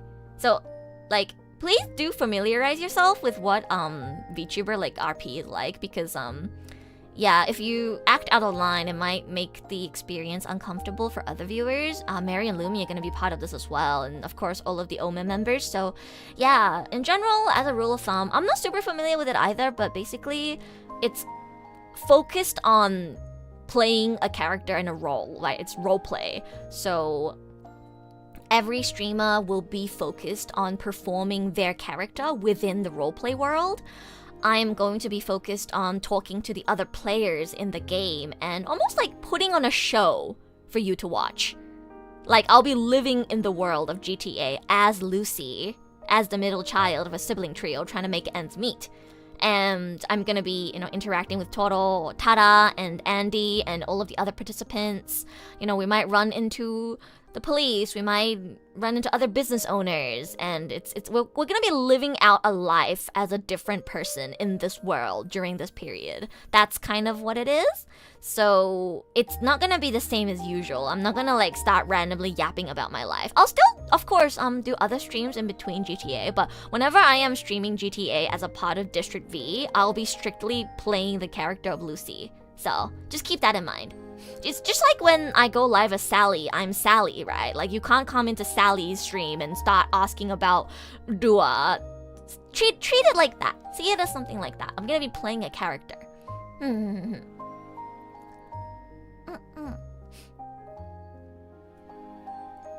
Yeah, there's a lot of rules that we have to stick by to this event. I'm still trying to figure out everything. I just installed GTA yesterday and a rocket launcher. I still haven't set up the actual RP thing yet, but yeah, hopefully I can have a good time and do a good job. Mary signed me up for this without asking if I want to join. Ink Dogs, I want you to know, whatever Mary told you, it's not true, okay? He signed me up for this event without asking me. But to be fair, I would have said yes anyway. And I know he did it for me. I know he did it for me because I know that Mary knows that I started VTubing because of Niji, and I appreciate him for signing me up, because I'm not gonna lie, I would be lying if I was saying there was a part of me that was hesitant about joining because, no RP experience, never played GTA, also introverted and not good at collabs with lots of people, let alone over 100 people. It's very nerve-wracking for me. Extremely nerve-wracking for me to be a part of this. But it's such a good opportunity. And I know that in order to grow and become better, I have to challenge myself. So I would have said yes anyway, but I want you to know that I didn't accept this lightheartedly. It's a challenge for myself. I want more people to know OMEN. I think we are great entertainers. I think we each have our talents that really shine through as streamers. And I want more people to get to know us. I want more people to get to know ASTRALINE. And even though I'm very nervous and unexperienced, I'm going to try my best to build some connections, make some friends, leave my mark. Most importantly, I hope to make an impression on the audience. I want Lucy to be a name that is remembered in this event. I want people to like Lucy and the interactions that she has with people. And I'm gonna try my best. Yeah. All the chaos happening in the server, meanwhile Rua is doing minimum wage, putting fries in the back. I don't know how things are gonna turn out, but I'm definitely gonna be like the straight man in the group. I just imagine Ash, dude, chat, imagine Ash fucking robs a bank. Ash fucking robs a bank because he wants to buy a samurai sword. And then just, or he takes out a debt or something because he wants to buy a fucking kimono or whatever. And then I find out and I'm like, Ash! We don't even have enough money to pay rent this month! What the fuck? That's how I imagine things are gonna go down. Mary walks and says, put the fries in the bag, Rua. Oh boy, oh boy. I do wonder if, like, I should play a more funny character, but I think it's better to play a character that's closer to my real personality, and I think just Ash and Toro being chaotic and, like, silly while I'm the straight man that tries to keep everyone in check is kind of the best and most accurate kind of dynamic we could have. Hopefully it works well in the GTA world as well. I'm gonna be... My worry isn't gonna be whether I get arrested, it's gonna be whether I can stop my siblings from getting arrested. That's gonna... I'm not worried about being arrested, I'm worried that my siblings are gonna get themselves arrested. Like, I just imagine Toro just, like, walking by a like, shop and just stealing food, not knowing that you have to pay for food. You know, like a stray cat. She just walks by and then just takes food. Like, oh, food! Yummy, yummy, yummy! And then she just starts eating. And then I'll be like, Toro! Toro! Food! You have to pay money! お金払わないと食べられないよ! That's how I imagine it's gonna be like. I'm just gonna have to try and not get my siblings arrested. But yeah, I'm really excited. Hopefully we'll get to interact with other members as well. It would be really, really nice to make some new friends. I'm so shy with, like, talking to people that I'm not already familiar with, but, like, you have to start somewhere, right? Like, Ash and Toro were not my friends at one point, but they are my good friends now. I didn't know Mary until I joined the company, so, you know, you gotta start somewhere. I think the most difficult part for me when it comes to making friends and getting to know people is not knowing whether the other person is interested in getting to know me. I worry that I'm not cool enough, or I don't have enough followers for them to want to build a relationship with me, etc, etc. But, you know, having something like this, like us all being a part of an event, I'd like to believe that we are all equals. Like, it doesn't matter that I'm a new streamer and I have less followers. The fact that I'm a part of this event means I'm a part of this world. And even though it's gonna be nerve-wracking talking to creators who are way bigger than me, I'm gonna try my best to think of it like we're all a part of this event, we're all equals. I'm not gonna be like starstruck or like be like, oh my god, is that person talking to me? I'm gonna try and like stay in character and treat each individual as the character they're role-playing as. Yeah.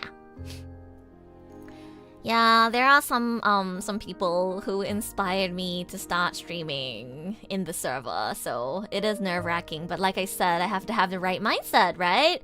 If I get invited, if I'm joining as a streamer, then I am an equal, and I have to see myself that way. I have to take myself seriously, otherwise people are not gonna take me seriously, right? So, I'm gonna try my best! 頑張ります!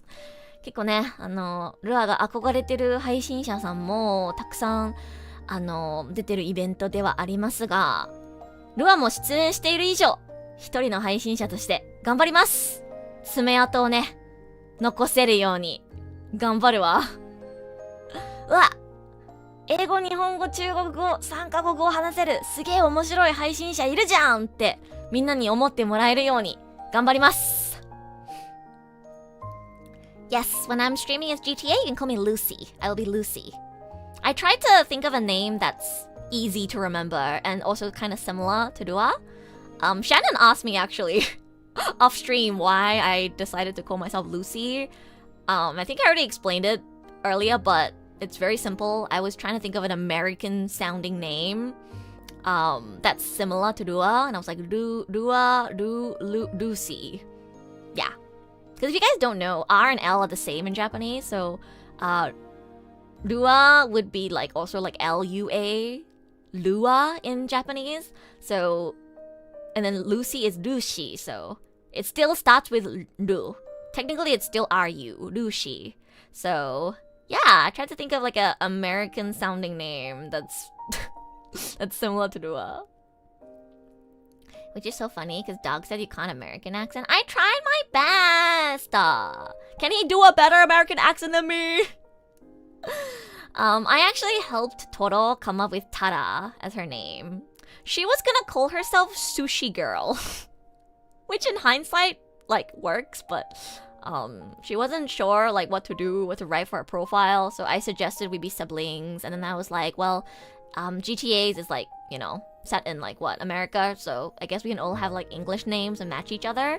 So I was like, Toro Tara rhymes. Perfect. You know, Tara is an English name and it's 4 letters and it rhymes with Toro. I think it's very perfect. Ash came up with Andy on his own. Oh, sorry, Andy Musashi.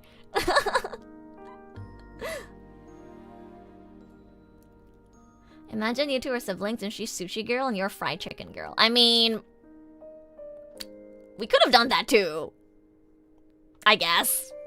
I wasn't sure if I wanted to be like funny with my name or serious with my name, but like I have a serious personality and I don't think I can keep up being silly, so I went with Lucy. But who's to say I can't be Lucy brackets Fried Chicken Girl? Who's to say I can't be Lucy in brackets Chicken Girl and Toro is Tara bracket Sushi Girl? You know? Just because of my profile card it says Lucy, it doesn't mean I can't be Chicken Girl also. You know? You know?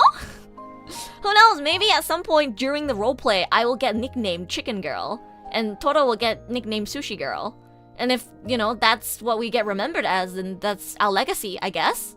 You know, you never know what's gonna happen. We're gonna be working at a burger shop. We're gonna be working at a burger shop. Chicken burger, sushi burger, and crow burger. It's gonna be fun. It's gonna be fun. But first of all, I gotta figure out how the fuck to run GTA. I have no idea how to run GTA, man. Mew! Thank you for following. Thank you, thank you. I got so many likes on my profile card on Twitter. It like genuinely scared me. I mean, like, you know, it's like the hashtag, right? Because like there's a lot of Niji fans watching this event and keeping track of every participant. So all of our profile tweets got like tons of attention, and I'm like, oh my god, so many people. I gotta do my best. I'm super nervous. It's a big opportunity. It really is. It really is. So I'm gonna try my best. And make some friends. I am very reassured that most of ASTRALINE is gonna be a part of it, and also Pups, who Toro, Ash, and I are good friends with, is also gonna be a part of it. She raided me earlier today, and there's a few other people that I know, not as Rua, but in my other life, who is participating. I need to DM Nana. I'm good friends with Nana Asteria in my other life. I think she doesn't know that I'm Rua yet. I think she hasn't noticed. I've met her in real life before. She has my merch. I have to DM her. I have to tell her. I'm like, Nana-chan, 実はアストラライン所属になったんだ。GTA よろしく。I'm gonna have to DM her about it. I know she was in Vcraft as Nabubu. And she did amazing during Vcraft. I'm really excited to be a part of District V with her. Yeah, Nana Asteria. She's good friends with Mary as well. I've known her before she knew Mary. I've known her since she had like 2,000 followers. She follows me on my private account. That's how long I've known her for. She's so talented, so amazing. I look up to her a lot. I met her once when she came to Japan, and we went to karaoke together. It was lots of fun. But yeah, she's just super busy and obviously like has lots of VTuber friends, so probably didn't notice that I am Rua. So I'm gonna have to like reach out to her on my own and be like, "Hi Nana, I'm Rua now. Yoroshiku." Otherwise, I don't think she's gonna notice.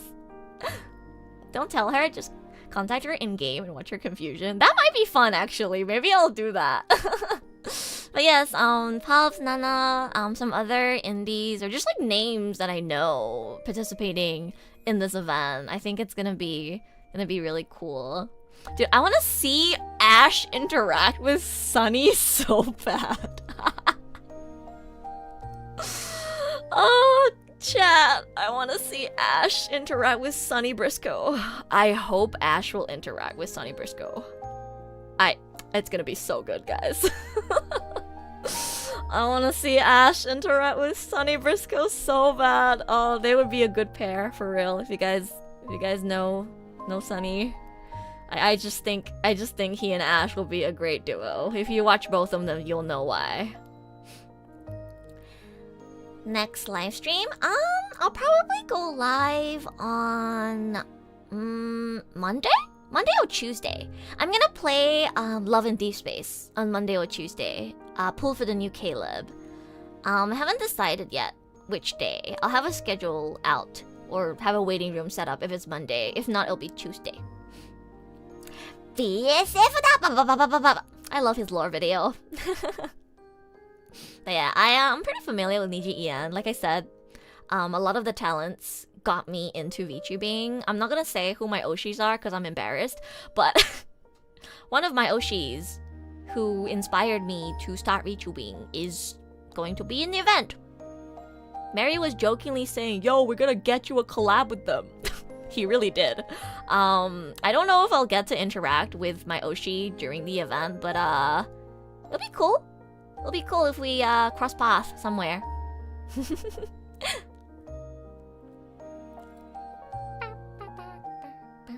Who would win, Rua or her ability to have a schedule in time? Hey, my schedules come up usually on time. It's not that bad. Come on, I gotta like match up, you know? I gotta match my schedule with people that I'm collabing with and things like that. I actually made a draft. It's not done yet, so I wasn't gonna show you guys, but since you're asking, I guess I'll show you my schedule draft. The days and times are not set in stone yet, okay? So take this with a grain of salt. Like for example, last time when I showed you guys a schedule draft, I ended up switching from Wednesday to Thursday, so like don't fully take this as like fact, okay? It's just a draft. じゃあちょっとスケジュールまだ完成してないんですけど、まあ多分こんな感じ。This is a draft of my schedule for next week.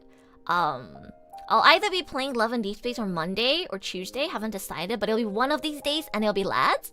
And then on Wednesday, if you guys haven't seen already, I'm going to be doing a Final Fantasy XIV collab with OMEN and Mary. Mary invited all of OMEN to play FF with him, so yeah! ちょっとね、水曜日にメリーとオーメンで Final Fantasy XIV のコラボします。Mary made us download it and make an account, and my PC storage is fucking dying now after installing GTA and FF14. But I'm excited. My in-game character looks super cute. Dude, my in-game character is so cute, guys. I can't wait for you guys to see my in-game character. She's so freaking cute. And then Thursday, Friday, I'm gonna be taking some days off to work on projects, probably busy in my other life. And then Saturday is the beginning of the GTA 5 RP District V event. I feel like I should log on in day one to like make an impression and build relationships.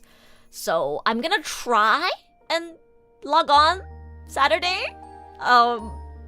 But like I said, I do have like a podcast that I have to be a part of as well. But the time doesn't clash, so I could do both. I'll see how I feel. And then on Sunday, Omen is gonna be playing Peak with Kaya. You guys might know Kaya. She's also an ink dog. She drew fan art of all of the Omen members, and she's doing a charity event right now to raise awareness for bushfires in Australia. And you know, as an Australian myself, I fully support her in this charity event. So she invited us to play Omen. Invited Omen to play Peak with her. So we're gonna be joining her at I think it was 9 p.m. JST. 9 p.m. JST for some peeking. I wasn't sure if we could do this because GTA dates got announced, but we don't have to log on every day. So as long as I join in on the 21st. I think it's okay if I don't play GTA on the 22nd. Or again, like the times doesn't clash, so who knows? Maybe I'll stream GTA during the day and then at night I'll do the collab. We'll see, we'll see. I'm definitely gonna have to fix my sleep schedule next week, Lamal. But yeah, that's the kind of gist, I guess, for the collabs. The FF collab is going to be 7 p.m. JST, I believe. I'm still working on the times, but see, guys, you call me out for not having my schedules ready, but like it's not next week yet, and I already have a schedule drafted. So this will be the general outline. It's Monday or Tuesday stream, Wednesday stream, and then Saturday, Sunday stream. So Thursday and Friday are gonna be off days for me. And then one of the days between Monday and Tuesday I'm gonna be off. I haven't decided yet. I'll see how I feel tomorrow. Because tomorrow I'm gonna be going to watch the Gintama movie with one of my good friends, and I'm gonna rush home and then stream in my other life. So I feel like I'm gonna be really tired. So most likely I'll probably stream on Tuesday instead. I don't know. Who knows? We'll see. We'll see. I'm also still trying to save up diets on Love and Deep Space. I don't have enough to guarantee Caleb yet. Wait. I'll see how I feel. But yeah, the schedule will be up latest by Monday. And as always, I will have the schedule as my preview picture on Twitch, and I'll post it on Twitter and Discord as well. Yeah, I'm such a busy bird. I'm working on 3 cover songs, 2 videos, 3 commissions. And streaming in 2 lives. So, please forgive me if I'm only able to stream like 3 times a week. Even streaming 3 times a week is a lot for me because of all of the responsibilities I have outside. I have another identity that I have to take care of, okay? It's not easy living that Hannah Montana double life. I mean, even without that, I also do voice acting and translating full time. I get commissions all the time from clients. And of course I have to record, for Sally and stuff as well. Like, of course, yesterday I had to stream as Sally, so I couldn't stream as Rua or my other life. So lots of responsibilities. Busy bird, be kind to me, please, if I can't stream too much, okay? Many of us understand, so don't worry. Thank you, Brian. Thank you. I appreciate it. And thank you, Sam's, for paying for my rice. I'm so excited to finally eat mapo tofu again. But yeah, before wrapping up, reminder again that the official Sakuraha Rua Discord server is now open. Come join us. I'm going to try and be as active in the server as I can. As promised, I will post a picture of the bag of rice and also my mapo tofu when I cook it. So yeah, come join us in the Discord server. We have cute emotes and stickers. Yeah. Silver lining is good that you have work. Oh yeah, for sure. Like, I'm super busy and tired, but I've gotten more work opportunities than ever, I think, right now. Like, right now I'm at the peak of my career right now. Like, it's never been higher. It's never been higher than now. In every identity that I have been getting more and more opportunities than ever before. I'm the closest to my dreams and goals that I ever have before. So even though I'm super busy and really, really tired, I'm achieving more also than I ever have before. So yeah, I'm grinding really, really hard. Yes. 最近本当に忙しくて、もう落ち着いてゲームする時間もないぐらいなんですけど、もう今まででないくらいいろんな作品に関わる機会をもらっていまして、 Vtuber としてもこんなね大きなイベントに参加する機会をもらって、本当にすごく今までないくらい夢に近づいてるというか、忙しいし疲れてはいますが、確実に夢に近づいているので、これからも頑張っていきます。I'm happy for your success. Thank you. Thank you. Thank you, everyone. I really enjoyed today's stream. Like, I was gonna wrap up around 3 hours, and it's like 4 hours and a half now because I just had so much fun chatting with you guys. I really hope that you guys enjoyed my advice. I hope it was helpful, and I hope you enjoyed the little chat afterwards as well. Don't forget to check out the Valentine's Day merch at stickymary.com. It is $15 for the acrylic stand and love letter set, and a flat shipping of $15, I believe. So you can get Rua's set for just $30. Yeah.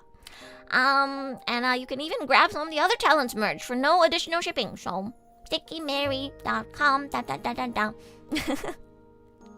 Definitely go check out our merch. Don't forget to join the Discord server, and I'll see you guys again next week for some Love and Deep Space, for Final Fantasy XIV, and for the GTA 5 roleplay event. Yay! はい。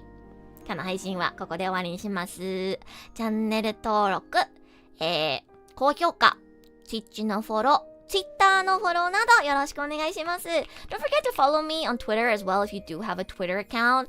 I do update Twitter the most frequently. I'll post my tweets on Discord as well when I remember, but like sometimes I forget. It'd be nice if we could get that automated. If the mods can help me with that as well, sometimes that would be nice. Like if I tweet something and I forget to share it in Discord. But yeah, join our Discord. Follow me on Twitter. Drop a follow on YouTube and on Twitch. And I'll see you guys again next stream. Oh, the bots don't have Twitter. That's sad. I guess you just have to do it manually, Shannon. Shannon, if I ever forget to share my tweets, can you help me, please? Thank you. My mods have been so helpful with like helping set up bots and stuff. I really appreciate you guys. Thank you, thank you. Pee everyone. Let me pull up the raid messages. 今日誰レイドしようかな。あ、ルミが配信してる。でもこの前もルミレイドしたからな。あれどうしようか。他の人レイドしてみる？どうしようか。待ってめっちゃ迷う。どうしようかな。Oh, Lily is also live. Is it okay if I raid Lily? Does Lily even have raids enabled on her channel? I did get to chat with Lily recently because we had her voice one of our comics for Merryweather Media. So I actually got to talk to Lily the other day. Mary dragged me to a call and I helped her with some voice acting direction. ちょっとレイドしてみる？怖いんだけど。下次再见，下次再见，情人节快乐呀 ！Happy Valentine's Day, everyone! I hope you enjoyed the stream today. I'm debating who I should raid right now. It's a struggle every time. I'm sure she would love it. You think it's okay if I raid Lily? I did, talk to her, and she was very, very, very sweet. She also likes Withering Waves. She told me that I should check out what was the name of the game? Where Winds Meet. She said she was really obsessed with Where Winds Meet. Yeah, I could rate Abaddon as well. Like, I could rate Abaddon, I can rate Lumi. But I've already rated both of them multiple times. So I'm thinking if I should try rating someone I've never rated before. Like, Gil DM's also live, but I also rated her before. Same with Bin. And Kuro as well, I've also rated him. My understanding on Twitch is that you should, try rating different people to, like, make friends and build connections. どうしようかな。Rate whoever you want. どうしよう。迷う。Oh, Lily is also live. Like another Lily.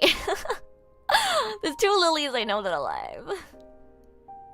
Lily's the best idea as you voice directed her.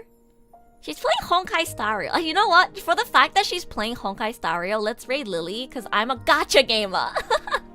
And I also like Honkai Star Rail. So let's raid Shy Lily today. じゃあ、レイド決めました。よし Everyone, grab the raid message. Let's go say hi to Lily. I don't know if she has raids enabled, but I want to go say hi to her because she's playing Star Rail and I like Star Rail too, so. Hi, Otsupipi. I'll see you guys again next time. I hope you guys like my special stinger, by the way. I have a special stinger just for Valentine's Day. I don't know if anybody noticed. 今日ね、実はね、バレンタインということで、特別な、トランジッション動画を使ってるんですよ。It's cute, it's cute. Oh, I'm glad you guys like it. Thank you for joining me today to Amand. Don't forget to join the Discord server. The link is in my Twitch panel, so you can join anytime.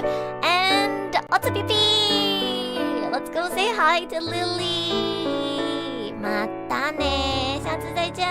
Happy Valentine's Day! Valentine Day! Happy Valentine Day! 情人节快乐！